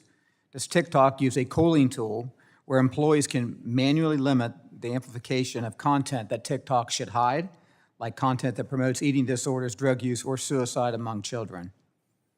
The only promotion tool that we have is approved by the local teams, so in the US by the US team, and it's for commercial purposes like Taylor Swift. I think when she onboarded, we, So heated that'd a be little yes bit. or no? I just want to make sure that I'm answering your question with specifics. If this tool exists, why isn't it being used to cool then the spread of dangerous content? I mean, why is it still happening? Dangerous content that violates, we remove them. When we see them, we actually remove them from the platform. Okay. The fact of the matter here is that despite whatever action you take, that TikTok is taking to protect teens, your algorithm continues to promote harmful content, Wouldn't you agree that indicates there is something inherently wrong with the algorithm your platform employs? I do respectfully disagree with that. The algorithm drives a great user experience for many, many users. Well, I talked about STEM content. That has 116 billion views on our platform. I want one more example. Book Talk is a trend that happened on our platform. It's to encourage people to read. And globally, it has 115 billion views, and it's fantastic. I've heard people telling me that they are reading more because of Book Talk. So there is a lot of good and joy and positive that can be derived from the TikTok experience. Yes, there are some bad actors who come in and post violative content, and it's our job to remove them. But the overwhelming experience is a very positive one for our community. But if it's your job to remove them, it's been said many times here today about the 41 days that that video stood up with addressing the chairwoman. After this, I'm going to go and look into the specifics of that. All right, thank you. Madam Chair, I yield back. Gentleman yields back. Chair recognizes the lady from Texas, Ms. Fletcher, for 5 minutes. Thank you, Chairwoman McMorris Rodgers, and thanks to Ranking Member Pallone for holding today's hearing, and thank you, Mr. Chu, for appearing today. It's been a long day, but we're here to learn about a complex set of issues that relate to TikTok and how to address them. And I think that's what we're hearing from colleagues on both sides of the aisle today, is a real effort to grapple with the challenges that we see for national security and for the safety and protection of American citizens, especially our children and young adults. And we've already covered today a lot of the information about the extensive use of the app, the number of users who are children and young adults. But I think it bears repeating, as Mr. VC mentioned, that TikTok is the preferred platform of young Americans. And they use it for all kinds of creative and important things. And we have seen that. But there are also some dangerous things that we know it has and continues to be used for. And that also, that the data that's collected is posing additional dangers. And that's what we're here for. Most people using TikTok do not realize that TikTok is collecting data about their keystrokes or about their browsing history on other sites and so much more. And I agree with my colleagues that we need a comprehensive set of data privacy laws here in the country, and we've heard some very good ideas today. Mr. Chu, you've mentioned several times today that these are industry-wide issues, and I agree with you that there are industry-wide challenges here. But there are also some specific things relating to TikTok that I want to focus my questions on and really want to understand where there's a difference and how we can craft legislation that addresses the very real challenges that we've been hearing about today. As you know, states across the country have joined an ongoing investigation into possible violations of consumer protection laws by TikTok as they pertain to TikTok's effect on the mental health of American children and teenagers. As part of this investigation, states have requested to review internal TikTok communications that takes place on LARC. That's TikTok's primary instant messaging system. Is that right? Yes. Okay. And does every TikTok employee have a LARC account? It is very similar to companies that use Slack or any other instant messaging tool. But LARC is a proprietary instant messaging tool. It's not Slack. It's something that was developed, yes, by ByteDance. It was developed by TikTok? No, it's developed by ByteDance. It's developed by ByteDance. Okay. And so a couple of questions stemming from that. Is it true that LARC video conferencing has a translation feature in which Chinese is translated to English text and vice versa? That is correct. It helps with global cooperation. Okay. And those translated conversations are somehow saved into the LARC system? I will need to get back to you on the specifics. Okay. There is, I'll get back to you on the specifics. Okay, that would be great to know. And I neglected to ask, but does every TikTok employee have a LARC account? Yes, I believe so, yes. Including you? Do you have one? Yes, I believe so. Yes. And then do you have there's some kind of profile for your instant messaging system. So every employee identifies their manager and their department, who they work for, what they do. Is that all included in their LARC profile? Do you know? It's very common for companies to have enterprise messaging tools that companies use. It does, and I guess I'm asking specifically about LARC since it's specific to TikTok, whether it includes information like identifying who, for example, your manager is. Do you know whether that's something that's identified in LARC? Yes, again, some of these HR features are built into a lot of enterprise tools that we use, and yeah. So like for your own profile, does it identify who your manager is? Yes, it does. And who does it identify as your manager? I report to the CEO of ByteDance. Okay, and so that is Zhang Yiming, is that identified as your manager? That's the former CEO. He has stepped down from the board and so- as the CEO, yes. Okay, so Mr. Rubo is identified now as your manager on Yes. the system? Okay. And as you mentioned, it was developed by ByteDance, so it's not just used by TikTok employees, it's also used by ByteDance employees, is that right? Also by other companies now. I think Lark is selling it, and it's a good tool for instant messaging. So Lark is available to third parties outside of the ByteDance system as well, like Yes. Slack? And do you personally ever use Lark to communicate with ByteDance? With employees at ByteDance? Yes, I do. You do, okay. Well, I'm running out of time, and I'm sorry to say, because this is really interesting. I do think it underscores some of the concerns that have been raised in this hearing. So I think it's clear we have work we need to continue to do here in the Congress to address data protection and privacy. And with that, Madam Chairwoman, I thank you, and I will yield back. Gentlelady yields back. Committee stands in recess and will reconvene immediately following the third vote being called. Bathroom.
Being here, Ms. Chu, I am one of 6 Texans on this committee.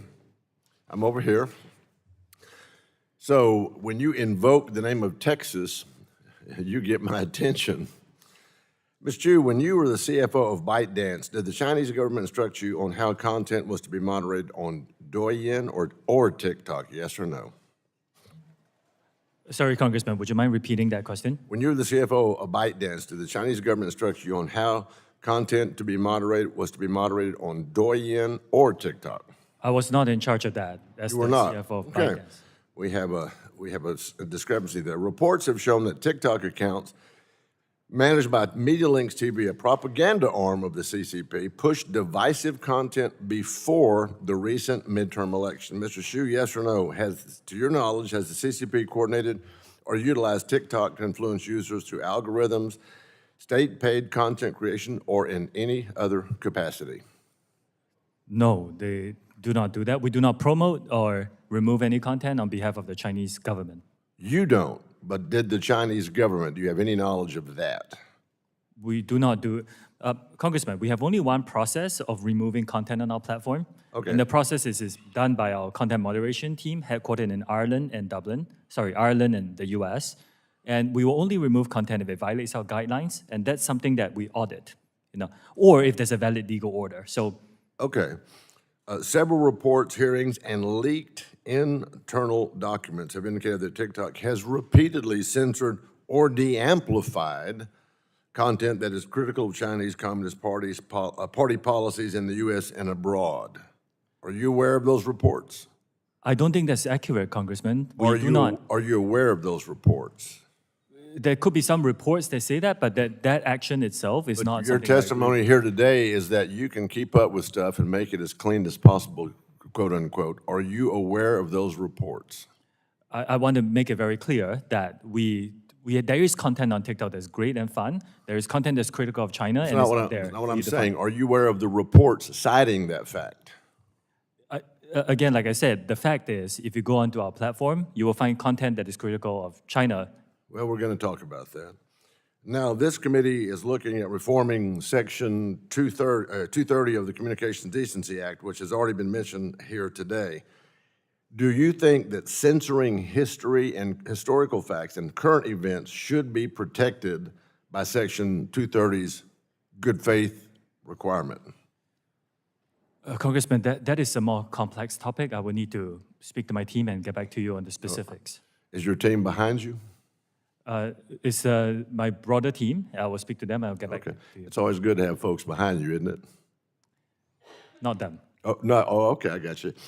Here are my concerns with TikTok. Your claims are hard to believe. It's no secret to us that TikTok is still under the thumb of CCP influence.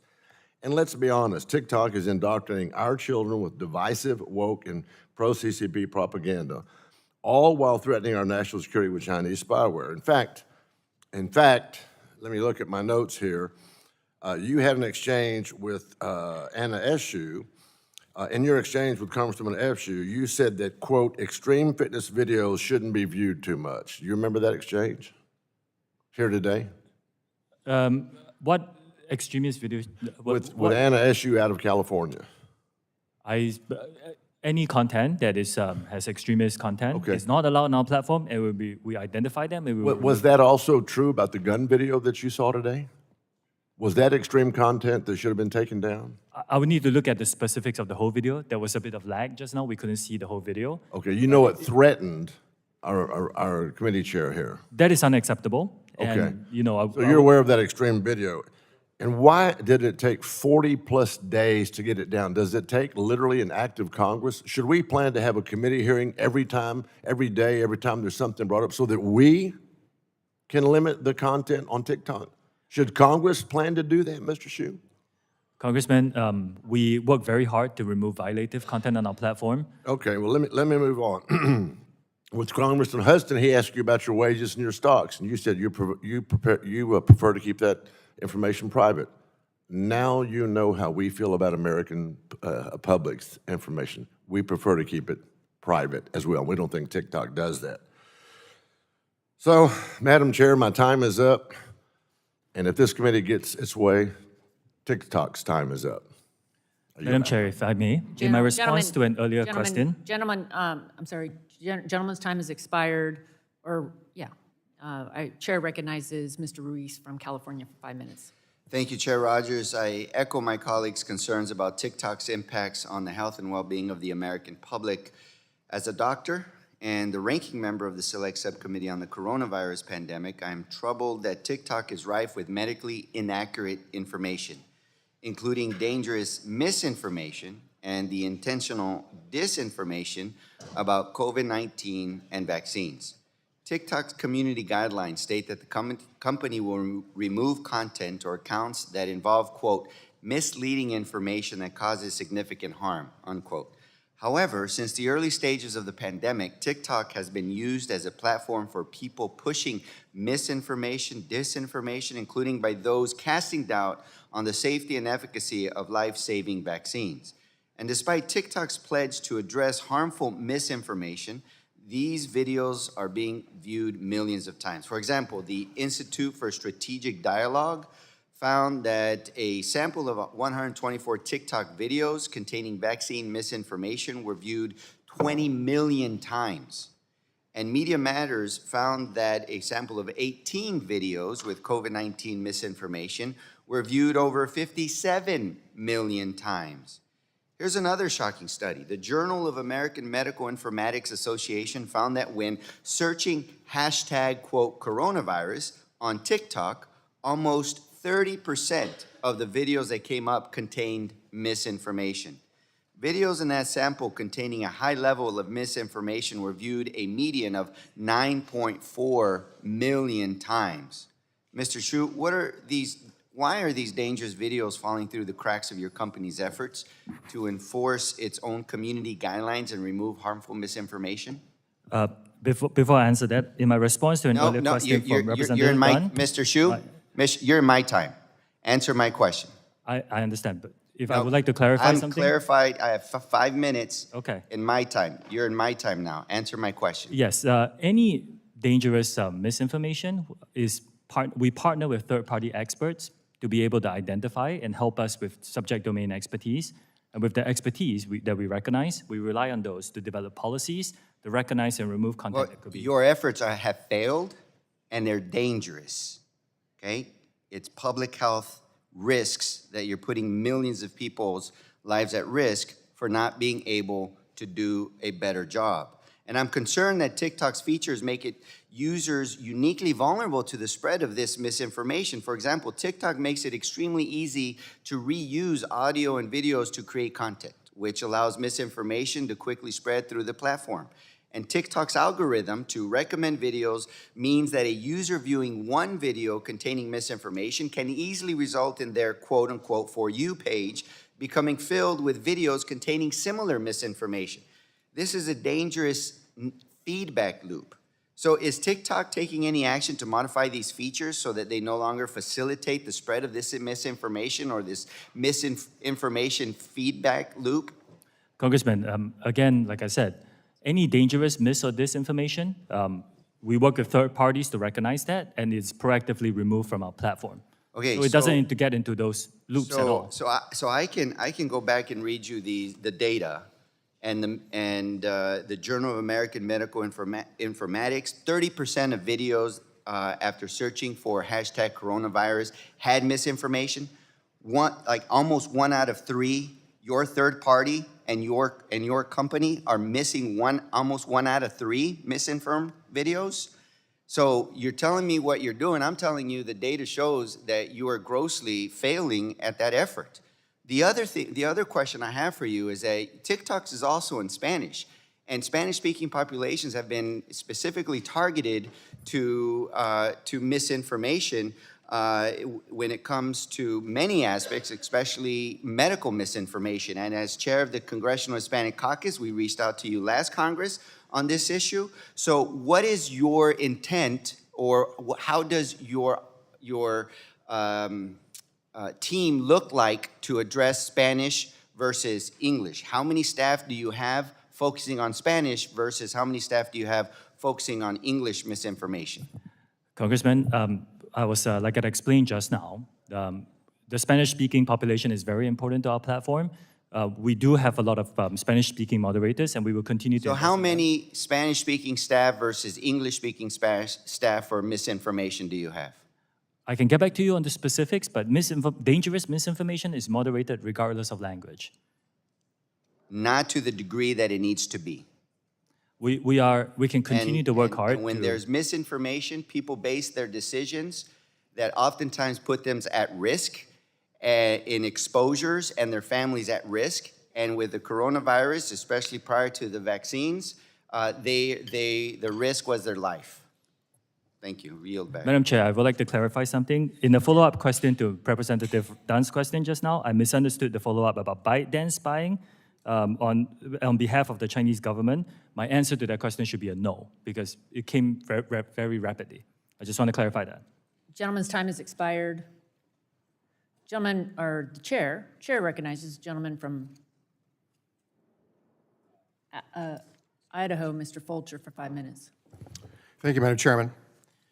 Mr. Chu, we've been going a long time here by now, and a lot of questions have been answered, and a lot of them have not been answered. And primary thing I want to do is just share some thoughts of what I've seen, learned today, been exposed to. First of all, I've got to compliment you on having a product that's impressive. It is a very influential tool. It is addictive, and that's what you want users to be exposed to, is something addictive, and it is a data gathering masterpiece.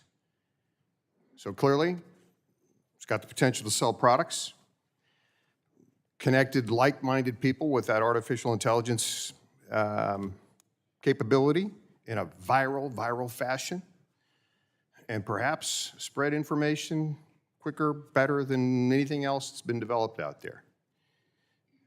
Now, I'm just going to tell you, I'm not a subscriber, at least a willing subscriber. But probably in that database somewhere is my preferences with colors or foods or who I've spoken to or what I've said or my favorite newspapers. I don't know. But that's available to be sold or given to whomever or whatever. And the whatever is what bothers me.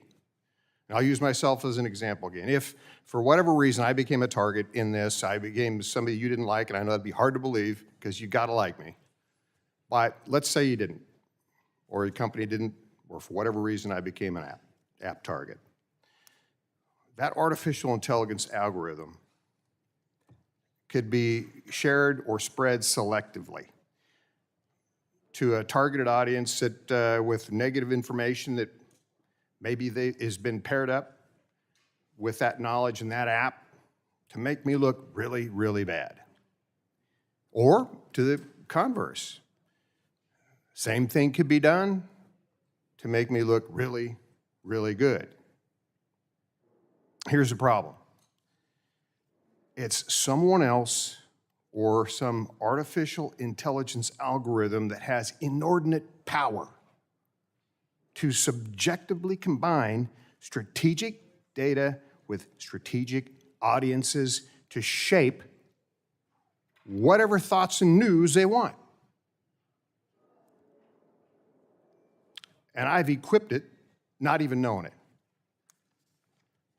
And that process could apply to anyone or anything. There's the danger. It could be the President of the United States. It could be their kids. It could be a company. It could be a political party. It could be a news outlet. Anything could be targeted for that selective viral spread of just some information. Mr. Chu, this may be genius, but that doesn't make it fair. It doesn't make it good, and it doesn't make it accountable. I wouldn't want my government to have that ability. I wouldn't want a company or a political party or my friend August here or my mother to have that capability. I certainly don't want that to be accessible to anyone in China. Now, there's no question it's got immense value. And as proof of that, you're here. Because this hasn't been a fun day. I know that. Hasn't been a fun day for us either.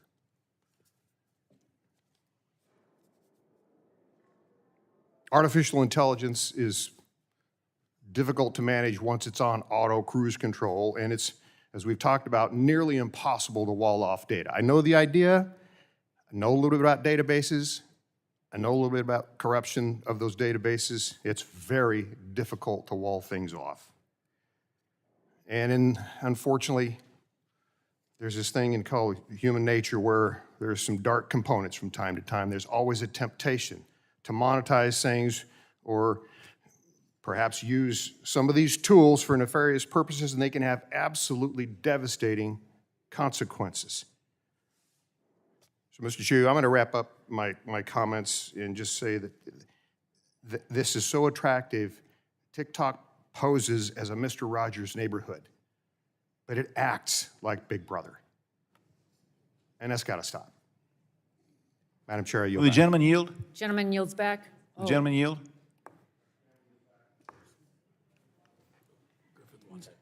Oh, gentleman yields. Yield to Mr. Morgan Griffith. I thank the gentleman for yielding. Mr. Chu, earlier we had submitted into evidence the TikTok ByteDance and their ties to the Chinese Communist Party report that was filed as an exhibit last week with the Senate in Australia. If you have any comment, I'd like to get it on this paragraph out of their summary. Our research confirms beyond any plausible doubt that TikTok is owned by ByteDance. ByteDance is a PRC company, and ByteDance is subject to all the influence, guidance, and de facto control to which the Chinese Communist Party now subjects all PRC technology companies. We show in this report how the CCP and the PRC state agencies together, the party state, have extended their ties into ByteDance to the point that the company can no longer be accurately described as a private enterprise. You keep calling it a private enterprise, but all the countries in the world are saying it's not a private enterprise, it's part of the Chinese Communist Party. What say you, sir, yes or no? Is it part of the Chinese Communist Party, as everybody thinks, or are you still living in some mystical world? I disagree with many So conclusions. you're living in the report. mystical world, I yield back. Gentleman yields back. Chair recognizes Ms. Democrat, right? Yeah. The gentlelady from Minnesota, Ms. Craig, for 5 minutes. Well, thank you so much, Madam Chair, for yielding. Mr. Chu, I'm probably like a lot of parents who are also members of Congress out here. I know a number of us, when you testified earlier today, you mentioned that the over 35 segment was a growing group of potential users. As if over 35 is old, and I realize that my own children think that I'm ancient, our 4 boys. But like a lot of us up here, we understand that there is some potential good, and of course, many of your influencers are doing what they're doing for all the right reasons. But one thing in your testimony you said a lot was safety. But as a mother and as a member of Congress and as someone who's very concerned about drug use in our country, I was surprised that that didn't come up once in your testimony, no real reference to it here today. You know, I've raised my concerns in general about social media platforms serving as an illegal marketplace for drugs in prior big tech hearings, and I plan to continue that focus during today's hearing. Mr. Chu, a March 8th, 2023 article in the Washington Post detailed the fact that TikTok has made little progress in combating the sale of illegal drugs on your platform. In fact, Colorado Attorney General Phil Weiser said that getting drugs on a platform like yours was nearly as convenient as using a phone to order a pizza or call an Uber. That same article mentions that law enforcement agencies have been frustrated by TikTok's lack of competition in the form of data sharing. In my view, TikTok has taken little action in response to this crisis.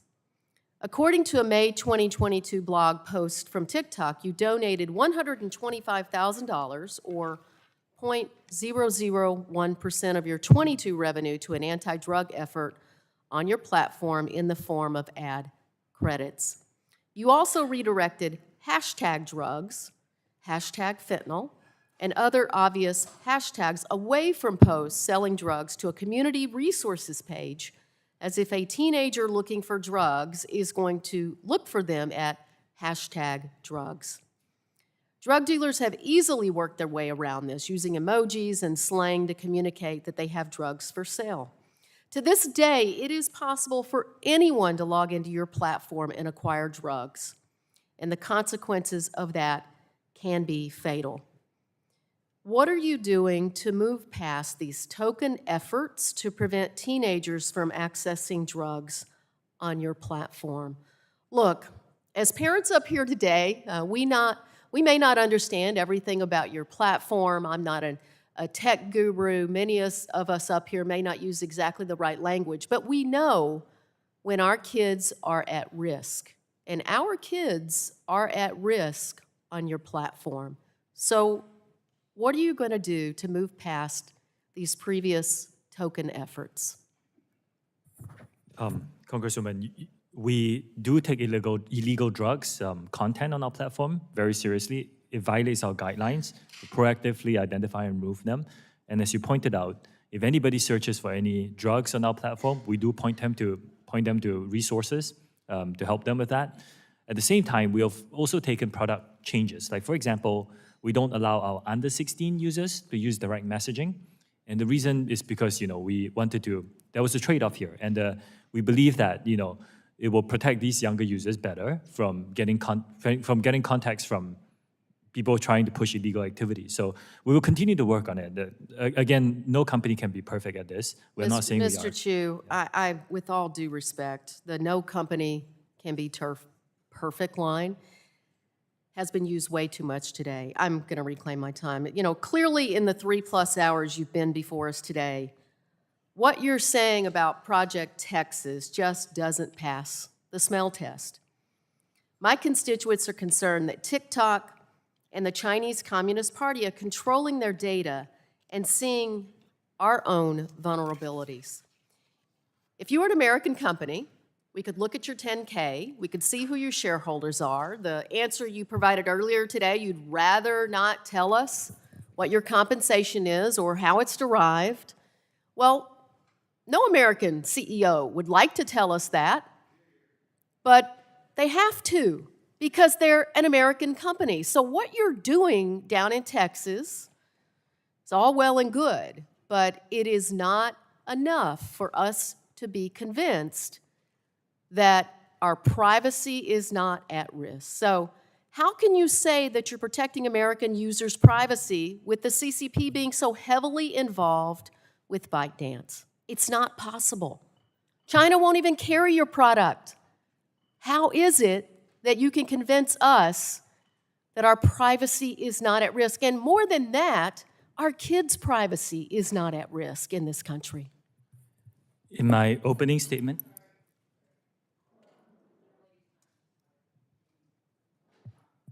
thank you, Madam Chair. Gentlelady's time has expired. We're going to have to continue on. Gentleman from Georgia, Mr. Allen's recognized for 5 minutes. Thank you, Madam Chair, and thank you, Mr. Chief, for being here today. September 2021, the Wall Street Journal published an article titled "How TikTok Serves Up Sex and Drug Videos to Minors." This article gives a chilling depiction of the types of content that TikTok's algorithm is curating for our children. This article claims that your application served an account that was registered as a 13-year-old, quote, videos about drug use. It referenced to cocaine, meth addiction, and promotional videos for online sales of drugs. The algorithm was also found to have delivered countless videos depicting, quote, pornography and other adult content to the device of an account that was registered as a 13-year-old. Could you please explain to the members of this committee and parents across the country why your company deems it acceptable for such inappropriate content to be prominently featured on a child's For You page? A lot of the content that you mentioned, Congressman, are violative of our own policies, and we don't think they're acceptable, and we will remove them when we identify them. We take this very seriously. I mentioned this. This is an industry-wide challenge. We're investing as much as we can. We don't think it represents the majority of the user's experience on TikTok, but it does happen. Some bad actors try and come in and post some of this content, and we're doing our best to invest as much as we can to remove them. Well, I would say you're not doing enough. I have 14 grandchildren, Mr. Chu. Do you personally believe that such content is appropriate for minor children to consume? A lot of the content that you mentioned, like porn, for example, is not allowed on our platform. So no, I do not think they're acceptable for young people to consume.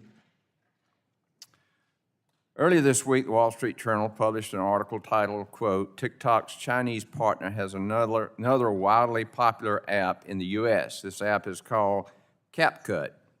It is a video editing tool to help users go viral on TikTok.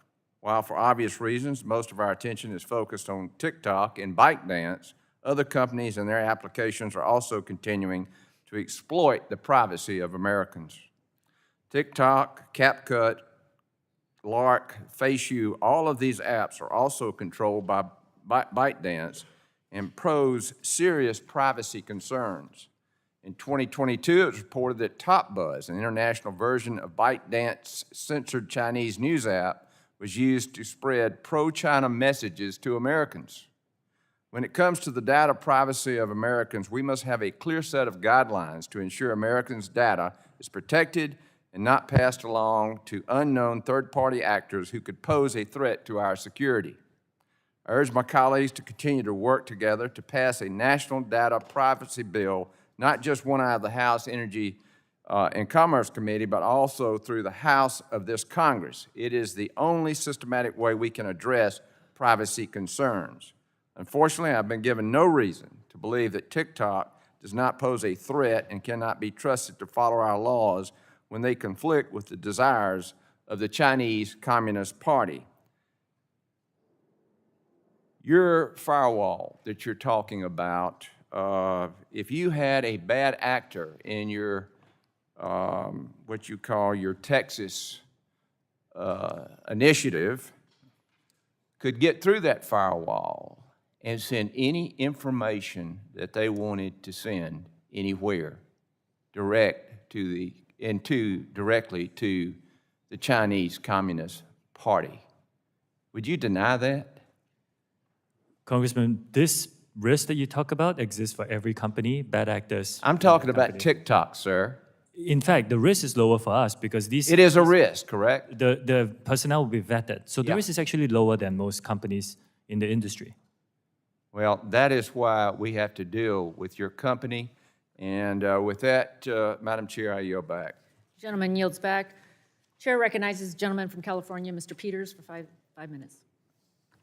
Thank you, Madam Chair. Mr. Chu, thanks for being here today.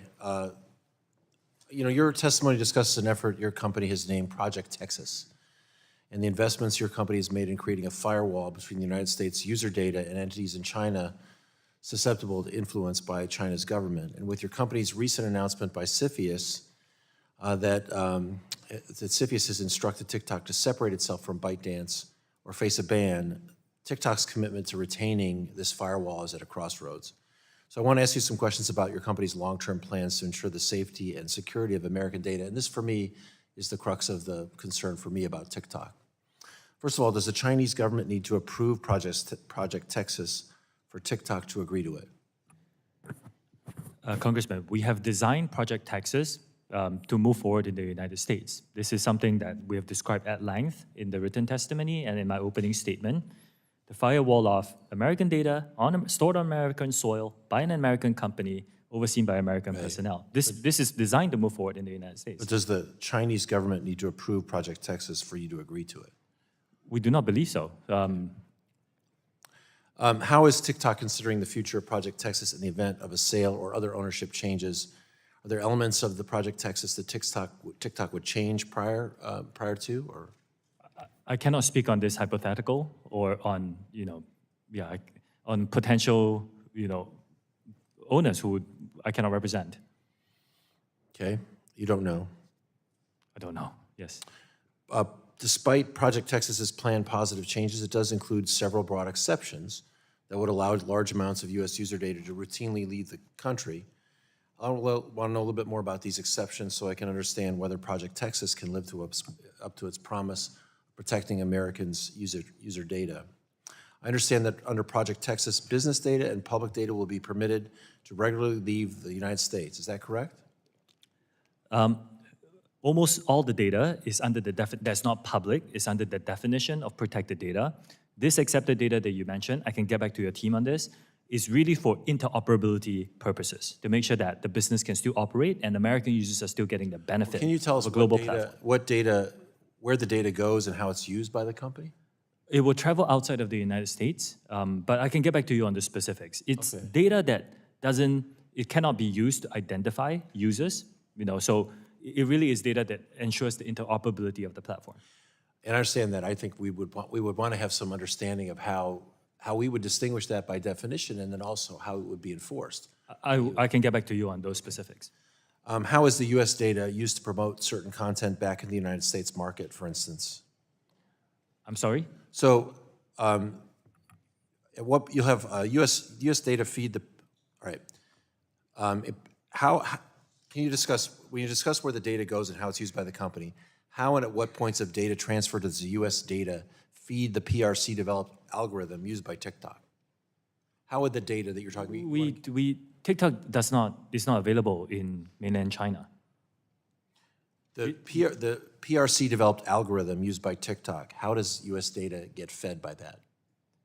The algorithm that leads to the U.S. app is in the Oracle Cloud infrastructure and is trained by U.S. and global data. Again, TikTok is not available in mainland China.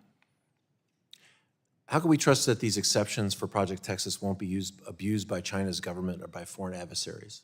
This is the fourth commitment: transparency, third-party monitors, including the definitions of these exceptions, and we can be very transparent on how they're used. Okay, I guess my question will be that you want to get back to me in writing, that's fine, but how we would distinguish between the data for interoperability that you suggest needs to be shared with what data wouldn't be shared. It's again, it's first of all, public data is not part of the protected data definition, because public data is what users want to share globally. So if you post a video and you want someone in France to see it, just by definition, it has to leave the United States. Otherwise, the world cannot see it. Now, there are certain aggregated and anonymized data sets that's useful for interoperability, for advertising, for example. Right. And that is part of what we're talking about. Right. I can get back to you on the specifics, but I think we'd also want to know how it's anonymized and what oversight and enforcement we can count on. Okay, I can get back to you on specifics. Thank you. I yield back. Gentleman yields back. Gentleman from Texas, Mr. Pfluger, is recognized for 5 minutes. Thank you, Madam Chair. Mr. Chu, I got to hand it to you. You've actually done something that in the last 3 to 4 years has not happened, except for the exception of maybe Vladimir Putin. You have unified Republicans and Democrats. And if only for a day, we're actually unified because we have serious concerns. Does TikTok support good? I mean, is TikTok a platform for good? Just yes or no? I believe yes. Okay. Does TikTok support freedom of speech? Yes, it's one of the commitments I've given this committee. Do you personally support the First Amendment? Congressman, I'm here to talk about As the CEO of TikTok? I'm here to talk about TikTok. As the CEO of TikTok, do you support TikTok supports freedom Thank of you. speech. Does TikTok support genocide? Again, Congressman, I'm here to talk about TikTok. Does TikTok support genocide? Does TikTok? No. But, Okay, thank you. okay, but I'm here to talk I'm about reclaiming my time. I'm going to go to a video now, and it's from Enes Kanter Freedom. And I'd like you to see Enes Kanter Freedom, who has spent his entire career post-MBA fighting against human rights violations within the Chinese Communist Party. Go ahead and play this video, which highlights a situation that allegedly shows some human rights violations inside China. Please play.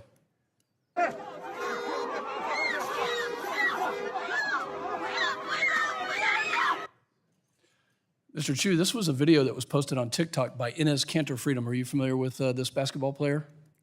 I'm not familiar with the specifics of this, but I can tell you that. Are you familiar with the player Enes Kanter Freedom? Congressman, I'm not Okay, familiar with this. CEO.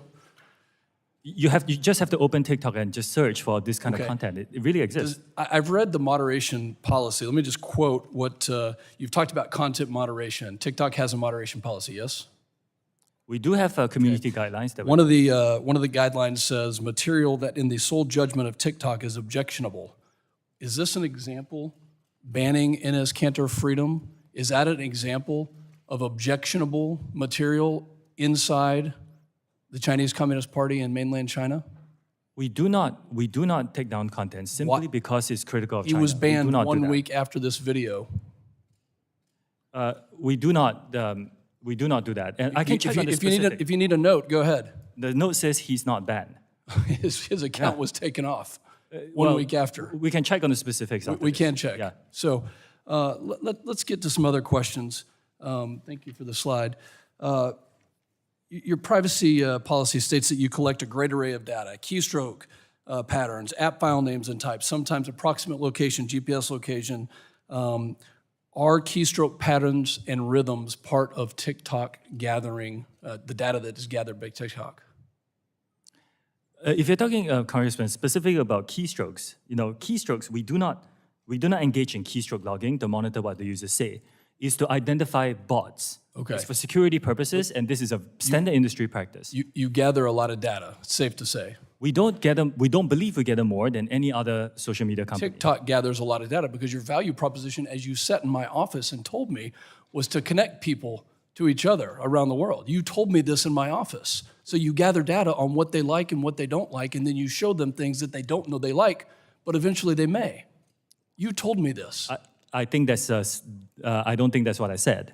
What I said is that we connect people together, yes. These are interest signals, and that doesn't mean that we collect more data. Are you than other aware of companies. any instances of TikTok distributing content from Chinese state media? I'm sorry? Are you aware of any instances of TikTok distributing content from Chinese state media on the platform? We will label them clearly for our users to understand that. Do you disagree with FBI Director Wray and NSA Director Nakasone when they said that the CCP could have the capability to manipulate data and send it to the United States? Do you disagree with their statement? Their statement says could. So do you disagree with that? No, I don't disagree with that. Okay, so it is possible that the CCP, under the auspices of ByteDance, which is your parent company, which you get paid from, has the ability to manipulate content that is being shared with 130 million Americans, yes? Congressman, I just want to make sure I'm understanding all these questions. I don't disagree with them that there are data risks in general. That's what I meant. There's a big data risk But because on us specifically. are there engineers located inside mainland China that work on TikTok? Not Douyin, but TikTok. We are not the only company that has that. Are there engineers inside mainland China currently working on the algorithm for TikTok? Congressman, like I said, As you told me in my office. There are other companies that, as I told you in your office, there are By other the way, companies I'm going to that do reclaim that. my time. Please rename your project. Texas is not the appropriate name. We stand for freedom and transparency, and we don't want your project. I yield back. Gentleman yields back. Gentlelady from Tennessee is recognized for 5 minutes, Mrs. Harshberger. Thank you, Madam Chair, and thank you, Mr. Chu, for being here today. Both President Trump and now President Biden have backed forcing TikTok to sell to an American company. However, the Chinese Communist Party has put export controls on algorithms, ByteDance that power TikTok. And of course, this has created a gauntlet of regulatory hurdles in China and the US that prevented the sale of TikTok. Now, as a longtime business owner, I want to tell you, Mr. Chu, that waiting until your hands are forced will only drive down the price of your app. And right now, both your hands are tied. And you're going to have to make a decision about whether you choose freedom from the CCP or you continue to be an agent of the CCP. And I'll tell you why I say it that way. As a former member of Homeland Security, I point blank asked FBI Director Wray, is TikTok a national security threat? And without hesitation, sir, he looked at me and said, yes, Congresswoman, it is. Now, how much data is ByteDance collecting through TikTok that's worth continuing to fight this regulatory gauntlet? Why not take the money and run like any other company would do? Congresswoman, we built Project Texas in order to safeguard, and we listened to the concerns that have been raised, and we're building something that's unprecedented, that no other company is offering to protect US user interests. And we believe it is rigorous and robust. And we are even offering third-party transparency and monitors to come in to verify this. Frankly, I haven't heard any good reason why this doesn't work. I've heard a lot of rhetoric around this, but I haven't heard a good reason why it doesn't work. Well, I look forward to these conversations, by the way, with you. Absolutely. Well, let me go down this road. When TikTok was unveiled to the public, its business model was solely based on generating revenue from advertising. Of course, ByteDance operated a separate app called Douyin for the Chinese marketplace. TikTok is embarking on becoming a so-called super app. In other words, it's a one-stop shop with everything you do, as Representative Fulcher said. It's reported that TikTok's algorithms are so powerful that owner ByteDance has begun to license it to other companies. TikTok's recommendation engine drives usage on the platform, and this leads to promises of quick exposure and fame that leads to even more people joining. And when you sign up, TikTok starts collecting data about you, your location, your gender, your age, your facial data. The user never gets to the end of the content, and that's by design. And obviously, that makes you a lot of money. Now, I know that the Chinese Communist Party is preventing ByteDance from selling TikTok due to export restrictions on the technology, and this causes me to question, how are you going to power TikTok with your Oracle servers located in the US with that Texas project, with ByteDance technology, if it can't leave China? How's that going to happen? I just want you to explain how it's going to happen. Congresswoman, the way that we designed this is so that any piece of software that is impactful to the code that enters, that some technical details around this will be reviewed by a third party or a few third-party monitors, just to make sure that we're all comfortable with the code. I want to say this again. I don't know of any other company in my industry who is offering this level of transparency. Well, why are there two different versions of apps, one in China and one in the United States? It's just a different business. Well, I think we all know the reason that the Chinese get a different version, because ByteDance puts China first and America last. And, TikTok has, with everything we've heard today, sir, when you see 13-year-olds, 16-year-olds, you see the degradation that's happening to our youth and our society. It's deceptive, and it's destructive comment, and it's comments, and the worst thing is that it's deliberate, sir. And that's not acceptable. And with that, Chairwoman, I yield back. Gentlelady yields back. Gentlelady from Iowa, Ms. Miller-Meeks, recognized for 5 minutes. Thank you, Madam Chair, and just like to thank our witness, Mr. Chu. Having been in the hot seat, so to speak, before when I was in State Senate, I know how challenging this can be, and thank you for your demeanor throughout all of this. But certainly, as you can see, in a bipartisan way, we have concerns, and those concerns are valid. And this is a yes or no question. Does TikTok track users' individual keystrokes? Only for security purposes, for example, detecting bots, but we don't monitor what users say. So the only purpose that you would monitor keystrokes is for security purposes. I can get back to you on more specifics, but this is not unlike what many other companies in the industry does. So the keystroke monitoring does not go beyond what common industry practice in comparison to platforms like Facebook or Instagram use. Yes, I believe so. Okay. And does TikTok keep records of users' credit cards and passwords? I'm not aware of that. You don't need that to log in. Of course, I can get back to you on specifics if you make a transaction on an e-commerce platform. But regardless, all that US data will be stored within the Project Texas firewall, within the Oracle Cloud infrastructure and overseen by American personnel. So you would store credit card and password information? I need to check on the specifics. We are launching a pilot e-commerce plan, and we're making sure that that data is very secure within the Oracle Cloud infrastructure. And I think you've made a point of saying that your platform is not different than other platforms on social media, and therefore are no more responsible than Facebook or Instagram or Twitter or the other social media platforms. The concern, however, comes with where the technology is generated and whom it is owned by. And in the case of other companies, it is generated in the US, under US guidelines, under US privacy laws, with certain parameters versus generated through a parent company, ByteDance, which, as we know, is susceptible to the laws of the Chinese Communist Party, which has access to all of that data and information. And I understand that TikTok has just reinstated Enos Kanter's account recently. So our concern, and the question I have for you is, why would China or the Chinese Communist Party be opposed to a forced sale of TikTok? I cannot speak on behalf of the Chinese government. I can say that we designed Project Texas to take it forward here in the United States. And again, I believe it offers unprecedented protection for US user data. Yeah, I think the problem is when there is a lack of transparency, then that leads people to believe that there's something more nefarious and that there is, in fact, data that is captured, is stored, and poses a risk not only to children in the United States, but also poses a risk to national security. With that, I yield the rest of my time to my colleague, Jay Obernolte. I thank the gentlelady from Iowa for yielding.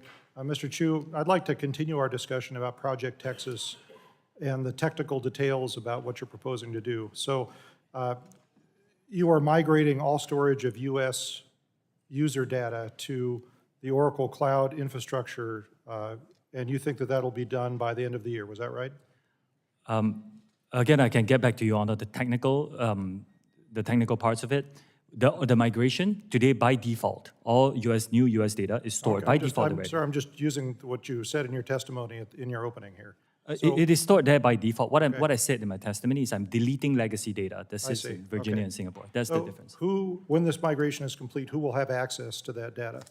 Right now, a team called TikTok US Data Security, led by American personnel, they have access to that. We have begun this operations already. Okay, but the app itself has access to the data, correct?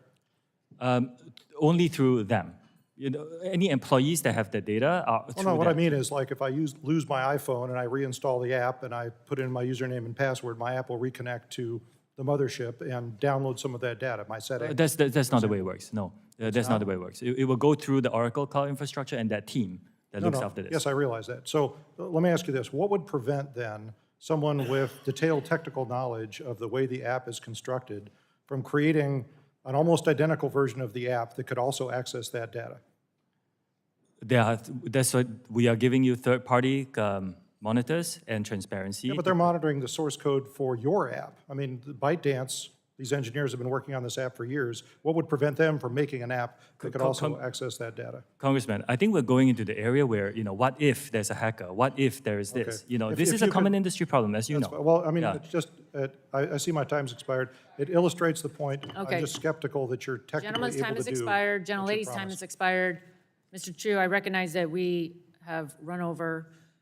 I appreciate your time. We have just a few members left and would appreciate the chance for them to get to answer or ask their 5 minutes worth of questions. Gentleman from Virginia, Mr. Griffiths is recognized for 5 minutes. Thank you very much, Madam Chair. Mr. Chu, you share legal counsel, lawyers with ByteDance, yes or no? Yes, we do. And you testified that you prepared extensively with your legal team for this hearing, yes or no? With my team in DC, including the Including some of your legal counsel? Yes. Right. And did they tell you about the report to the Australian Senate of March 14th that I referenced earlier? Did they tell you that that report was out there, yes or no? I cannot recall how I found out about the report. But you know about the report? I can check, Okay. and yeah. And did they tell you to favorably cite the Citizens Lab in your written testimony today, yes or no? Congressman, I need to get back to you on specifics. They helped you with the preparation of your written statement, though, didn't they? A team prepares, yes. Yes. And did they tell you that the director of Citizen Lab says he has called out your company for misrepresenting their report repeatedly and did so as late as yesterday? Did they tell you about that, yes or no? Congressman, the Citizen Lab is saying they cannot prove a negative, which is what I've been trying to do for the last 4 hours.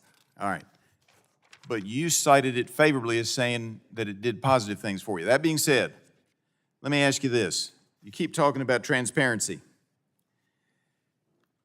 but you haven't been transparent with us here today.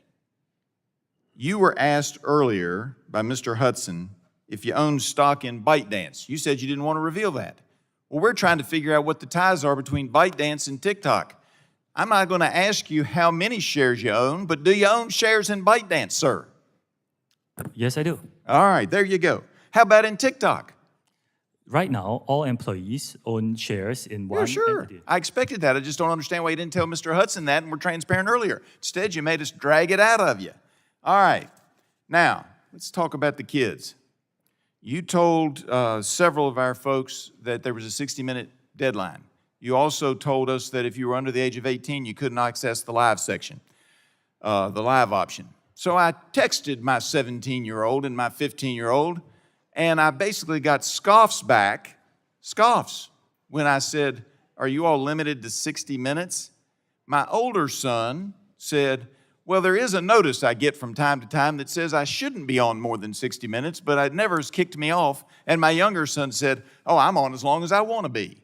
So I'm just informing you, whoever told you, particularly if it was your legal team, that that's not accurate, that they're on for more than 60 minutes and they can access the live section. I believe it was Mr. Carter that you said they couldn't, under 18, access the live, being on live section.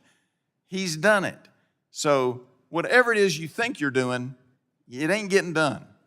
Now, let's talk about the law for a minute. You share a legal team, but you keep talking about how you got a firewall between you and ByteDance. You can't have an effective firewall under the United States interpretation of such if you're sharing legal counsel, because anything that you say to your legal counsel, they can share internally. If you've got the same lawyers, now maybe you have two different teams of lawyers in the law firm, but that's not what you said to us today. You said you share lawyers. There is no firewall legally. I'm just telling you. So if you want to clean it up and be transparent, you need to do something about that. Wouldn't you agree, yes or no, that you need to do something about that? Congressman, You'll look into it. You'll look into it. You've been looking into it all the time. All right, you told Dr. Burgess when asked if your employees, if your employees who were members of the Chinese Communist Party had access to TikTok data from the U.S., you said you didn't know who was a member of the Communist Party. But then, Congressman Wahlberg, you said that the CEO of TikTok was not a member of the Chinese Communist Party. And to Congressman Kelly, you said the founder of TikTok was not a member of the Communist Chinese Party.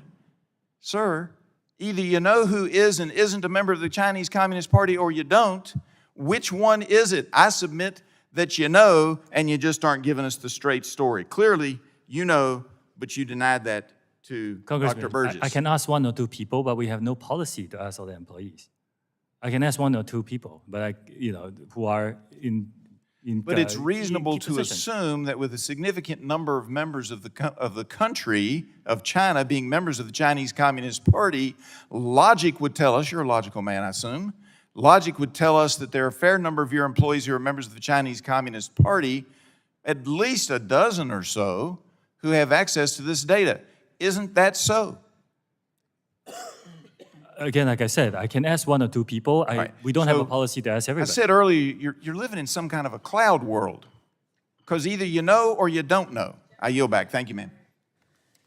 Gentleman from South Carolina, Chair recognizes for 5 minutes, Mr. Duncan. Thank you, Madam Chair. I think what's been revealed today, there's not a degree of separation between ByteDance and TikTok. I'd like to enter in the record Heritage Foundation document, TikTok generation, a CCP official in every pocket. Without objections, so ordered. And I'd like to yield the balance of my time to Kelly Armstrong from North Dakota. Thank you, Madam Chair. Mr. Chu, the TikTok privacy policy details extensive data collection on users. One line states that we may collect information about you from other publicly available sources. What publicly available data is TikTok collecting and adding to the profiles of users? It will be publicly available, but I can get back to you on specifics. Okay, what is the purpose of obtaining even more data on your users beyond the data collected from the platform? We collect data. We want to give our users, by the way, a lot of transparency on what data we collect. We give them choices on the controls of their own privacy settings. And it really is to serve them a better experience. This is the reason why so many people love the app. It's a great experience. So how does the non-TikTok related data service relate to the service provided? I need to check the specifics and understand the question and get back to you. Okay. Do you think the average TikTok user knows that you are and understands that TikTok's data collection extends to information outside the use of the app? We do give transparent information on this, and like I said, I don't believe we collect more information than most of the social media platforms out there. Well, and the reason I ask this is because I'm going to go back into the corporate structure. You described that TikTok is a subsidiary of ByteDance. Mr. Griffith just said that you guys share the same lawyers. You have stated that your direct report is the CEO of ByteDance, but you've also stated that at certain levels, TikTok operates without direct daily control from ByteDance. You have used content moderation as an example for that. TikTok's privacy policy states that you may share user data within your corporate group. Does that corporate group include ByteDance? If you are talking about that one entity that has the share for Chinese media licensing purposes, I think it's called Beijing Douyin Services. If you're talking about that entity of the government share, the answer is, we have cut off, all access of U.S. data sets to that. So employees of the entity. But your user privacy, so your corporate group, ByteDance is part of your corporate group. ByteDance is the top company. So yeah, you're talking about the other entities within the group.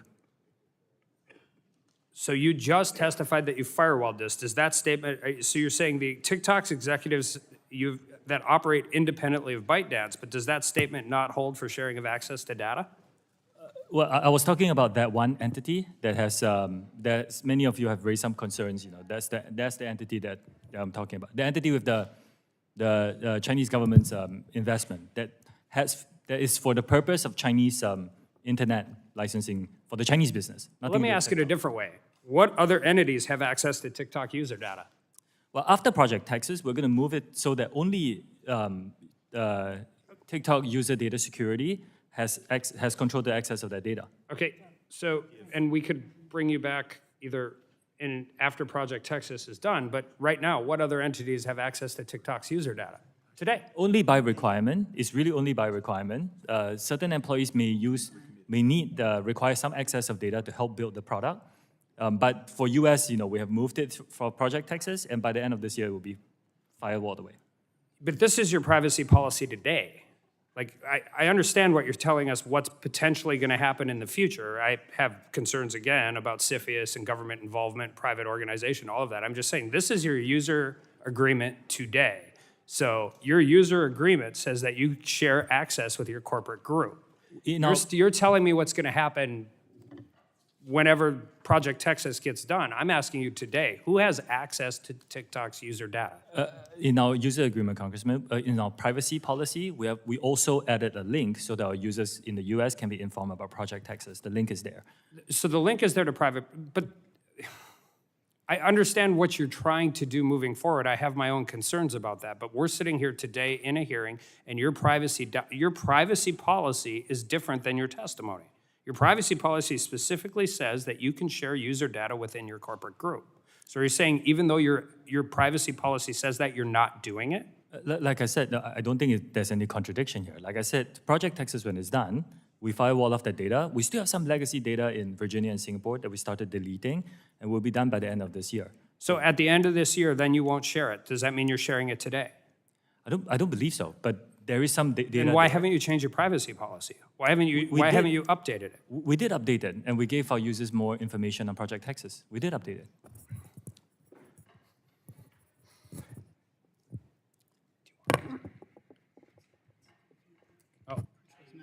Sorry. Gentleman yields back. Gentleman from Texas. Chair recognizes for 5 minutes Mr. Crenshaw. Thank you, Madam Chair. Thank you, Mr. Chu, for bringing Republicans and Democrats together. Appreciate that. I want to get right to the critical point of concern. So TikTok is able to collect massive amounts of personal data. We all know that. That means it could, if it desired, to use this data to influence narratives and trends, create misinformation campaigns, encourage self-destructive behavior, purposefully allow drug cartels to communicate freely and organize human and drug trafficking. Now, to be fair, all social media companies could do that. But here's the difference. It is only TikTok that is controlled by the Chinese Communist Party. All these other social media companies are not. Mr. Chu, do you agree that TikTok is controlled by the CCP? No. Okay, I thought you'd say that. I disagree, as you thought I might say. Here's why I disagree. Your parent company is ByteDance, right? That's correct. It is correct. So many of the workers who work at ByteDance, they're Communist Party members, right? I wouldn't know. Well, I think, for example, the chief editor at ByteDance, Zhang Vuping, is the Communist Party secretary, correct? He works on the Chinese business, not on TikTok. Right. He works for ByteDance, the parent He works company. on the Chinese business. Right. The parent company of TikTok. The Chinese business is called Douyin. Yeah, but it's all associated with ByteDance, right? So ByteDance owns a number of businesses. Right. They are You all report to ByteDance. Everybody's part of ByteDance. Okay? And do you know of any other employees that work for ByteDance that are part of the Chinese Communist Party? Like I said, ByteDance owns Chinese businesses and they operate in China. You don't know how many, but you acknowledge many must be card-carrying members of the CCP, right? In the Chinese business, yes. Yeah, I mean, the CCP holds what's called a golden share in ByteDance that allows the CCP to control one board seat in ByteDance. That's publicly That's reported. not correct. It's not correct? It's No, been it's not publicly correct. reported. They admitted to it. You can, on our website, we have updated it, so we can give people more transparent information on this. They have a share in a subsidiary that is only for the Chinese business. It has nothing to do with TikTok. And it's for the purposes of content licensing in China. So there's not an internal CCP committee, which is a regular thing that happens in China. They have a CCP committee internally inside the company.